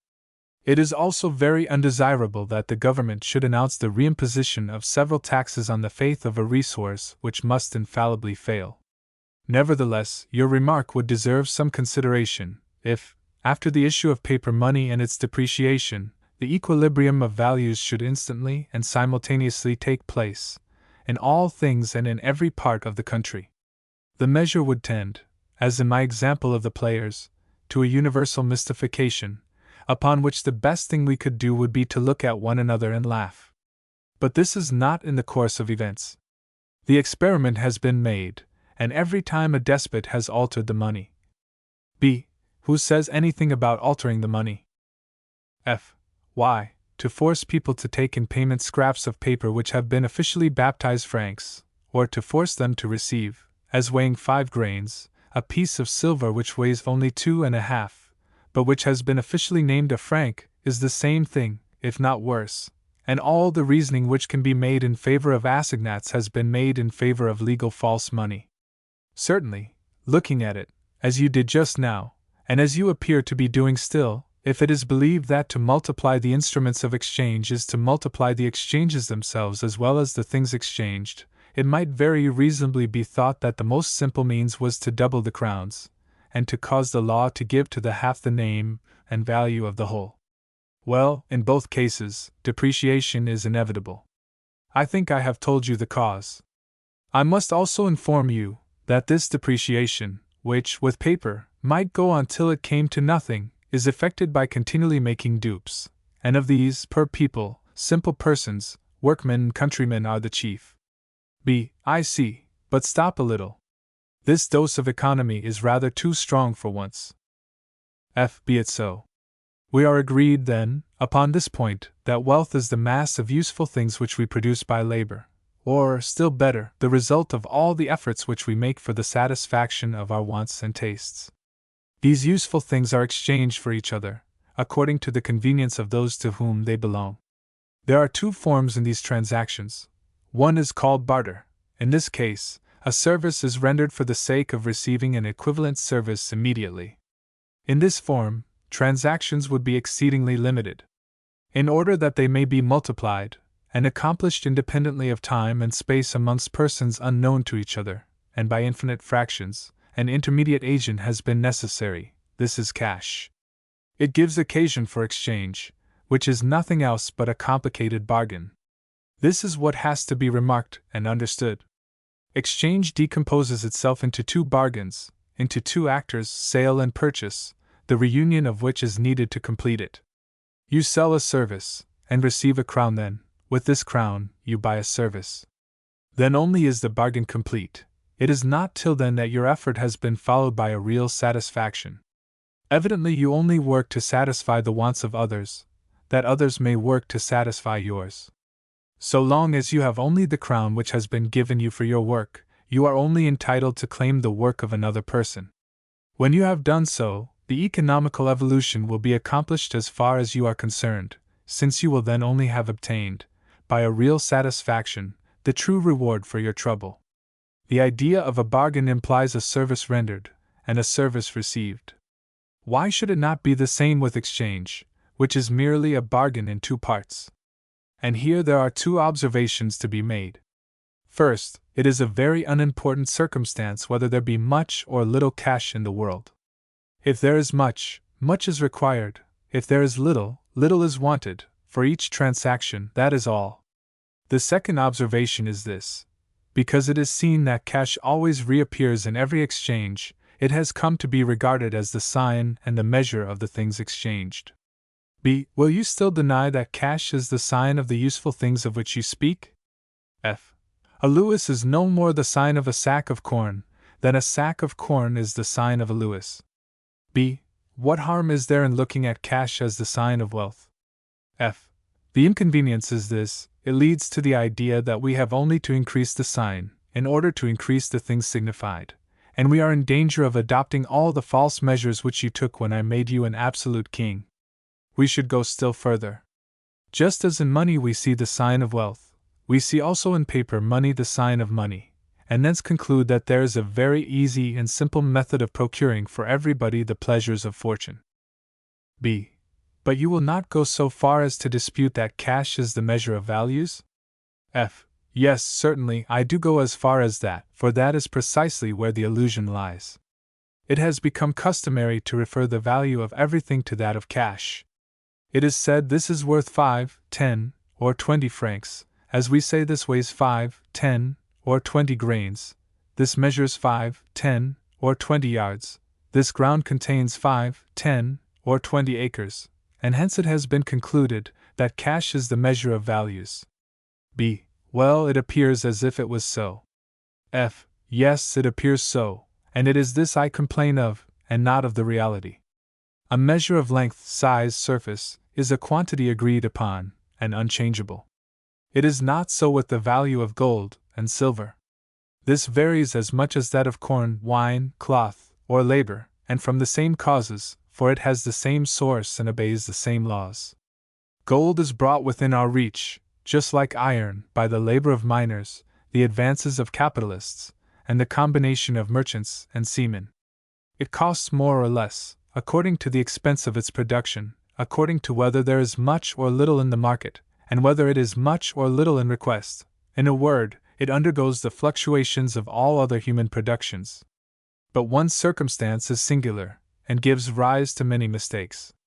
When the value of cash varies, the variation is attributed by language to the other productions for which it is exchanged. Thus, let us suppose that all the circumstances relative to gold remain the same, and that the corn harvest has failed. The price of corn will rise. It will be said, the quarter of corn, which was worth 20 francs, is now worth 30. And this will be correct, for it is the value of the corn which has varied, and language agrees with the fact. But let us reverse the supposition. Let us suppose that all the circumstances relative to corn remain the same, and that half of all the gold in existence is swallowed up. This time it is the price of gold which will rise. It would seem that we ought to say, this Napoleon, which was worth 20 francs, is now worth 40. Now, do you know how this is expressed? Just as if it was the other objects of comparison which had fallen in price, it is said, corn, which was worth 20 francs, is now only worth 10. B. It all comes to the same thing in the end. F. No doubt, but only think what disturbances, what cheatings are produced in exchanges, when the value of the medium varies, without our becoming aware of it by a change in the name. Old pieces are issued, or notes bearing the name of 20 francs, and which will bear that name through every subsequent depreciation. The value will be reduced a quarter, a half, but they will still be called pieces or notes of 20 francs.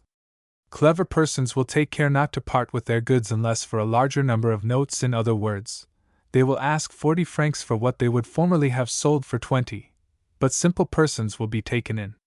Many years must pass before all the values will find their proper level.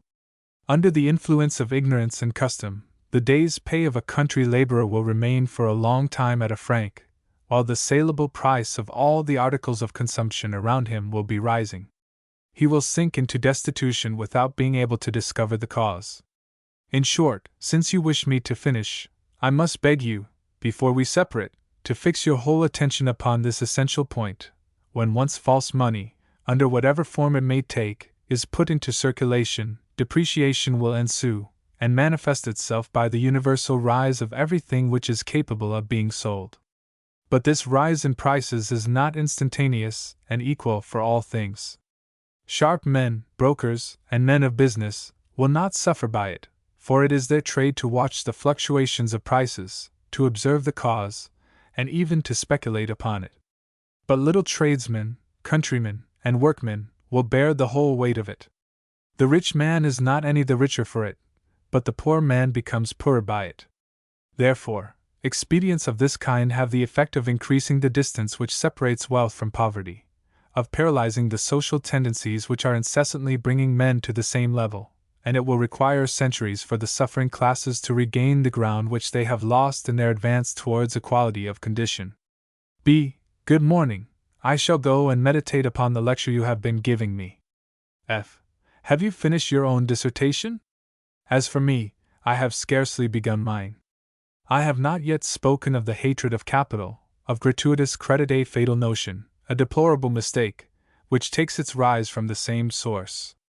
B. What?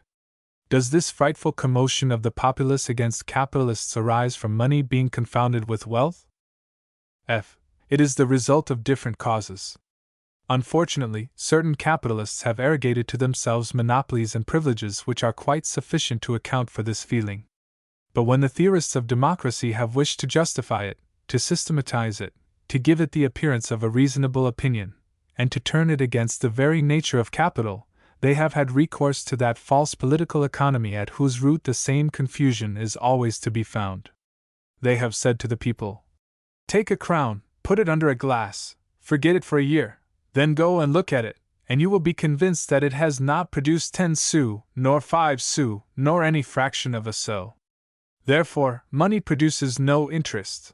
Then, substituting for the word money its pretended sign capital, they have made it by their logic undergo this modification. Then capital produces no interest. Then follow this series of consequences. Therefore he who lends a capital ought to obtain nothing from it. Therefore he who lends you a capital, if he gains something by it, is robbing you. Therefore all capitalists are robbers. Therefore wealth, which ought to serve gratuitously those who borrow it, belongs in reality to those to whom it does not belong. Therefore there is no such thing as property. Therefore everything belongs to everybody. Therefore b. This is very serious, the more so, from the syllogism being so admirably formed. I should very much like to be enlightened on the subject. But, alas! I can no longer command my attention. There is such a confusion in my head of the words cash, money, services, capital, interest, that really, I hardly know where I am. We will, if you please, resume the conversation another day.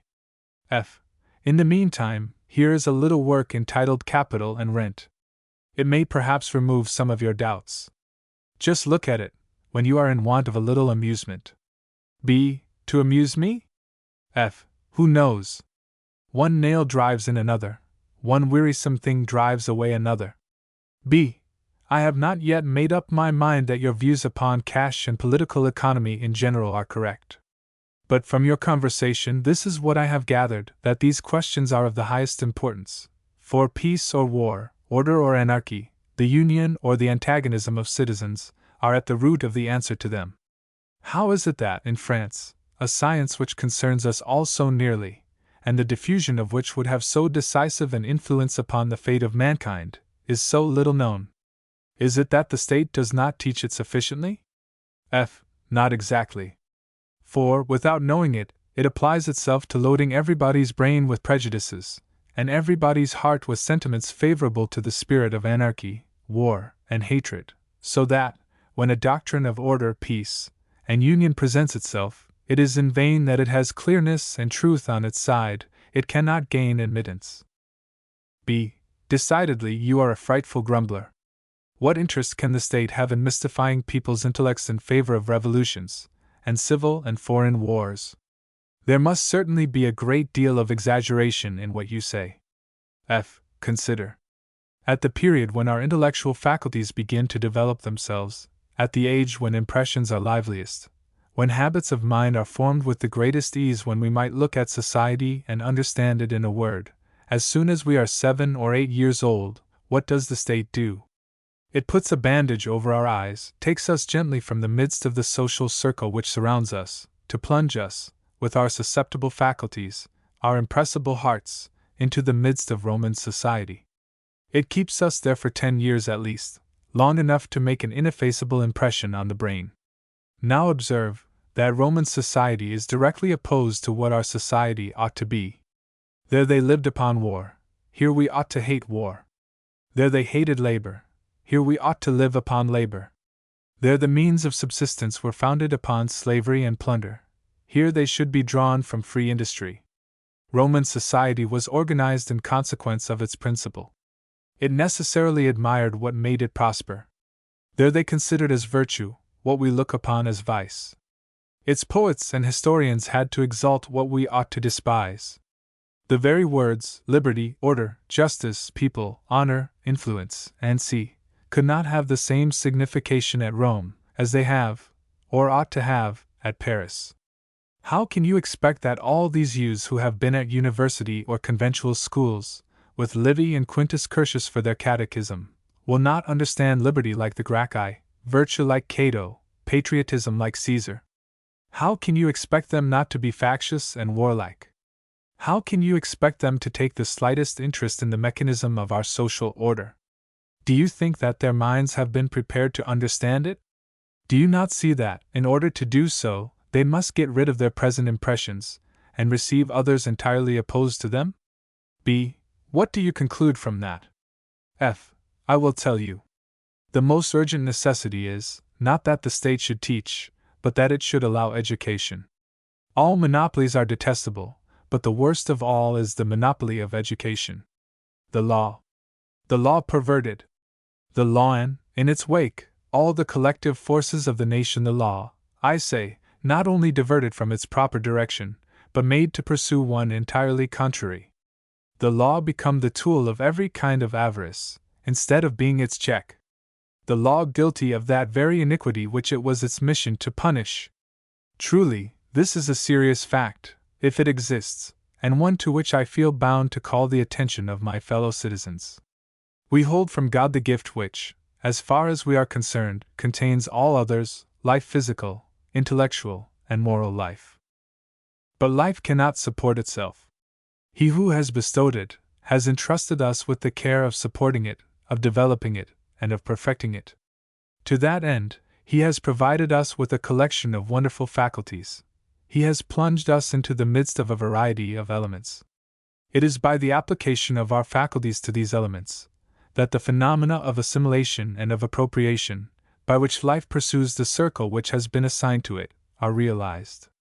Existence, faculties, assimilation, in other words, personality, liberty, property, this is man.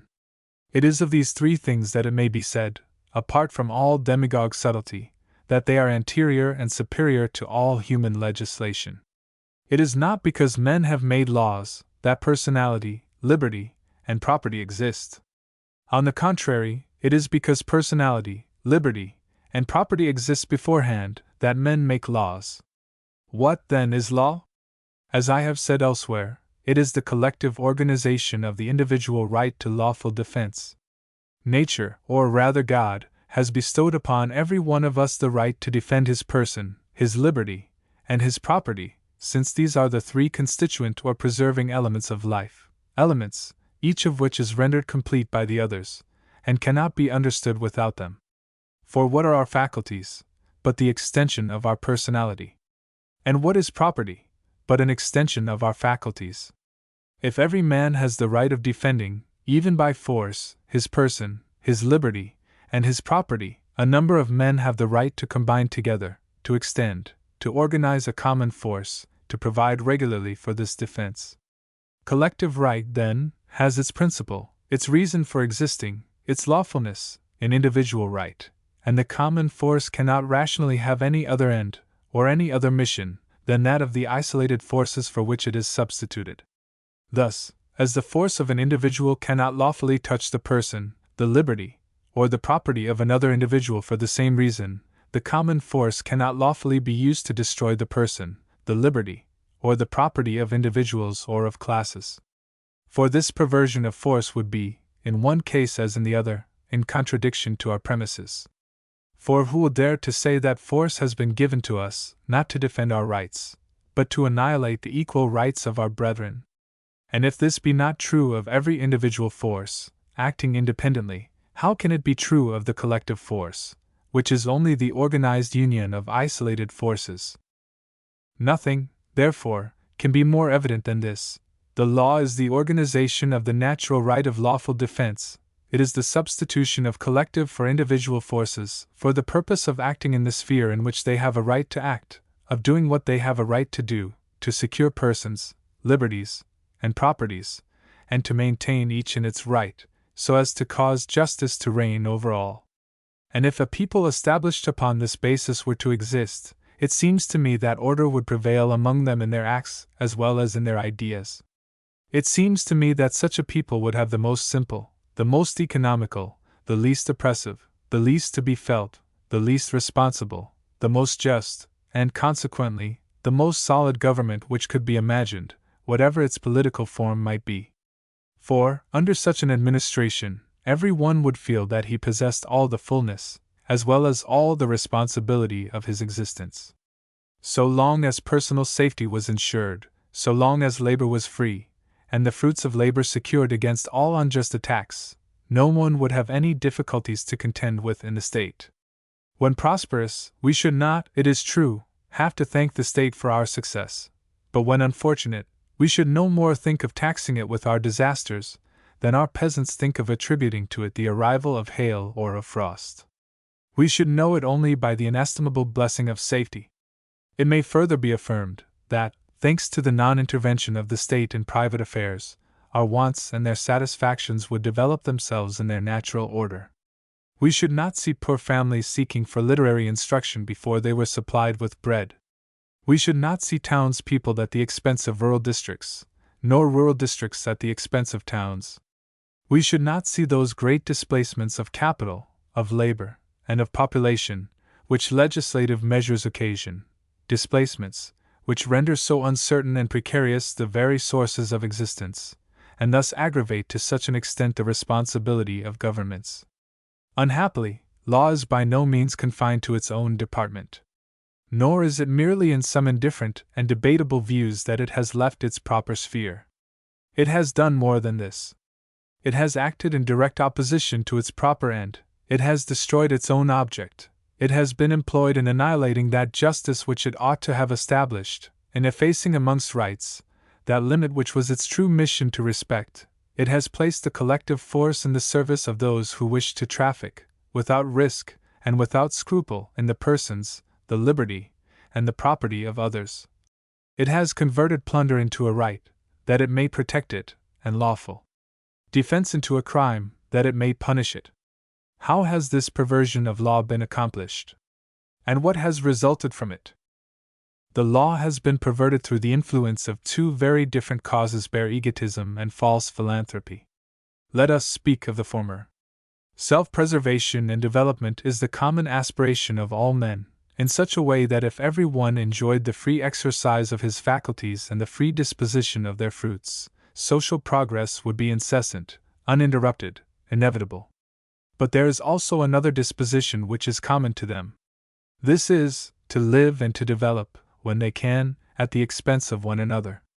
This is no rash imputation, emanating from a gloomy, uncharitable spirit. History bears witness to the truth of it, by the incessant wars, the migrations of races, sacerdotal oppressions, the universality of slavery, the frauds in trade, and the monopolies with which its annals abound. This fatal disposition has its origin in the very constitution of man, in that primitive, and universal, and invincible sentiment which urges it towards its well-being, and makes it seek to escape pain. Man can only derive life and enjoyment from a perpetual search and appropriation, that is, from a perpetual application of his faculties to objects, or from labor. This is the origin of property. But yet he may live and enjoy, by seizing and appropriating the productions of the faculties of his fellowmen. This is the origin of plunder. Now, labor being in itself a pain, and man being naturally inclined to avoid pain, it follows, and history proves it, that wherever plunder is less burdensome than labor, it prevails, and neither religion nor morality can, in this case, prevent it from prevailing. When does plunder cease, then? When it becomes less burdensome and more dangerous than labor.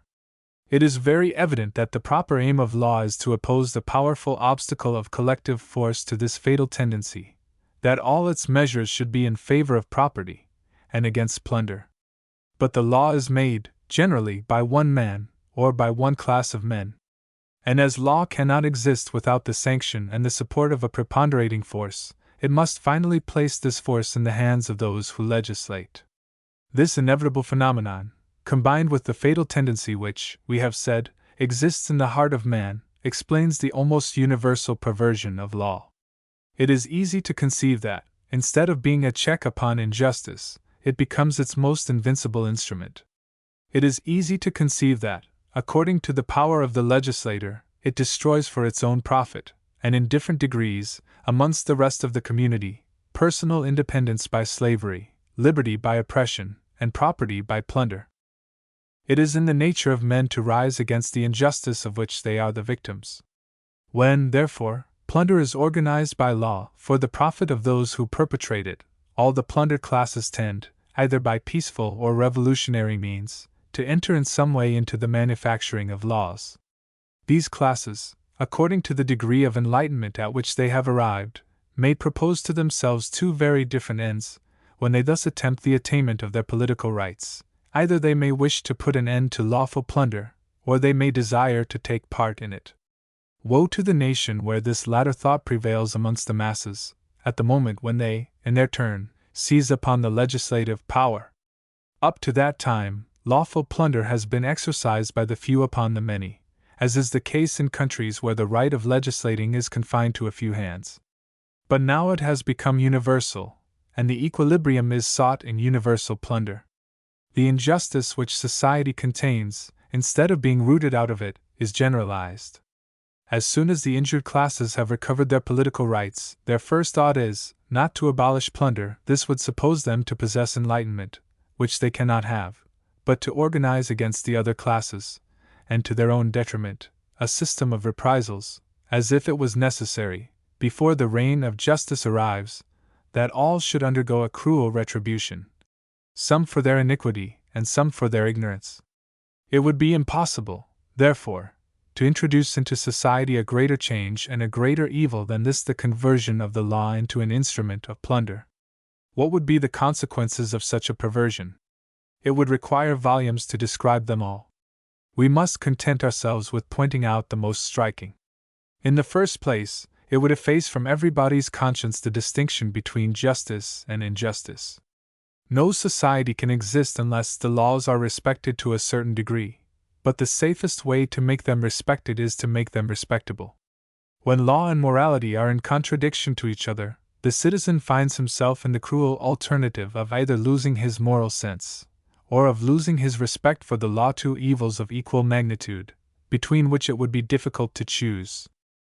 It is so much in the nature of law to support justice, that in the minds of the masses they are one and the same.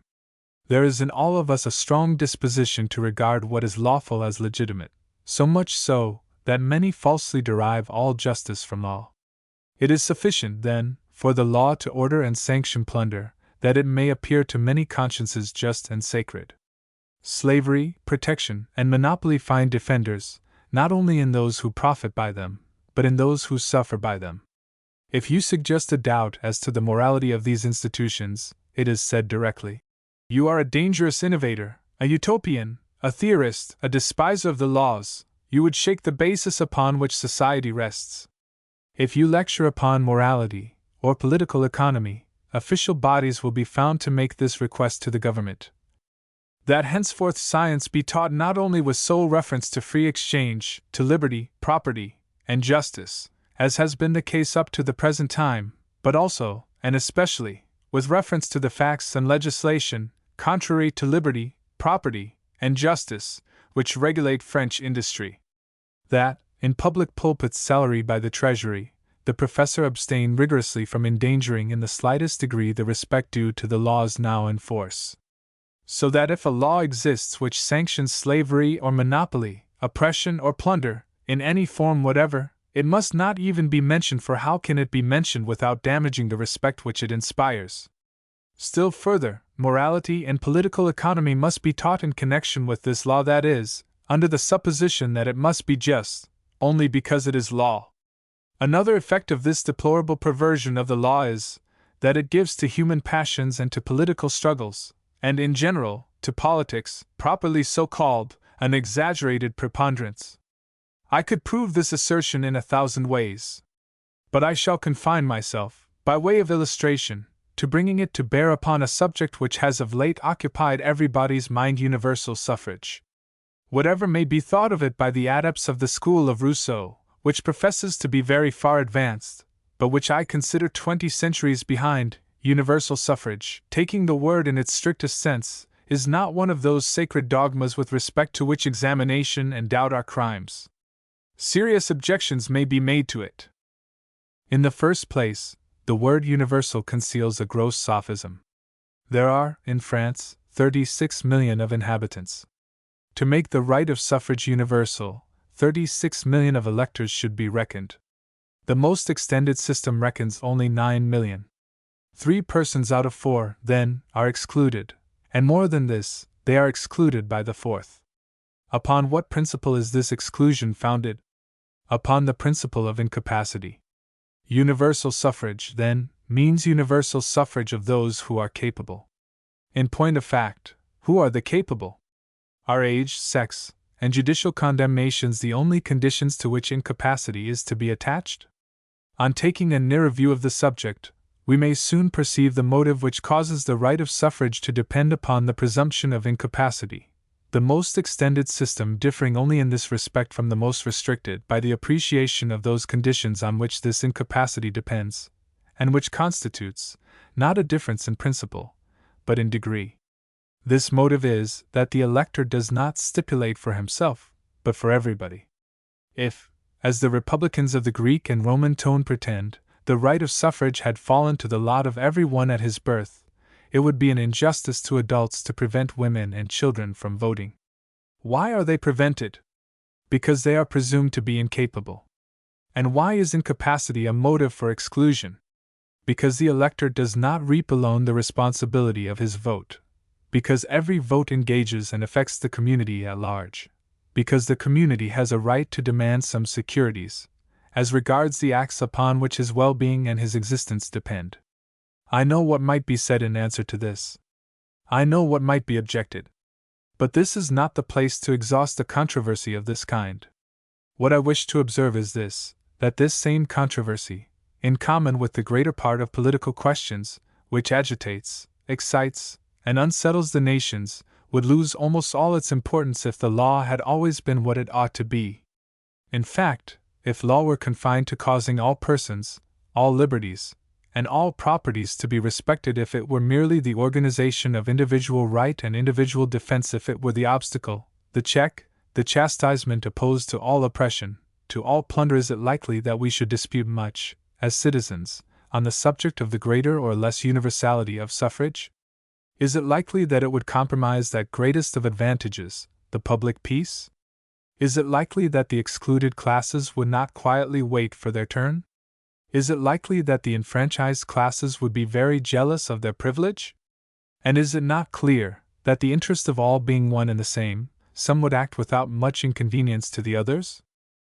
But if the fatal principle should come to be introduced, that, under pretense of organization, regulation, protection, or encouragement, the law may take from one party in order to give to another, help itself to the wealth acquired by all the classes, that it may increase that of one class, whether that of the agriculturists, the manufacturers, the ship owners, or artists and comedians, then certainly, in this case, there is no class which may not pretend, and with reason, to place its hand upon the law, which would not demand with fury its right of election and eligibility, and which would overturn society rather than not obtain it.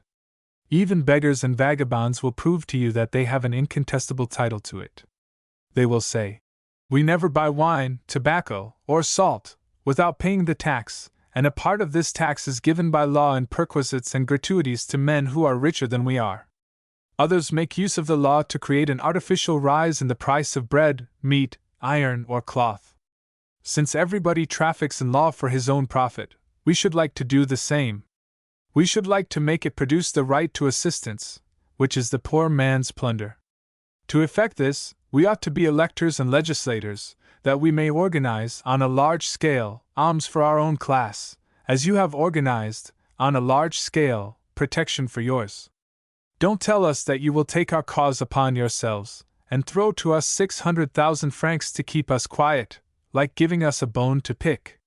We have other claims, and at any rate we wish to stipulate for ourselves, as other classes have stipulated for themselves. How is this argument to be answered? Yes, as long as it is admitted that the law may be diverted from its true mission, that it may violate property instead of securing it, everybody will be wanting to manufacture law, either to defend himself against plunder, or to organize it for his own profit. The political question will always be prejudicial, predominant, and absorbing. In a word, there will be fighting around the door of the legislative palace. The struggle will be no less furious within it. To be convinced of this, it is hardly necessary to look at what passes in the chambers in France and in England. It is enough to know how the question stands. Is there any need to prove that this odious perversion of law is a perpetual source of hatred and discord, that it even tends to social disorganization? Look at the United States. There is no country in the world where the law is kept more within its proper domain, which is, to secure to every one his liberty and his property. Therefore, there is no country in the world where social order appears to rest upon a more solid basis. Nevertheless, even in the United States, there are two questions, and only two, which from the beginning have endangered political order. And what are these two questions? That of slavery and that of tariffs. That is, precisely the only two questions in which, contrary to the general spirit of this republic, law has taken the character of a plunderer. Slavery is a violation, sanctioned by law, of the rights of the person. Protection is a violation perpetrated by the law upon the rights of property, and certainly it is very remarkable that, in the midst of so many other debates, this double legal scourge, the sorrowful inheritance of the old world, should be the only one which can, and perhaps will, cause the rupture of the Union. Indeed, a more astounding fact, in the heart of society, cannot be conceived than this, that law should have become an instrument of injustice. And if this fact occasions consequences so formidable to the United States, where there is but one exception, what must it be with us in Europe, where it is a principale system? M. Montalembert, adopting the thought of a famous proclamation of M. Carlier, said, "We must make war against socialism." And by socialism, according to the definition of M. Charles Dupin, he meant plunder. But what plunder did he mean? For there are two sorts: extralegal and legal plunder. As to extralegal plunder, such as theft, or swindling, which is defined, foreseen, and punished by the penal code, I do not think it can be adorned by the name of socialism. It is not this which systematically threatens the foundations of society. Besides, the war against this kind of plunder has not waited for the signal of M. Montalembert or M. Carlier. It has gone on since the beginning of the world. France was carrying it on long before the Revolution of February, long before the appearance of socialism, with all the ceremonies of magistracy, police, gendarmerie, prisons, dungeons, and scaffolds. It is the law itself which is conducting this war, and it is to be wished, in my opinion, that the law should always maintain this attitude with respect to plunder. But this is not the case. The law sometimes takes its own part. Sometimes it accomplishes it with its own hands, in order to save the parties benefited the shame, the danger, and the scruple. Sometimes it places all this ceremony of magistracy, police, gendarmerie, and prisons at the service of the plunderer, and treats the plundered party, when he defends himself, as the criminal. In a word, there is a legal plunder, and it is, no doubt, this which is meant by M.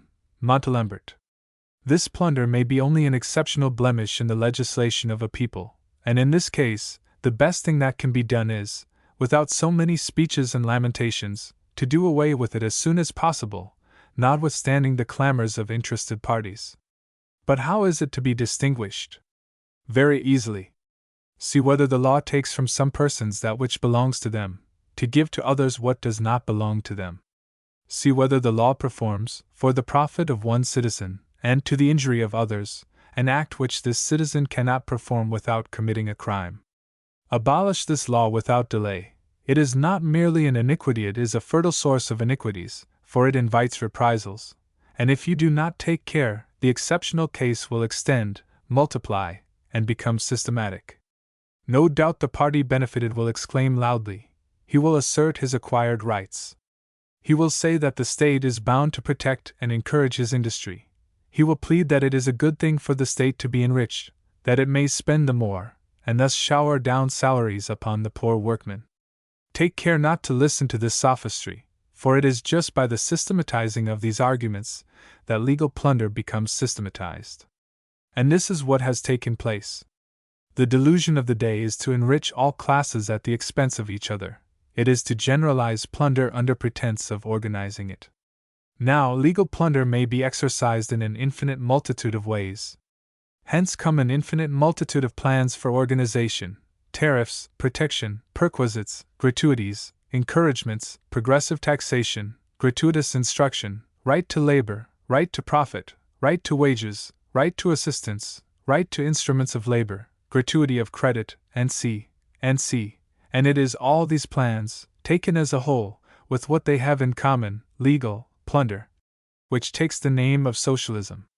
Now socialism, thus defined, and forming a doctrinal body, what other war would you make against it than a war of doctrine? You find this doctrine false, absurd, abominable. Refute it. This will be all the more easy, the more false, the more absurd, and the more abominable it is. Above all, if you wish to be strong, begin by rooting out of your legislation every particle of socialism which may have crept into it, and this will be no light work. M. Montalembert has been reproached with wishing to turn brute force against socialism. He ought to be exonerated from this reproach, for he has plainly said, "The war which we must make against socialism must be one which is compatible with the law, honor, and justice." But how is it that M. Montalembert does not see that he is placing himself in a vicious circle? You would oppose law to socialism. But it is the law which socialism invokes. It aspires to legal, not extra-legal plunder. It is of the law itself, like monopolists of all kinds, that it wants to make an instrument, and when once it has the law on its side, how will you be able to turn the law against it? How will you place it under the power of your tribunals, your gendarmes, and of your prisons? What will you do then? You wish to prevent it from taking any part in the making of laws. You would keep it outside the legislative palace. In this you will not succeed, I venture to prophesy, so long as legal plunder is the basis of the legislation within. It is absolutely necessary that this question of legal plunder should be determined, and there are only 3 solutions of it. 1. When the few plunder the many. 2. When everybody plunders everybody else. 3. When nobody plunders anybody. Partial plunder, universal plunder, absence of plunder, amongst these we have to make our choice. The law can only produce one of these results. Partial plunder. This is the system which prevailed so long as the elective privilege was partial, a system which is resorted to avoid the invasion of socialism. Universal plunder. We have been threatened by this system when the elective privilege has become universal, the masses having conceived the idea of making law on the principle of legislators who had preceded them. Absence of plunder. This is the principle of justice, peace, order, stability, conciliation, and of good sense, which I shall proclaim with all the force of my lungs, which is very inadequate, alas, till the day of my death. And, in all sincerity, can anything more be required at the hands of the law? Can the law, whose necessary sanction is force, be reasonably employed upon anything beyond securing to every one his right? I defy any one to remove it from this circle without perverting it, and consequently turning force against right. And as this is the most fatal, the most illogical social perversion which can possibly be imagined, it must be admitted that the true solution, so much sought after, of the social problem, is contained in these simple words: law is organized justice. Law is organized justice. Now it is important to remark that to organize justice by law, that is to say by force, excludes the idea of organizing by law, or by force, any manifestation whatever of human activity, labor, charity, agriculture, commerce, industry, instruction, the fine arts, or religion, for any one of these organizations would inevitably destroy the essential organization. How, in fact, can we imagine force encroaching upon the liberty of citizens without infringing upon justice, and so acting against its proper aim? Here I am encountering the most popular prejudice of our time. It is not considered enough that law should be just, it must be philanthropic. It is not sufficient that it should guarantee to every citizen the free and inoffensive exercise of his faculties, applied to his physical, intellectual, and moral development. It is required to extend well-being, instruction, and morality directly over the nation. This is the fascinating side of socialism. But I repeat it, these 2 missions of the law contradict each other. We have to choose between them. A citizen cannot at the same time be free and not free. M. de Lamartine wrote to me one day thus: "Your doctrine is only the half of my program. You have stopped at liberty. I go on to fraternity." I answered him, "The second part of your program will destroy the first." And in fact it is impossible for me to separate the word fraternity from the word voluntary. I cannot possibly conceive fraternity legally enforced, without liberty being legally destroyed, and justice legally trampled underfoot. Legal plunder has 2 roots.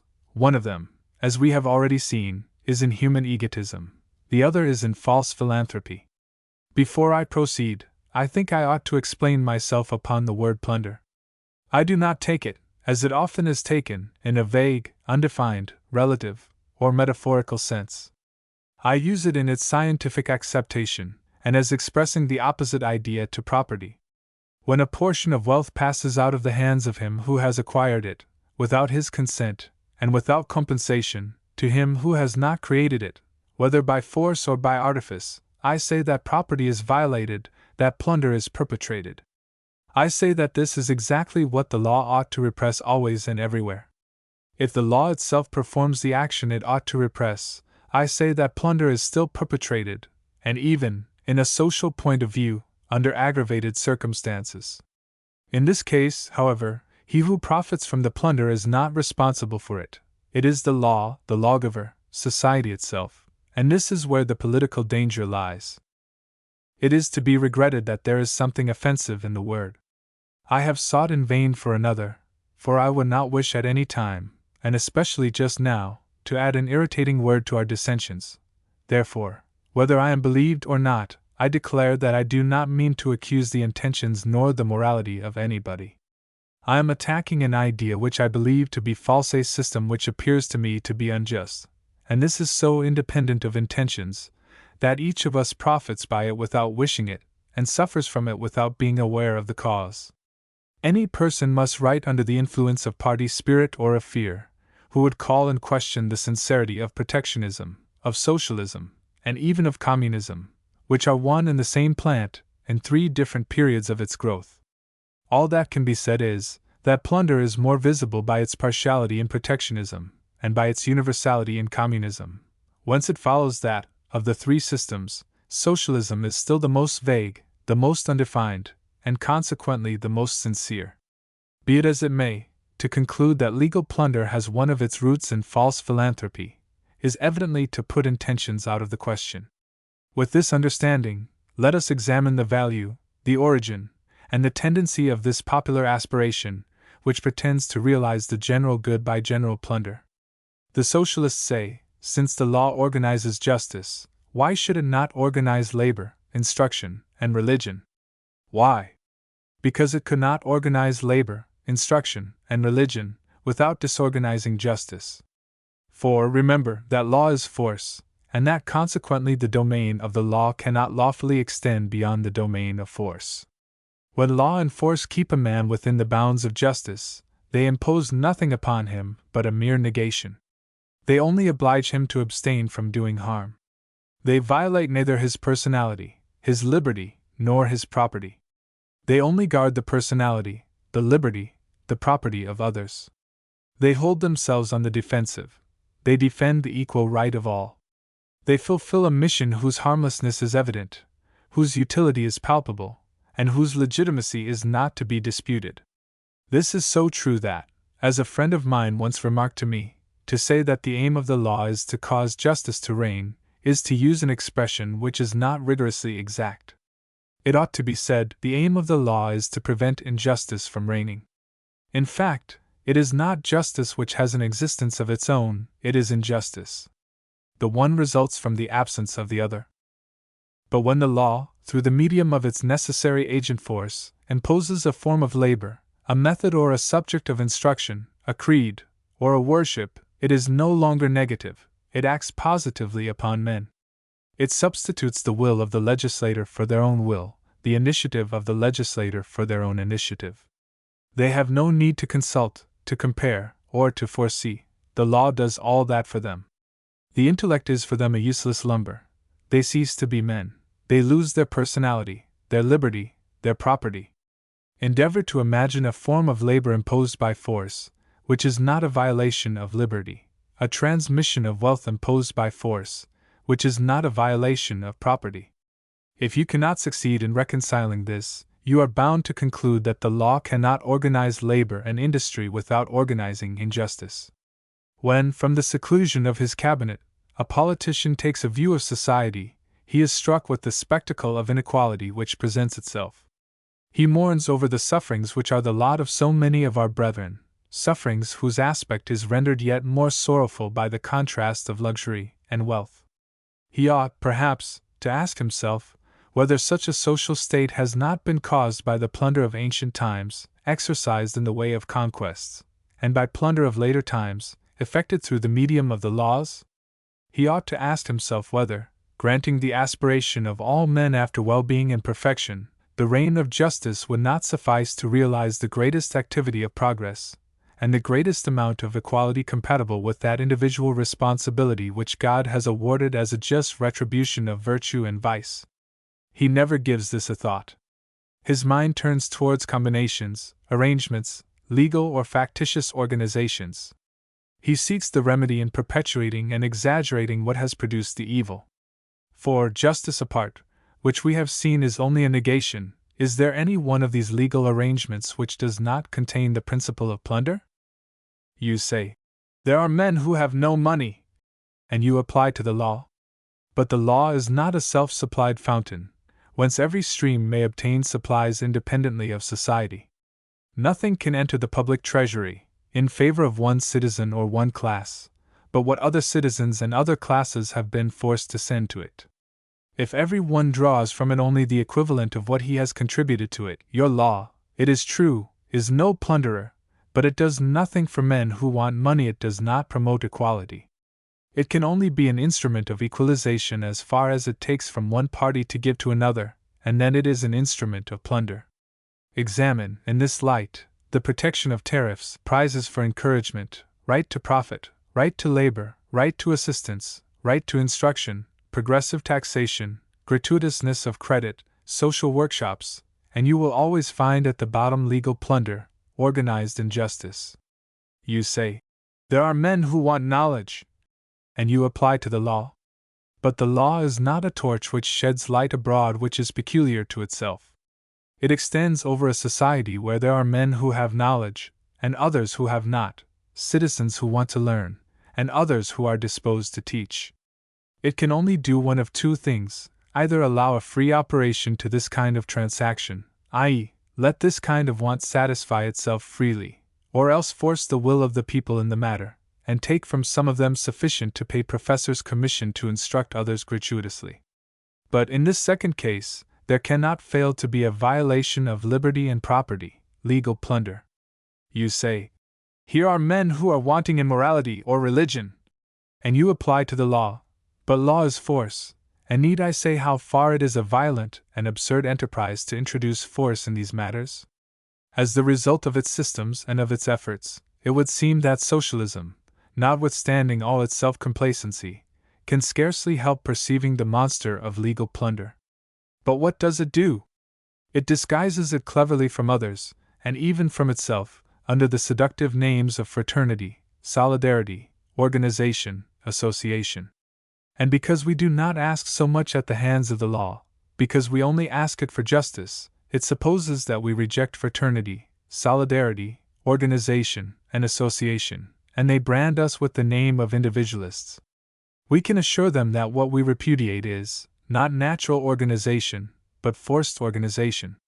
It is not free association, but the forms of association which they would impose upon us. It is not spontaneous fraternity, but legal fraternity. It is not providential solidarity, but artificial solidarity, which is only an unjust displacement of responsibility.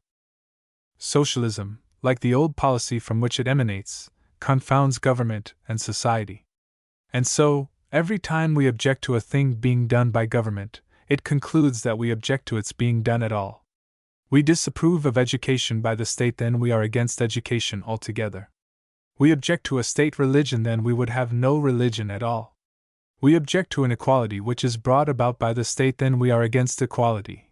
And see, they might as well accuse us of wishing men not to eat, because we object to the cultivation of corn by the state. How is it that the strange idea of making the law produce what it does not contain prosperity, in a positive sense, wealth, science, religion, should ever have gained ground in the political world? The modern politicians, particularly those of the socialist school, found their different theories upon one common hypothesis, and surely a more strange, a more presumptuous notion, could never have entered a human brain. they divide mankind into two parts. Men in general, except one, form the first. The politician himself forms the second, which is by far the most important.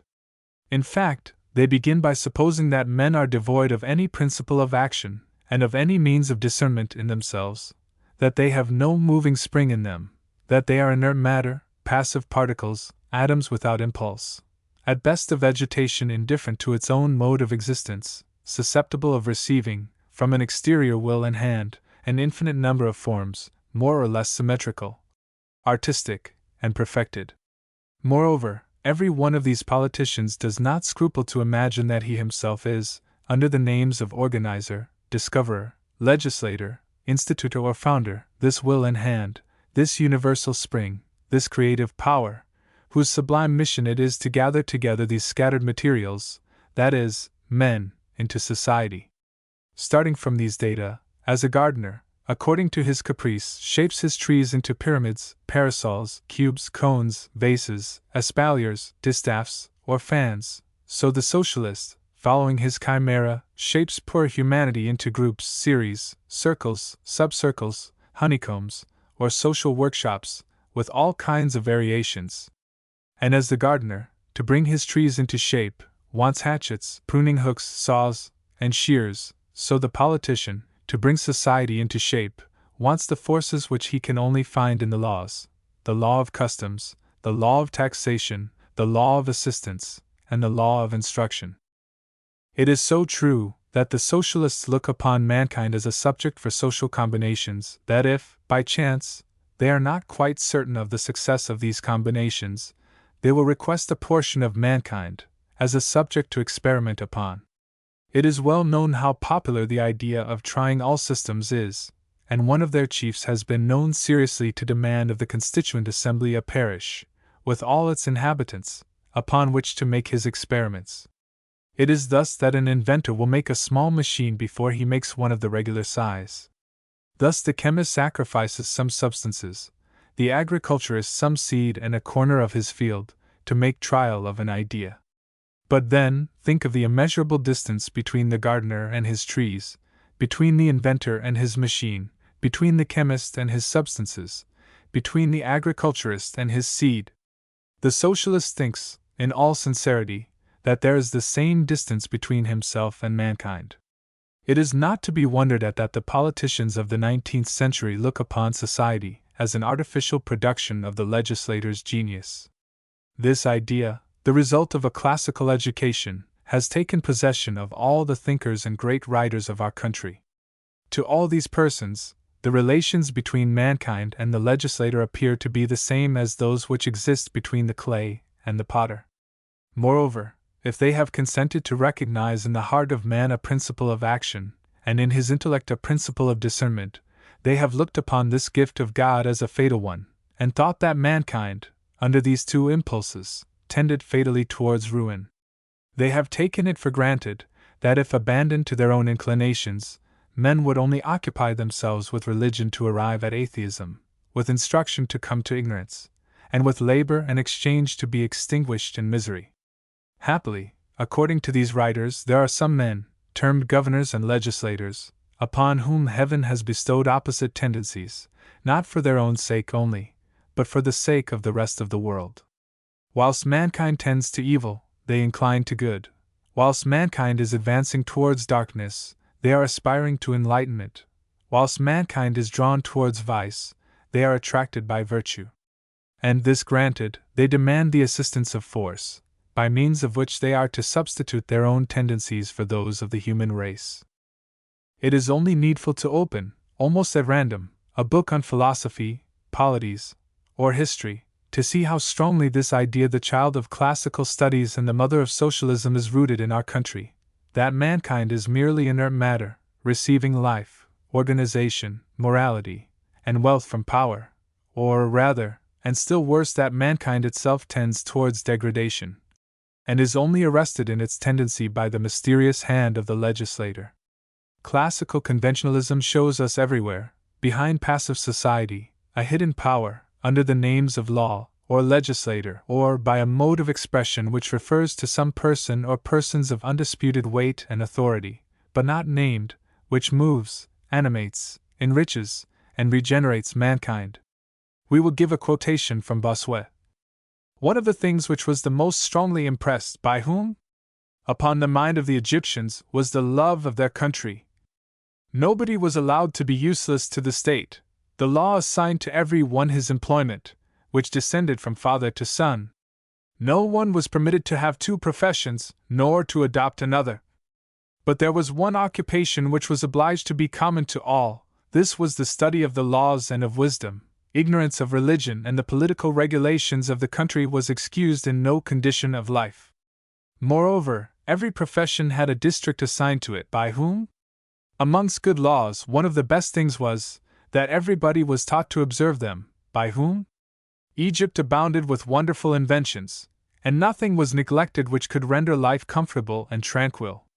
Thus men, according to Bossuet, derive nothing from themselves. Patriotism, wealth, inventions, husbandry, science all come to them by the operation of the laws, or by kings.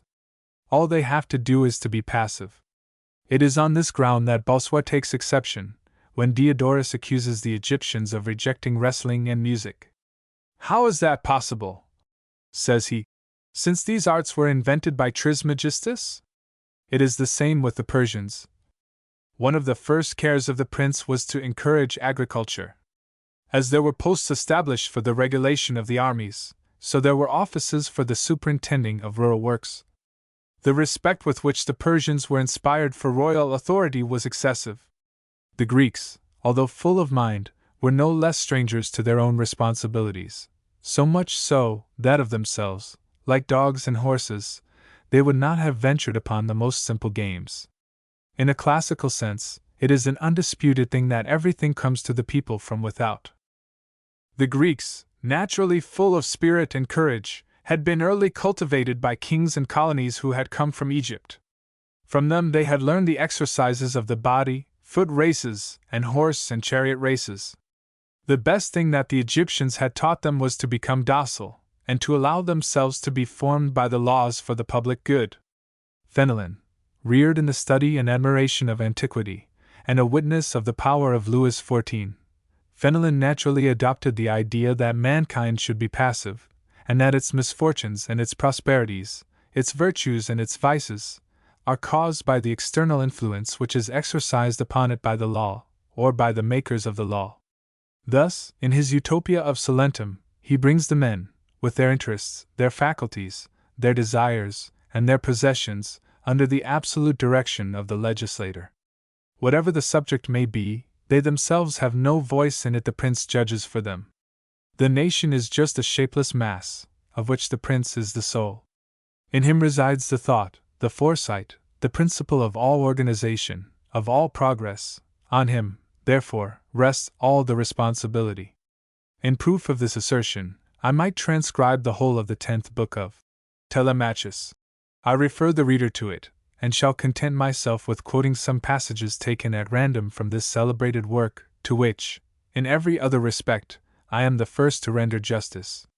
With the astonishing credulity which characterizes the classics, Fenelon, against the authority of reason and of facts, admits the general felicity of the Egyptians, and attributes it, not to their own wisdom, but to that of their kings. We could not turn our eyes to the two shores, without perceiving rich towns and country seats, agreeably situated, fields which were covered every year, without intermission, with golden crops, meadows full of flocks, laborers bending under the weight of fruits which the earth lavished on its cultivators, and shepherds who made the echoes around repeat the soft sounds of their pipes and flutes. Happy, said Mentor, is that people which is governed by a wise king. Mentor afterwards desired me to remark the happiness and abundance which was spread over all the country of Egypt, where 22,000 cities might be counted.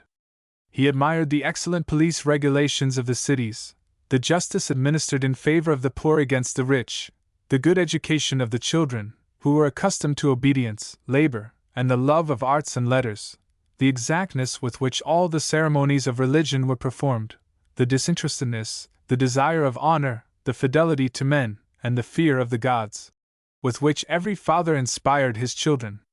He could not sufficiently admire the prosperous state of the country, Happy, said he, is the people whom a wise king rules in such a manner. Fenelon's idyll on Crete is still more fascinating. Mentor is made to say, all that you will see in this wonderful island is the result of the laws of Minos. The education which the children receive renders the body healthy and robust. They are accustomed, from the first, to a frugal and laborious life. It is supposed that all the pleasures of sense enervate the body and the mind. No other pleasure is presented to them but that of being invincible by virtue, that of acquiring much glory. There they punish 3 vices which go unpunished amongst other people: ingratitude, dissimulation, and avarice. As to pomp and dissipation, there is no need to punish these, for they are unknown in Crete. No costly furniture, no magnificent clothing, no delicious feasts, no gilded palaces are allowed. It is thus that Mentor prepares his scholar to mold and manipulate, doubtless with the most philanthropic intentions, the people of Ithaca, and to confirm him in these ideas, he gives him the example of Salentum. It is thus that we receive our first political notions. We are taught to treat men very much as Oliver de Serres teaches farmers to manage and to mix the soil. Montesquieu. To sustain the spirit of commerce, it is necessary that all the laws should favor it, that these same laws, by their regulations in dividing the fortunes in proportion as commerce enlarges them, should place every poor citizen in sufficiently easy circumstances to enable him to work like the others, and every rich citizen in such mediocrity that he must work, in order to retain, or to acquire. Thus the laws are to dispose of all fortunes. Although, in a democracy, real equality be the soul of the state, yet it is so difficult to establish, that an extreme exactness in this matter would not always be desirable. It is sufficient that a census be established to reduce or fix the differences to a certain point, after which, it is for particular laws to equalize, as it were, the inequality, by burdens imposed upon the rich, and reliefs granted to the poor. Here, again, we see the equalization of fortunes by law, that is, by force. There were, in Greece, 2 kinds of republics. One was military, as Lacedaemon, the other commercial, as Athens. In the one it was wished by whom? That the citizens should be idle, in the other, the love of labor was encouraged. It is worth our while to pay a little attention to the extent of genius required by these legislators, that we may see how, by confounding all the virtues, they showed their wisdom to the world. Lycurgus, blending theft with the spirit of justice, the hardest slavery with extreme liberty, the most atrocious sentiments with the greatest moderation, gave stability to his city. He seemed to deprive it of all its resources, arts, commerce, money, and walls. There was ambition without the hope of rising. There were natural sentiments where the individual was neither child, nor husband, nor father. Chastity even was deprived of modesty. By this road Sparta was led on to grandeur and to glory. The phenomenon which we observe in the institutions of Greece has been seen in the midst of the degeneracy and corruption of our modern times. An honest legislator has formed a people where probity has appeared as natural as bravery among the Spartans. Mr. Penn is a true Lycurgus, and although the former had peace for his object, and the latter war, they resemble each other in the singular path along which they have led their people, in their influence over free men, in the prejudices which they have overcome, the passions they have subdued. Paraguay furnishes us with another example. Society has been accused of the crime of regarding the pleasure of commanding as the only good of life, but it will always be a noble thing to govern men by making them happy. Those who desire to form similar institutions will establish community of property, as in the Republic of Plato, the same reverence which he enjoined for the gods, separation from strangers for the preservation of morality, and make the city and not the citizens create commerce. They should give our arts without our luxury, our wants without our desires. Vulgar infatuation may exclaim, if it likes, it is Montesquieu. Magnificent. Sublime. I am not afraid to express my opinion and to say, what? You have the face to call that fine? It is frightful. It is abominable. And these extracts, which I might multiply, show that, according to Montesquieu, the persons, the liberties, the property, mankind itself, are nothing but materials to exercise the sagacity of lawgivers. Rousseau, although this politician, the paramount authority of the Democrats, makes the social edifice rest upon the general will, no one has so completely admitted the hypothesis of the entire passiveness of human nature in the presence of the lawgiver. If it is true that a great prince is a rare thing, how much more so must a great lawgiver be? The former has only to follow the pattern proposed to him by the latter. This latter is the mechanician who invents the machine. The former is merely the workman who sets it in motion. And what part have men to act in all this? That of the machine, which is set in motion, or rather, are they not the brute matter of which the machine is made? Thus, between the legislator and the prince, between the prince and his subjects, there are the same relations as those which exist between the agricultural writer and the agriculturist and the clod. At what a vast height, then, is the politician placed, who rules over legislators themselves, and teaches them their trade in such imperative terms as the following. Would you give consistency to the state? Bring the extremes together as much as possible. Suffer neither wealthy persons nor beggars. If the soil is poor and barren, or the country too much confined for the inhabitants, turn to industry and the arts, whose productions you will exchange for the provisions which you require. On a good soil, if you are short of inhabitants, give all your attention to agriculture, which multiplies men, and banish the arts, which only serve to depopulate the country. Pay attention to extensive and convenient coasts. Cover the sea with vessels, and you will have a brilliant and short existence. If your seas wash only inaccessible rocks, let the people be barbarous, and eat fish. They will live more quietly, perhaps better, and most certainly, more happily. In short, besides those maxims which are common to all, every people has its own particular circumstances, which demand a legislation peculiar to itself. It was thus that the Hebrews formerly, and the Arabs more recently, had religion for their principal object.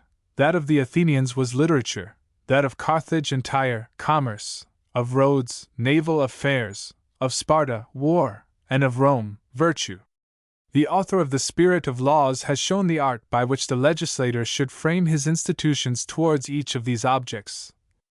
But if the legislator, mistaking his object, should take up a principle different from that which arises from the nature of things, if one should tend to slavery, and the other to liberty, if one to wealth, and the other to population, one to peace, and the other to conquests, the laws will insensibly become enfeebled, the constitution will be impaired, and the state will be subject to incessant agitations until it is destroyed, or becomes changed, and invincible nature regains her empire. But if nature is sufficiently invincible to regain its empire, why does not Rousseau admit that it had no need of the legislator to gain its empire from the beginning? Why does he not allow that, by obeying their own impulse, men would, of themselves, apply agriculture to a fertile district, and commerce to extensive and commodious coasts, without the interference of a Lycurgus, a Solon, or a Rousseau, who would undertake it at the risk of deceiving themselves?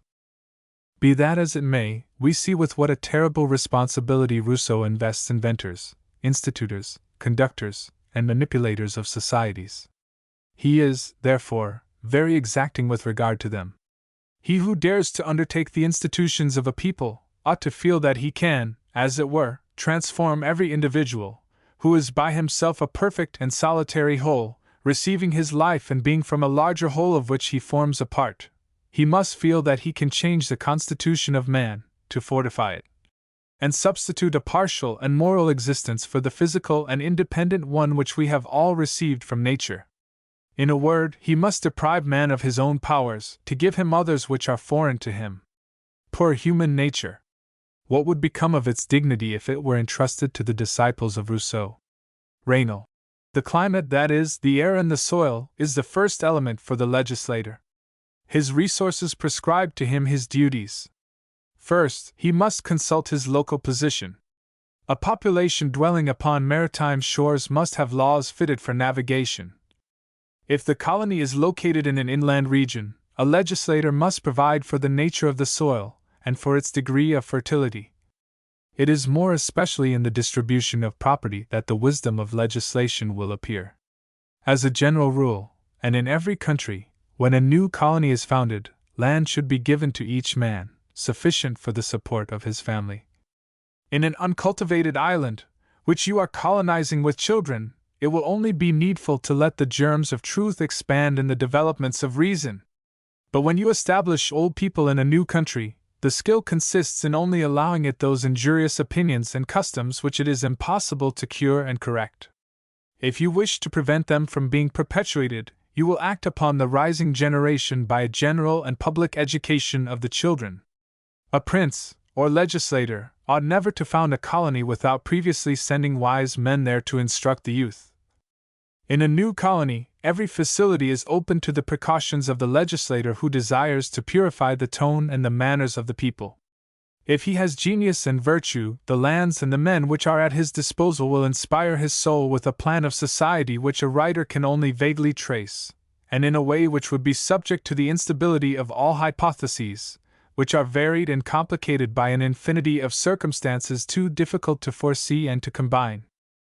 One would think it was a professor of agriculture who was saying to his pupils, "The climate is the only rule for the agriculturist. His resources dictate to him his duties. The first thing he has to consider is his local position. If he is on a clay soil, he must do so and so. If he has to contend with sand, this is the way in which he must set about it.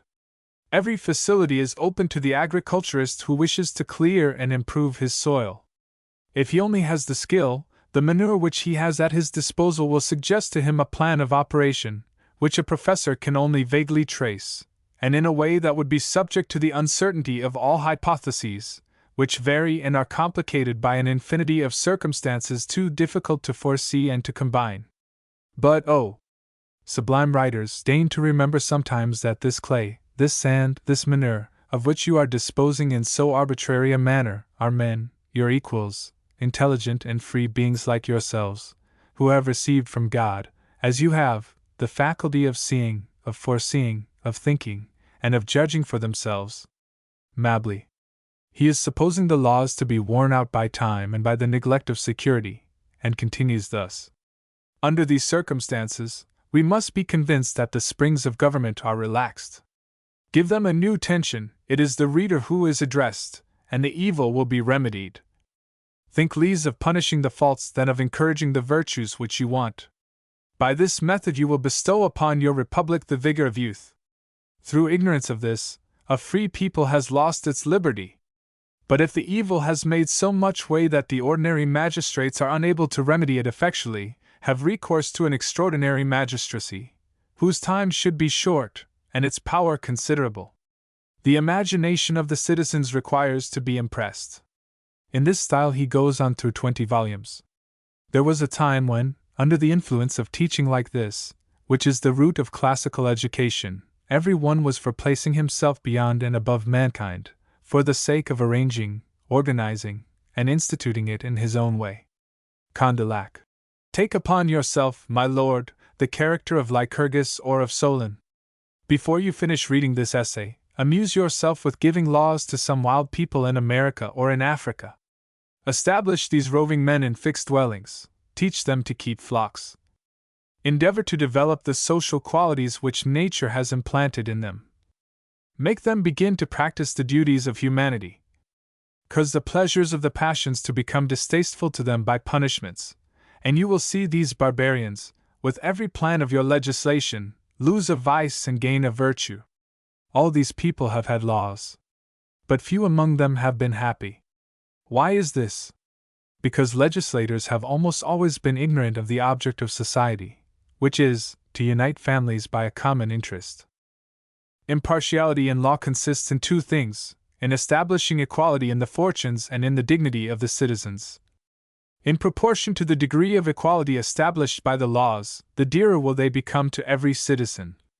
How can avarice, ambition, dissipation, idleness, sloth, envy, hatred, or jealousy agitate men who are equal in fortune and dignity, and to whom the laws leave no hope of disturbing their equality? What has been told you of the Republic of Sparta ought to enlighten you on this question. No other state has had laws more in accordance with the order of nature or of equality. It is not to be wondered at that the 17th and 18th centuries should have looked upon the human race as inert matter, ready to receive everything, form, figure, impulse, movement, and life, from a great prince, or a great legislator, or a great genius. These ages were reared in the study of antiquity, and antiquity presents everywhere, in Egypt, Persia, Greece, and Rome, the spectacle of a few men molding mankind according to their fancy, and mankind to this end enslaved by force or by imposture. And what does this prove? That because men in society are improvable, error, ignorance, despotism, slavery, and superstition must be more prevalent in early times. The mistake of the writers quoted above is not that they have asserted this fact, but that they have proposed it, as a rule, for the admiration and imitation of future generations. Their mistake has been, with an inconceivable absence of discernment, and upon the faith of a puerile conventionalism, that they have admitted what is inadmissible, viz., the grandeur, dignity, morality, and well-being of the artificial societies of the ancient world. They have not understood that time produces and spreads enlightenment, and that in proportion to the increase of enlightenment, right ceases to be upheld by force, and society regains possession of herself. And in fact, what is the political work which we are endeavoring to promote? It is no other than the instinctive effort of every people towards liberty. And what is liberty, whose name can make every heart beat, and which can agitate the world, but the union of all liberties, the liberty of conscience, of instruction, of association, of the press, of locomotion, of labor, and of exchange, in other words, the free exercise, for all, of all the inoffensive faculties, and again, in other words, the destruction of all despotisms, even of legal despotism, and the reduction of law to its only rational sphere, which is to regulate the individual right of legitimate defense, or to repress injustice. This tendency of the human race, it must be admitted, is greatly thwarted, particularly in our country, by the fatal disposition, resulting from classical teaching, and common to all politicians, of placing themselves beyond mankind, to arrange, organize, and regulate it, according to their fancy.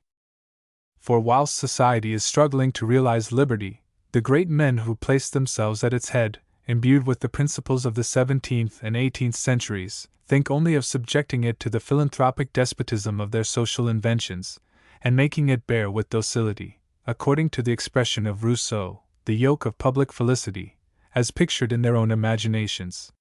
This was particularly the case in 1789.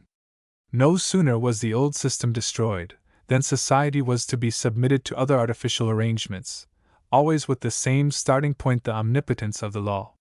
Saint Just. The legislator commands the future. It is for him to will for the good of mankind. It is for him to make men what he wishes them to be. Robespierre. The function of government is to direct the physical and moral powers of the nation towards the object of its institution. Billaud Varennes. A people who are to be restored to liberty must be formed anew. Ancient prejudices must be destroyed, antiquated customs changed, depraved affections corrected, inveterate vices eradicated.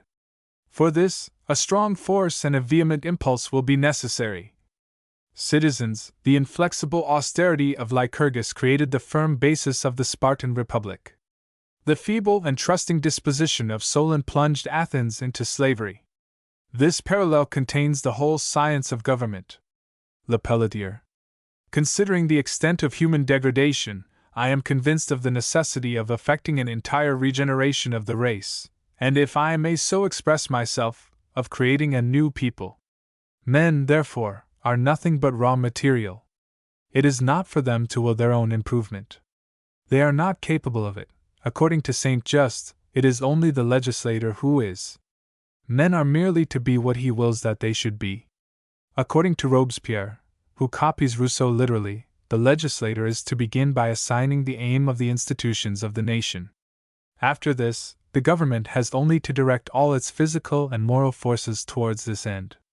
All this time the nation itself is to remain perfectly passive, and Billaud Varennes would teach us that it ought to have no prejudices, affections, nor wants, but such as are authorized by the legislator. He even goes so far as to say that the inflexible austerity of a man is the basis of a republic. We have seen that, in cases where the evil is so great that the ordinary magistrates are unable to remedy it, Mably recommends a dictatorship to promote virtue. Have recourse, says he, to an extraordinary magistracy, whose time shall be short, and his power considerable. The imagination of the people requires to be impressed. This doctrine has not been neglected. Listen to Robespierre. The principle of the republican government is virtue, and the means to be adopted, during its establishment, is terror. We want to substitute, in our country, morality for egotism, probity for honor, principles for customs, duties for decorum, the empire of reason for the tyranny of fashion, contempt of vice for contempt of misfortune, pride for insolence, greatness of soul for vanity, love of glory for love of money, good people for good company, merit for intrigue, genius for wit, truth for glitter, the charm of happiness for the weariness of pleasure, the greatness of man for the littleness of the great day. Magnanimous, powerful, happy people for one that is easy, frivolous, degraded, that is to say, we would substitute all the virtues and miracles of a republic for all the vices and absurdities of monarchy. At what a vast height above the rest of mankind does Robespierre place himself here! And observe the arrogance with which he speaks. He is not content with expressing a desire for a great renovation of the human heart. He does not even expect such a result from a regular government. No, he intends to effect it himself, and by means of terror. The object of the discourse from which this puerile and laborious mass of antithesis is extracted was to exhibit the principles of morality which ought to direct a revolutionary government. Moreover, when Robespierre asks for a dictatorship, it is not merely for the purpose of repelling a foreign enemy, or of putting down factions. It is that he may establish, by means of terror, and as a preliminary to the game of the Constitution, his own principles of morality. He pretends to nothing short of extirpating from the country, by means of terror, egotism, honor, customs, decorum, fashion, vanity, the love of money, good company, intrigue, wit, luxury, and misery. It is not until after he, Robespierre, shall have accomplished these miracles, as he rightly calls them, that he will allow the law to regain her empire. Truly, it would be well if these visionaries, who think so much of themselves and so little of mankind, who want to renew everything, would only be content with trying to reform themselves. The task would be arduous enough for them. In general, however, these gentlemen, the reformers, legislators, and politicians, do not desire to exercise an immediate despotism over mankind. No, they are too moderate and too philanthropic for that. They only contend for the despotism, the absolutism, the omnipotence of the law. They aspire only to make the law. To show how universal this strange disposition has been in France, I had need not only to have copied the whole of the works of Mably, Raynal, Rousseau, Fenelon, and to have made long extracts from Bossuet and Montesquieu, but to have given the entire transactions of the sittings of the Convention. I shall do no such thing, however, but merely refer the reader to them. It is not to be wondered at that this idea should have suited Bonaparte exceedingly well. He embraced it with ardor, and put it in practice with energy. Playing the part of a chemist, Europe was to him the material for his experiments. But this material reacted against him. More than half undeceived, Bonaparte, at St. Helena, seemed to admit that there is an initiative in every people, and he became less hostile to liberty. Yet this did not prevent him from giving this lesson to his son in his will. To govern is to diffuse morality, education, and well-being. After all this, I hardly need show, by fastidious quotations, the opinions of Marolles, Babeuf, Owen, Saint-Simon, and Fourier. I shall confine myself to a few extracts from Louis Blanc's book on the organization of labor. In our project, society receives the impulse of power. Page 126. In what does the impulse which power gives to society consist? In imposing upon it the project of M. Louis Blanc.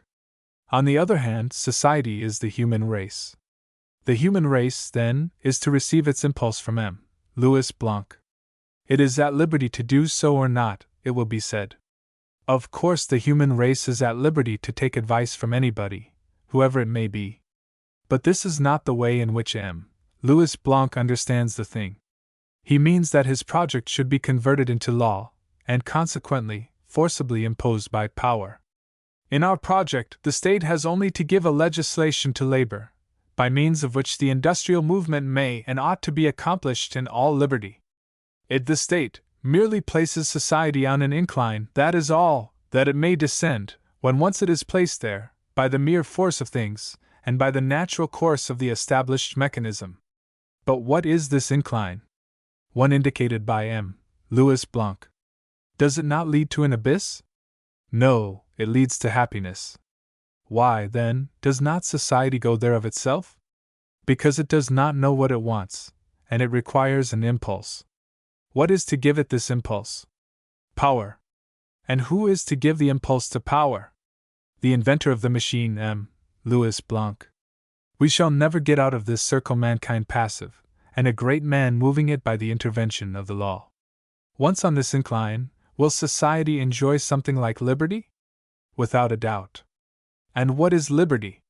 Once for all, liberty consists, not only in the right granted, but in the power given to man to exercise, to develop his faculties under the empire of justice, and under the protection of the law. And this is no vain distinction, there is a deep meaning in it, and its consequences are not to be estimated. For when once it is admitted that man, to be truly free, must have the power to exercise and develop his faculties, it follows that every member of society has a claim upon it for such instruction as shall enable it to display itself, and for the instruments of labor, without which human activity can find no scope. Now, by whose intervention is society to give to each of its members the requisite instruction and the necessary instruments of labor, unless by that of the state? Thus, liberty is power. In what does this power consist? In possessing instruction and instruments of labor. Who is to give instruction and instruments of labor? Society. Who owes them? By whose intervention is society to give instruments of labor to those who do not possess them? By the intervention of the state. From whom is the state to obtain them? It is for the reader to answer this question, and to notice whither all this tends. One of the strangest phenomena of our time, and one which will probably be a matter of astonishment to our descendants, is the doctrine which is founded upon this triple hypothesis: the radical passiveness of mankind, the omnipotence of the law, the infallibility of the legislator. This is the sacred symbol of the party which proclaims itself exclusively democratic. It is true that it professes also to be social. So far as it is democratic, it has an unlimited faith in mankind. So far as it is social, it places it beneath the mud. Are political rights under discussion? Is a legislator to be chosen? Oh! Then the people possess science by instinct. They are gifted with an admirable tact. Their will is always right. The general will cannot err. Suffrage cannot be too universal. Nobody is under any responsibility to society. The will and the capacity to choose well are taken for granted. Can the people be mistaken? Are we not living in an age of enlightenment? What? Are the people to be always kept in leading strings? Have they not acquired their rights at the cost of effort and sacrifice? Have they not given sufficient proof of intelligence and wisdom? Are they not arrived at maturity? Are they not in a state to judge for themselves? Do they not know their own interest? Is there a man or a class who would dare to claim the right of putting himself in the place of the people, of deciding and of acting for them? No, no, the people would be free, and they shall be so. They wish to conduct their own affairs, and they shall do so. But when once the legislator is duly elected, then indeed the style of his speech alters. The nation is sent back into passiveness, inertness, nothingness, and the legislator takes possession of omnipotence. It is for him to invent, for him to direct, for him to impel, for him to organize. Mankind has nothing to do but to submit. The hour of despotism has struck. And we must observe that this is decisive, for the people, just before so enlightened, so moral, so perfect, have no inclinations at all, or, if they have any, they all lead them downwards towards degradation. And yet they ought to have a little liberty. But are we not assured by M. Considerant that liberty leads fatally to monopoly? Are we not told that liberty is competition? And that competition, according to M. Louis Blanc, is a system of extermination for the people, and of ruination for trade? For that reason people are exterminated and ruined in proportion as they are free. Take, for example, Switzerland, Holland, England, and the United States. Does not M. Louis Blanc tell us again that competition leads to monopoly, and that, for the same reason, cheapness leads to exorbitant prices? That competition tends to drain the sources of consumption and urges production to a destructive activity? That competition forces production to increase and consumption to decrease, whence it follows that free people produce for the sake of not consuming, that there is nothing but oppression and madness among them, and that it is absolutely necessary for M. Louis Blanc to see to it? What sort of liberty should be allowed to men? Liberty of conscience? But we should see them all profiting by the permission to become atheists. Liberty of education? But parents would be paying professors to teach their sons immorality and error. Besides, if we are to believe M. Thiers, education, if left to the national liberty, would cease to be national, and we should be educating our children in the ideas of the Turks or Hindus, instead of which, thanks to the legal despotism of the universities, they have the good fortune to be educated in the noble ideas of the Romans. Liberty of labor? But this is only competition, whose effect is to leave all productions unconsumed, to exterminate the people, and to ruin the tradesmen. The liberty of exchange? But it is well known that the protectionists have shown, over and over again, that a man must be ruined when he exchanges freely, and that to become rich it is necessary to exchange without liberty. Liberty of association? But, according to the socialist doctrine, liberty and association exclude each other, for the liberty of men is attacked just to force them to associate. You must see, then, that the socialist democrats cannot in conscience allow men any liberty, because, by their own nature, they tend in every instance to all kinds of degradation and demoralization. We are therefore left to conjecture, in this case, upon what foundation universal suffrage is claimed for them with so much importunity. The pretensions of organizers suggest another question, which I have often asked them, and to which I am not aware that I ever received an answer, since the natural tendencies of mankind are so bad that it is not safe to allow them liberty. How comes it to pass that the tendencies of organizers are always good? Do not the legislators and their agents form a part of the human race? Do they consider that they are composed of different materials from the rest of mankind? They say that society, when left to itself, rushes to inevitable destruction, because its instincts are perverse. They pretend to stop it in its downward course, and to give it a better direction. They have, therefore, received from heaven intelligence and virtues which place them beyond and above mankind. Let them show their title to this superiority. They would be our shepherds, and we are to be their flock. This arrangement presupposes in them a natural superiority, the right to which we are fully justified in calling upon them to prove. You must observe that I am not contending against their right to invent social combinations, to propagate them, to recommend them, and to try them upon themselves, at their own expense and risk. But I do dispute their right to impose them upon us through the medium of the law, that is, by force and by public taxes. I would not insist upon the Cabatists, the Fourierists, the Proudhonians, the Universitaries, and the Protectionists renouncing their own particular ideas. I would only have them renounce that idea which is common to them all, viz., that of subjecting us by force to their own groups and series, to their social workshops, to their gratuitous bank, to their Greco-Romano morality, and to their commercial restrictions. I would ask them to allow us the faculty of judging of their plans, and not to oblige us to adopt them, if we find that they hurt our interests or are repugnant to our consciences. To presume to have recourse to power and taxation, besides being oppressive and unjust, implies further the injurious supposition that the organizer is infallible, and mankind incompetent. And if mankind is not competent to judge for itself, why do they talk so much about universal suffrage? This contradiction in ideas is unhappily to be found also in facts, and whilst the French nation has preceded all others in obtaining its rights, or rather its political claims, this has by no means prevented it from being more governed, and directed, and imposed upon, and fettered, and cheated, than any other nation. It is also the one, of all others, where revolutions are constantly to be dreaded, and it is perfectly natural that it should be so. So long as this idea is retained, which is admitted by all our politicians, and so energetically expressed by M. Louis Blanc in these words, "Society receives its impulse from power." So long as men consider themselves as capable of feeling, yet passive and capable of raising themselves by their own discernment, and by their own energy to any morality, or well-being, and while they expect everything from the law, in a word, while they admit that their relations with the state are the same as those of the flock with the shepherd, it is clear that the responsibility of power is immense. Fortune and misfortune, wealth and destitution, equality and inequality, all proceed from it.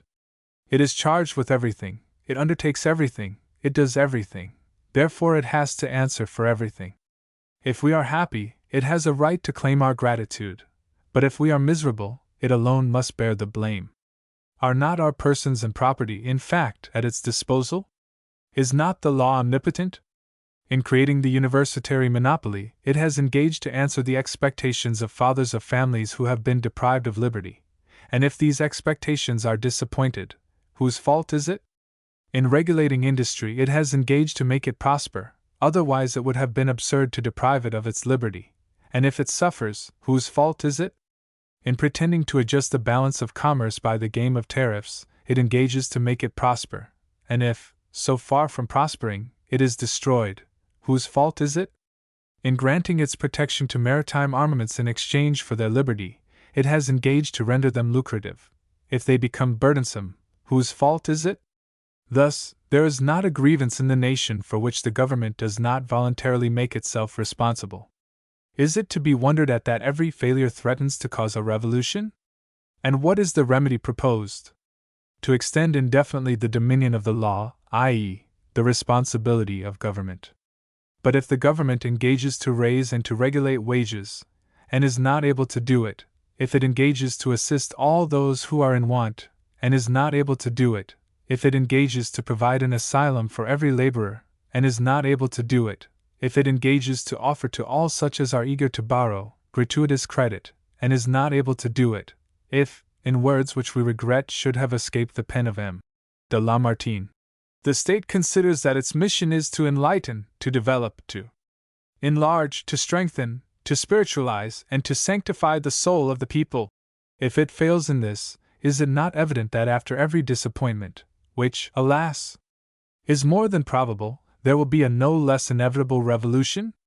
I shall now resume the subject by remarking that immediately after the economical part of the question, and at the entrance of the political part, a leading question presents itself. It is the following: what is law? What ought it to be? What is its domain? What are its limits? Where, in fact, does the prerogative of the legislator stop? I have no hesitation in answering: law is common force organized to prevent injustice. In short, law is justice. It is not true that the legislator has absolute power over our persons and property, since they pre-exist, and his work is only to secure them from injury. It is not true that the mission of the law is to regulate our consciences, our ideas, our will, our education, our sentiments, our works, our exchanges, our gifts, our enjoyments. Its mission is to prevent the rights of one from interfering with those of another, in any one of these things. Law, because it has force for its necessary sanction, can only have as its lawful domain the domain of force, which is justice. And as every individual has a right to have recourse to force only in cases of lawful defense, so collective force, which is only the union of individual forces, cannot be rationally used for any other end. The law, then, is solely the organization of individual rights, which existed before legitimate defense. Law is justice. So far from being able to oppress the persons of the people, or to plunder their property, even for a philanthropic end, its mission is to protect the former, and to secure to them the possession of the latter. It must not be said either that it may be philanthropic, so long as it abstains from all oppression, for this is a contradiction. The law cannot avoid acting upon our persons and property. If it does not secure them, it violates them if it touches them. The law is justice. Nothing can be more clear and simple, more perfectly defined and bounded, or more visible to every eye. For justice is a given quantity, immutable and unchangeable, and which admits of neither increase or diminution. Depart from this point, make the law religious, fraternal, equalizing, industrial, literary, or artistic, and you will be lost in vagueness and uncertainty. You will be upon unknown ground, in a forced utopia, or, which is worse, in the midst of a multitude of utopias, striving to gain possession of the law, and to impose it upon you, for fraternity and philanthropy have no fixed limits, like justice. Where will you stop? Where is the law to stop? One person, as M. de St. Cric, will only extend his philanthropy to some of the industrial classes, and will require the law to dispose of the consumers in favor of the producers. Another, like M. Considerant, will take up the cause of the working classes, and claim for them by means of the law, at a fixed rate, clothing, lodging, food, and everything necessary for the support of life. A third, as M. Louis Blanc, will say, and with reason, that this would be an incomplete fraternity, and that the law ought to provide them with instruments of labor, and the means of instruction. A fourth will observe that such an arrangement still leaves room for inequality, and that the law ought to introduce into the most remote hamlets luxury, literature, and the arts. This is the high road to communism. In other words, legislation will be what it now is, the battlefield for everybody's dreams and everybody's covetousness. Law is justice. In this proposition we represent to ourselves a simple, immovable government.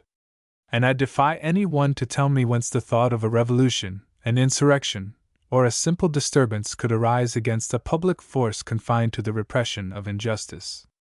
Under such a system, there would be more well-being, and this well-being would be more equally distributed, and as to the sufferings inseparable from humanity, no one would think of accusing the government of them, for it would be as innocent of them as it is of the variations of the temperature. Have the people ever been known to rise against the Court of Repeals, or assail the justices of the peace, for the sake of claiming the rate of wages, gratuitous credit, instruments of labor, the advantages of the tariff, or the social workshop? They know perfectly well that these combinations are beyond the jurisdiction of the justices of the peace, and they would soon learn that they are not within the jurisdiction of the law. But if the law were to be made upon the principle of fraternity, if it were to be proclaimed that from it proceed all benefits and all evils, that it is responsible for every individual grievance and for every social inequality, then you open the door to an endless succession of complaints, irritations, troubles, and revolutions. Law is justice. And it would be very strange if it could properly be anything else. Is not justice right? Are not rights equal? With what show of right can the law interfere to subject me to the social plans of Emmanuel, de Melun, Thiers, or Louis Blanc, rather than to subject these gentlemen to my plans? Is it to be supposed that nature has not bestowed upon me sufficient imagination to invent a utopia too? Is it for the law to make choice of one amongst so many fancies, and to make use of the public force in its service? Me. Law is justice. And let it not be said, as it continually is, that the law, in this sense, would be atheistic, individual, and heartless, and that it would make mankind wear its own image. This is an absurd conclusion, quite worthy of the governmental infatuation which sees mankind in the law. What then? Does it follow that, if we are free, we shall cease to act? Does it follow that if we do not receive an impulse from the law, we shall receive no impulse at all? Does it follow that if the law confines itself to securing to us the free exercise of our faculties will be paralyzed? Does it follow that if the law does not impose upon us forms of religion, modes of association, methods of instruction, rules for labor, directions for exchange, and plans for charity, we shall plunge eagerly into atheism, isolation, ignorance, misery, and egotism? Does it follow that we shall no longer recognize the power and goodness of God, that we shall cease to associate together, to help each other, to love and assist our unfortunate brethren, to study the secrets of nature, and to aspire after perfection in our existence? Law is justice. And it is under the law of justice, under the reign of right, under the influence of liberty, security, stability, and responsibility, that every man will attain to the measure of his worth, to all the dignity of his being, and that mankind will accomplish, with order and with calmness, slowly, it is true, but with certainty, the progress decreed to it.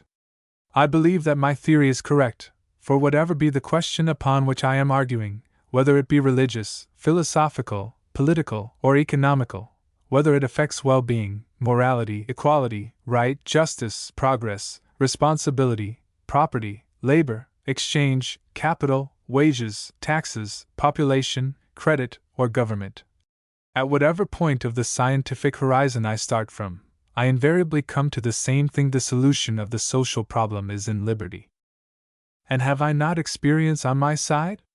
Cast your eye over the globe. Which are the happiest, the most moral, and the most peaceable nations?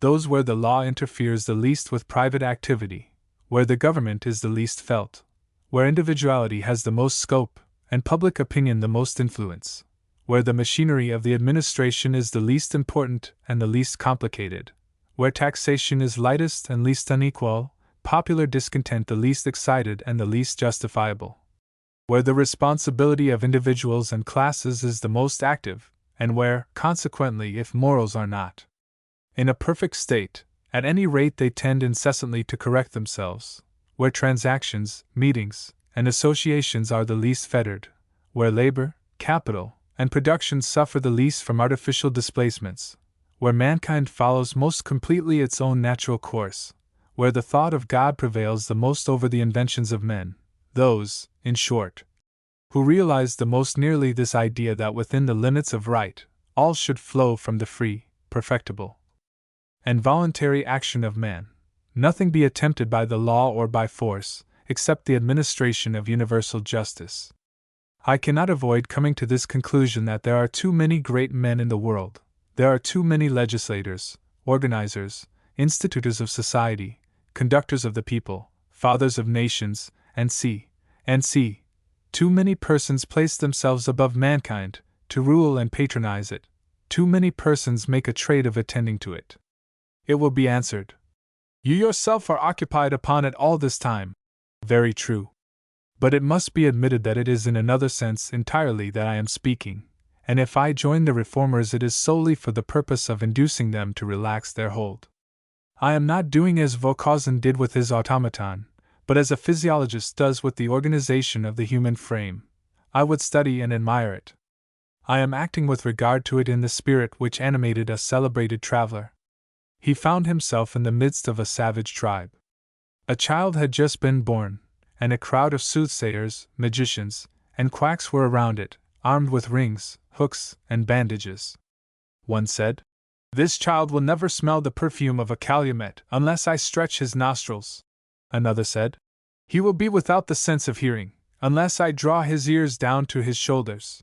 A third said, "He will never see the light of the sun, unless I give his eyes an oblique direction." A fourth said, "He will never be upright, unless I bend his legs." A fifth said, "He will not be able to think, unless I press his brain." "Stop," said the traveler. "Whatever God does, is well done. Do not pretend to know more than He, and as He has given organs to this frail creature, allow those organs to develop themselves, to strengthen themselves by exercise, use, experience, and liberty. God has implanted in mankind, also, all that is necessary to enable it to accomplish its destinies. There is a providential social physiology, as well as a providential human physiology. The social organs are constituted so as to enable them to develop harmoniously in the grand air of liberty. Away, then, with quacks and organizers! Away with their rings, and their chains, and their hooks, and their pincers! Away with their artificial methods! Away with their social workshops, their governmental whims, their centralization, their tariffs, their universities, their state religions, their gratuitous or monopolizing banks, their limitations, their restrictions, their moralizations, and their equalization by taxation. And now, after having vainly inflicted upon the social body so many systems, let them end where they ought to have begun: reject all systems, and make trial of liberty, which is an act of faith in God and in His work. Footnotes. A franc is 10d. of our money. This error will be combated in a pamphlet, entitled, "Cursed Money. Common People." The Minister of War has lately asserted that every individual transported to Algeria has cost the state 8,000 francs. Now it is certain that these poor creatures could have lived very well in France on a capital of 4,000 francs. I ask how the French population is relieved, when it is deprived of a man, and of the means of subsistence of 2 men. This was written in 1849. 20 francs. General Council of Manufactures, Agriculture, and Commerce, 6th of May, 1850. The French word is spoliation. If protection were only granted in France to a single class, to the engineers, for instance, it would be so absurdly plundering as to be unable to maintain itself. Thus we see all the protected trades combine, make common cause, and even recruit themselves in such a way as to appear to embrace the mass of the national labor. They feel instinctively that plunder is slurred ever by being generalized. Political economy precedes politics. The former has to discover whether human interests are harmonious or antagonistic, a fact which must have been decided upon before the latter can determine the prerogatives of government.